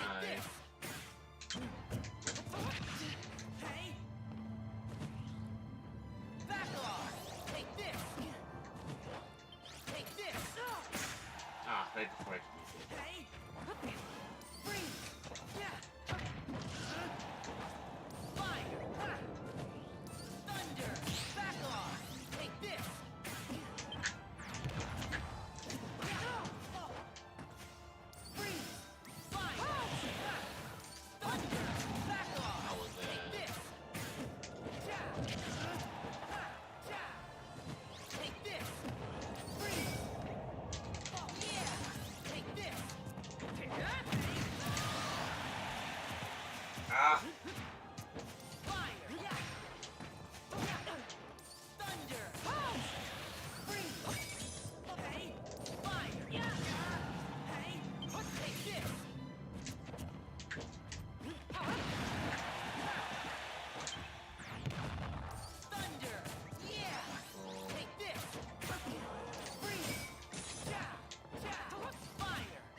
Hero wins.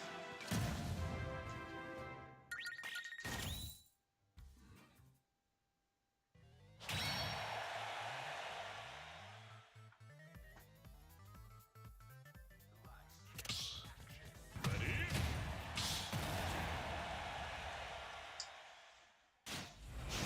What time is it? Almost midnight.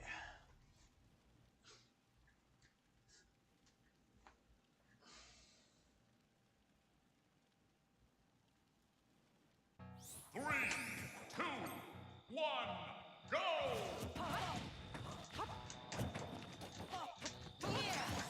Take this!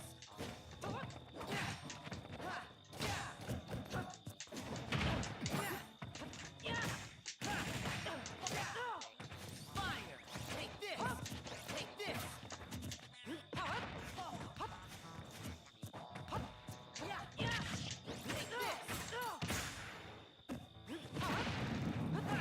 Thunder!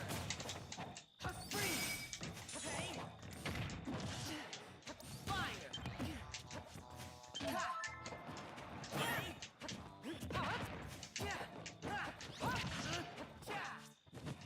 Thunder! Back off! Take this! Back off!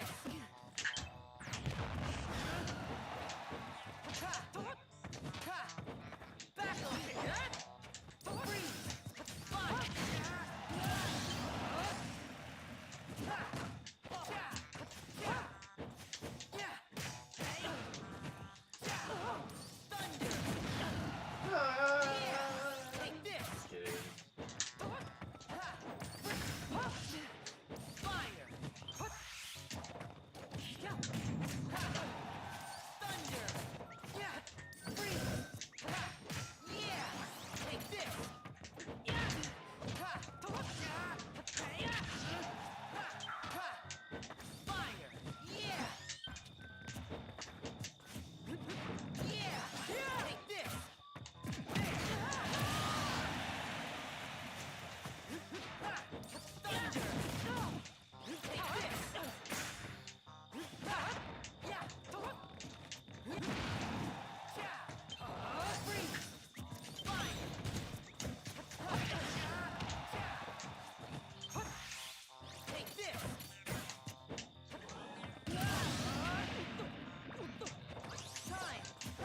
this!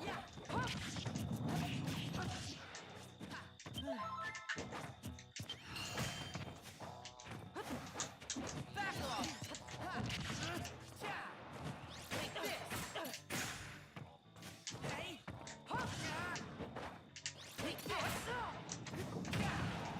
Thunder! Yeah! Take this! Freeze! Again. Bounce.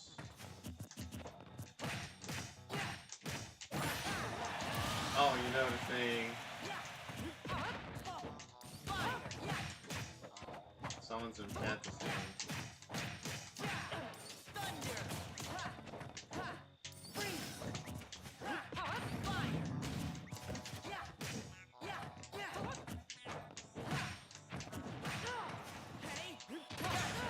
Ah!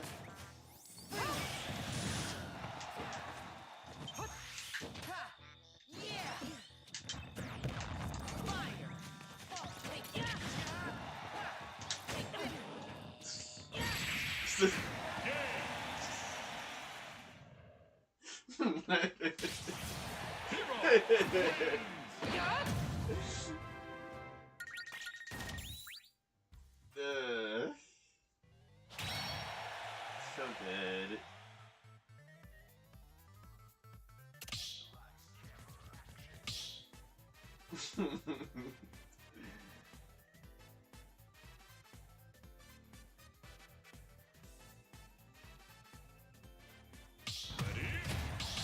Living. Oh no.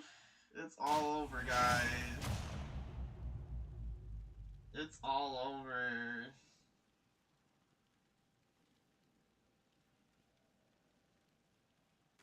Three, two, one, go!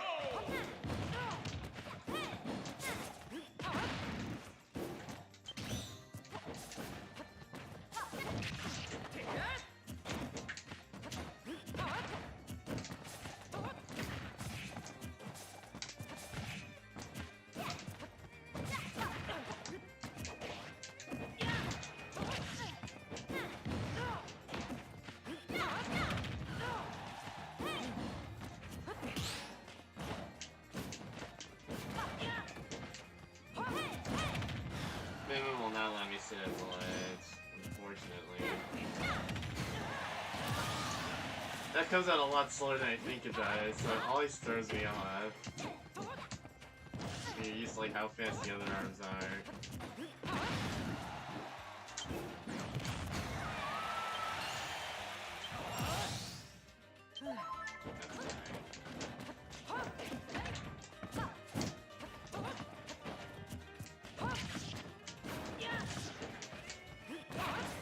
This early on in stocks.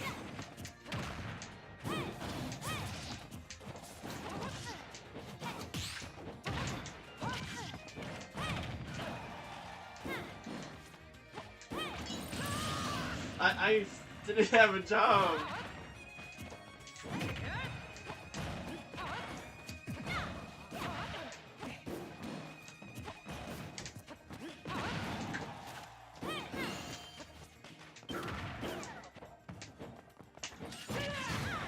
That won't kill.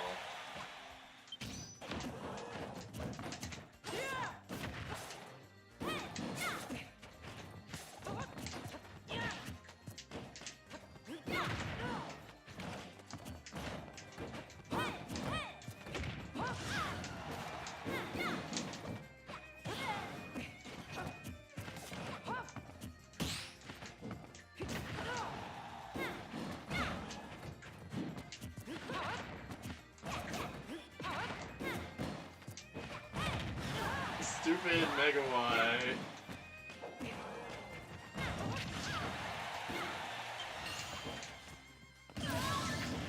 Yeah, big whoop. I healed 10%. But they know how to mix up.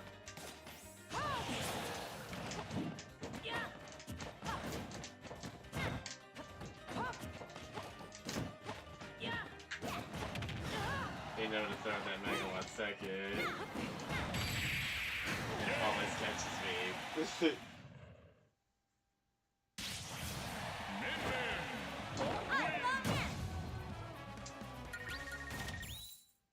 There's a way around a Megawatt if you like go for a second.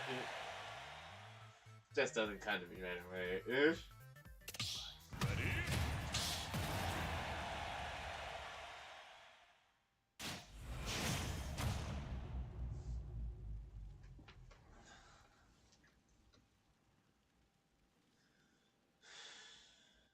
3, 2, 1, go! That's gonna hurt.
Hero wins. Alright, now I'm playing good again. See it a little more about. And take a break for a bit. Ready?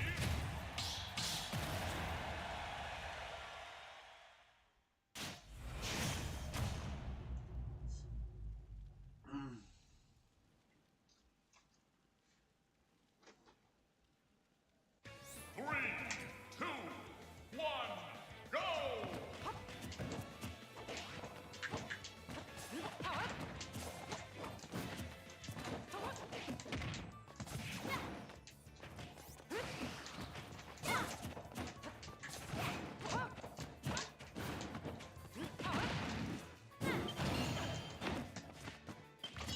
Good playing. I'm gonna die. The other time is dead. Ow.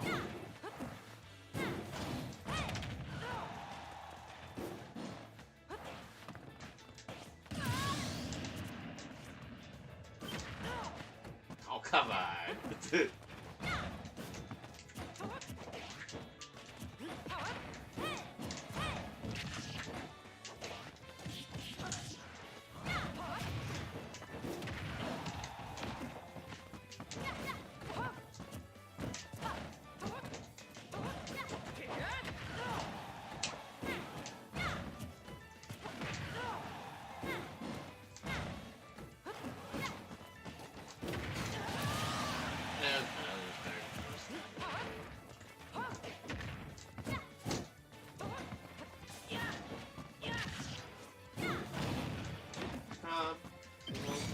Ow.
Dang, you're really watching their movement this time.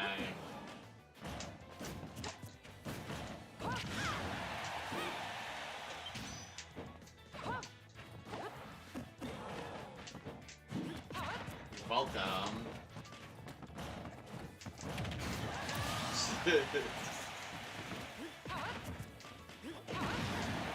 Devil.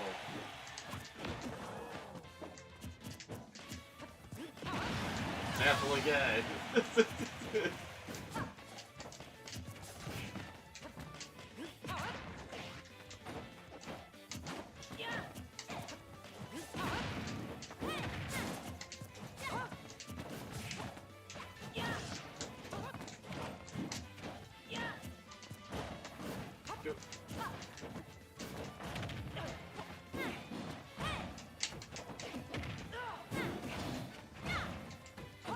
I'm more than willing to wait on what to get an opening.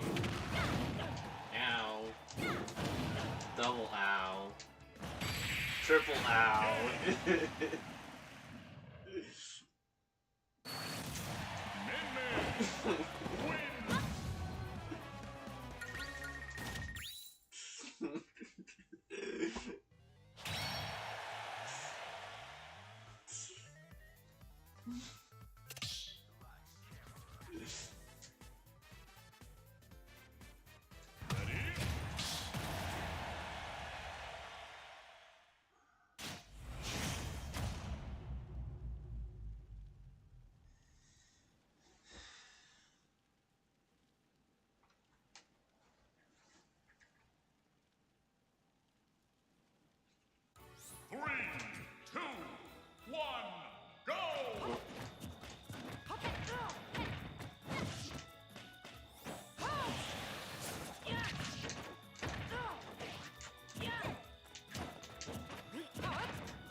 may as well be dead.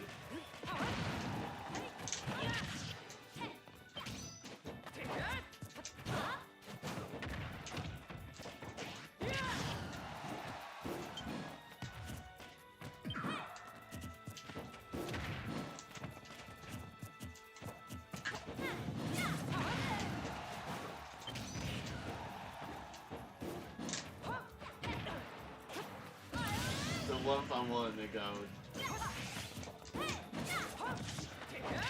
Just to make sure they can't recover.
No! A stupid hero just refusing to die. After getting hit with like 5 megawatts at like 150.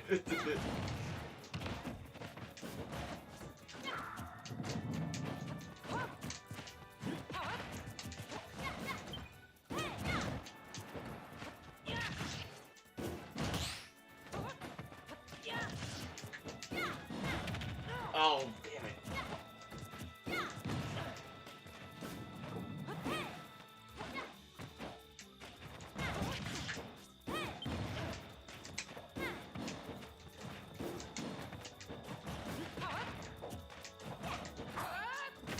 Had to go for at least once.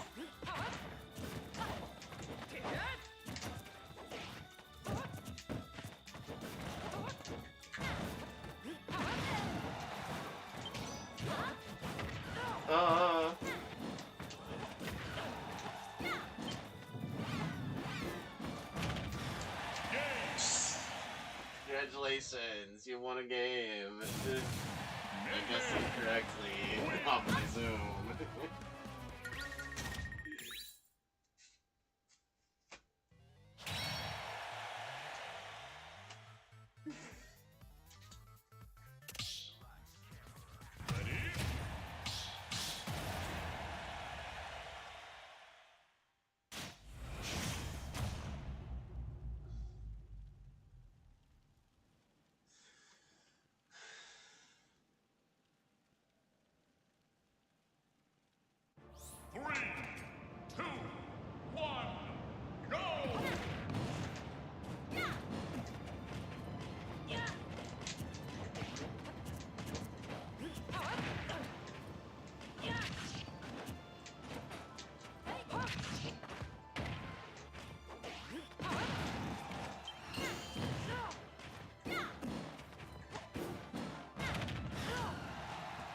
Oh, now they just have the game for free.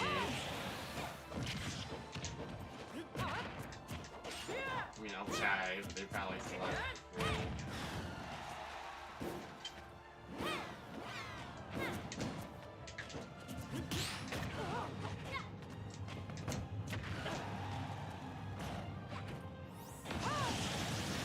Not dead.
I wanted to just run up and dash tag. I can't do that.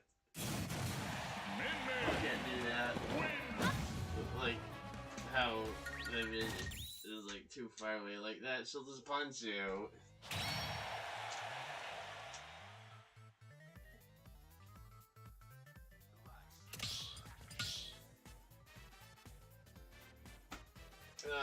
Choose your fighter.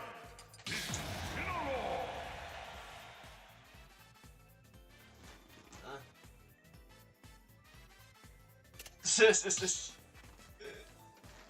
Yeah, the best BS would be I get it.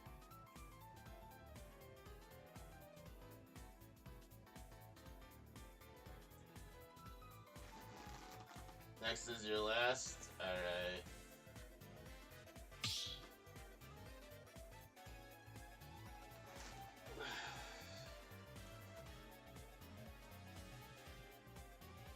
No problem. Ready?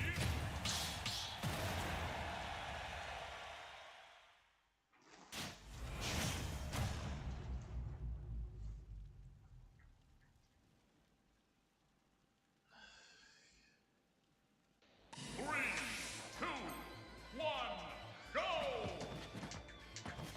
Fire!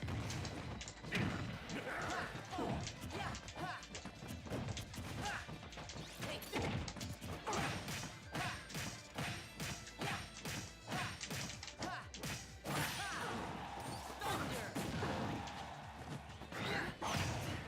Freeze! Yeah! Take this! Fire! I was ready to. Freeze! Fire! Thunder! Freeze! Fire! That worked out nicely. Take this! Take this! Thunder!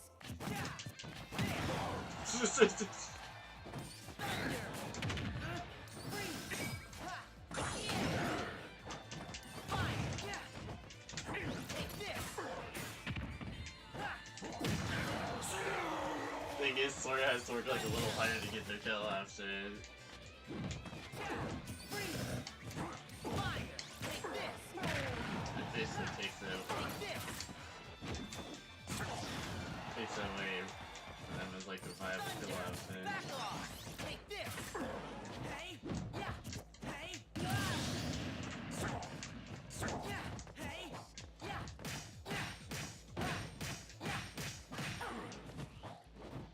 Hey! Back off! Take this! Yeah! Freeze! Fire! Take this! Thunder! Freeze!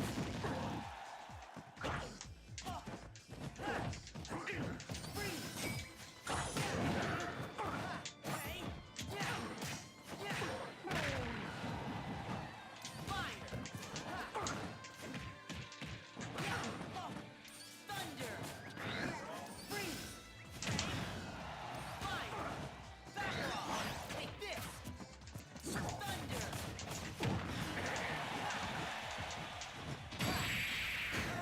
Game. Easy. Incineroar wins.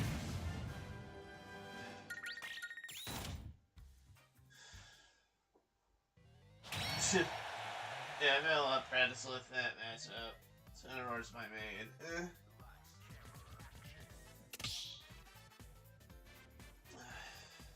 That's Stevo's job, get it happens.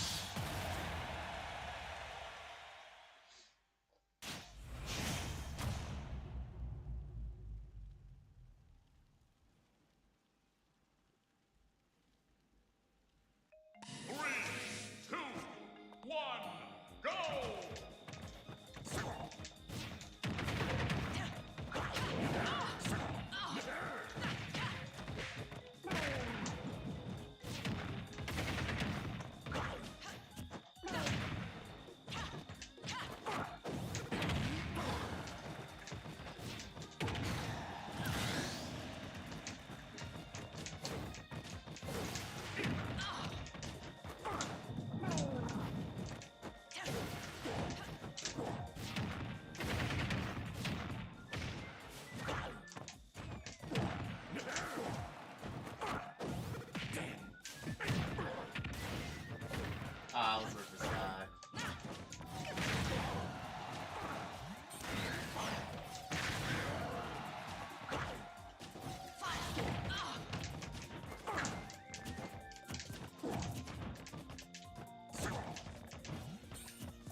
kill.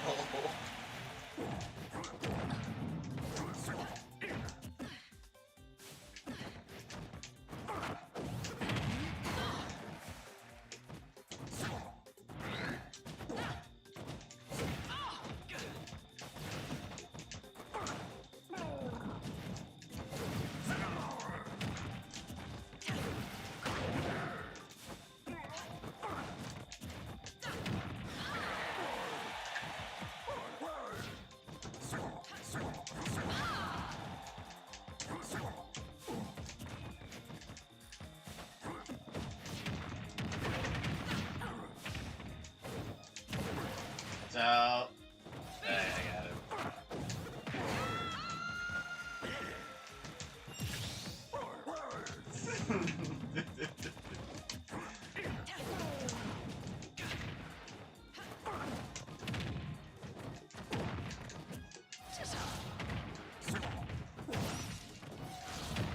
Oh, big one you use. That's okay. That did not help me escape that power up.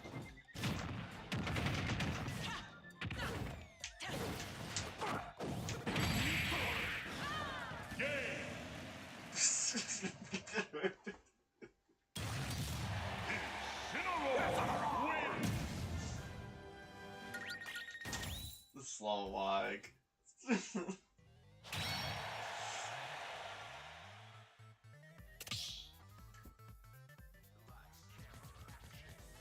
Ugh.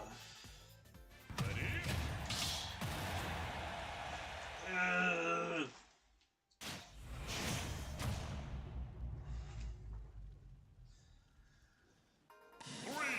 My laundry out of dryer. Go!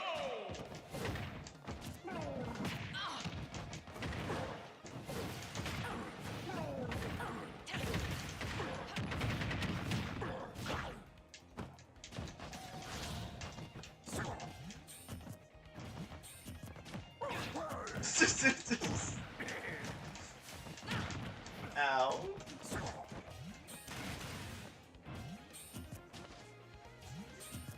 You still won't hit me because I'm crouching.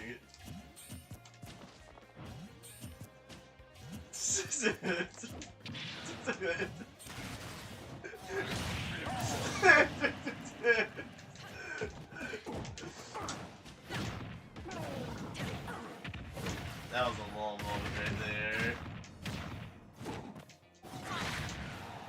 Okay, now I'm dead. Don't take you with me.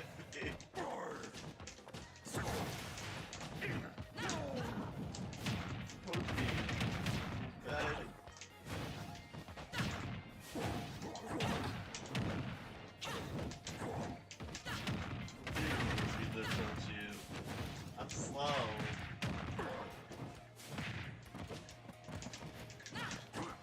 I'm like slow as a turtle. I'm quite literally the slowest character in the game.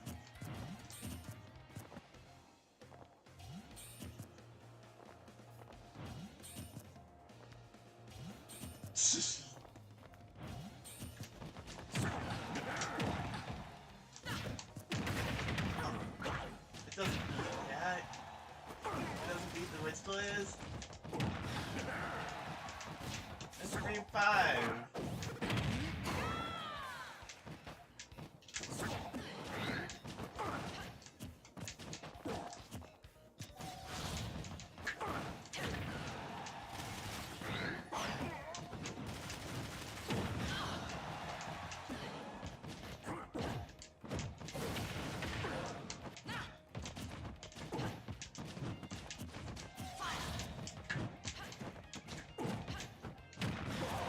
Fails being annoying as hell. Dead you.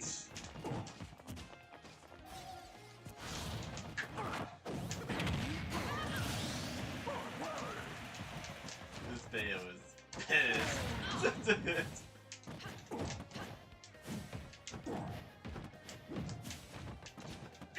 If you need to learn how to talk to me. This Bayo's pissed.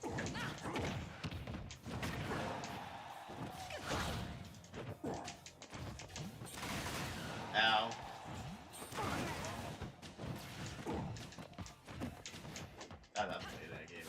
Come in.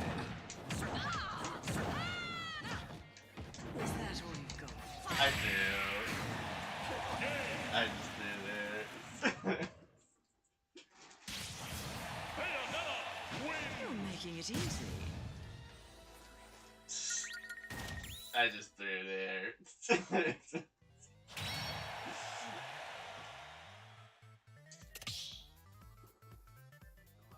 That was too silly.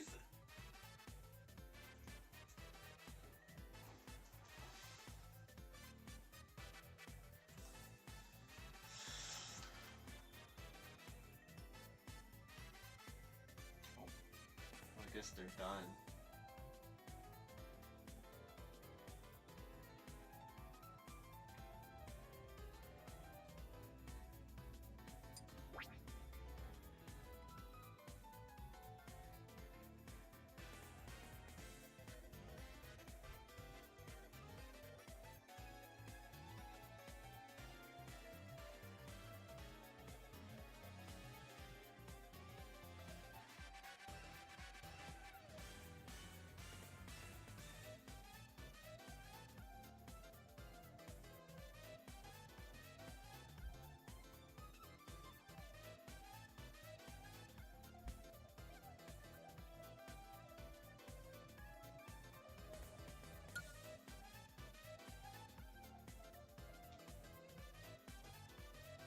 I'm done. I'm gonna stop. So I can take care of the rest of my stuff tonight. Well, it's fine. I gotta stop at some point. Good night. Thanks for watching and for the games.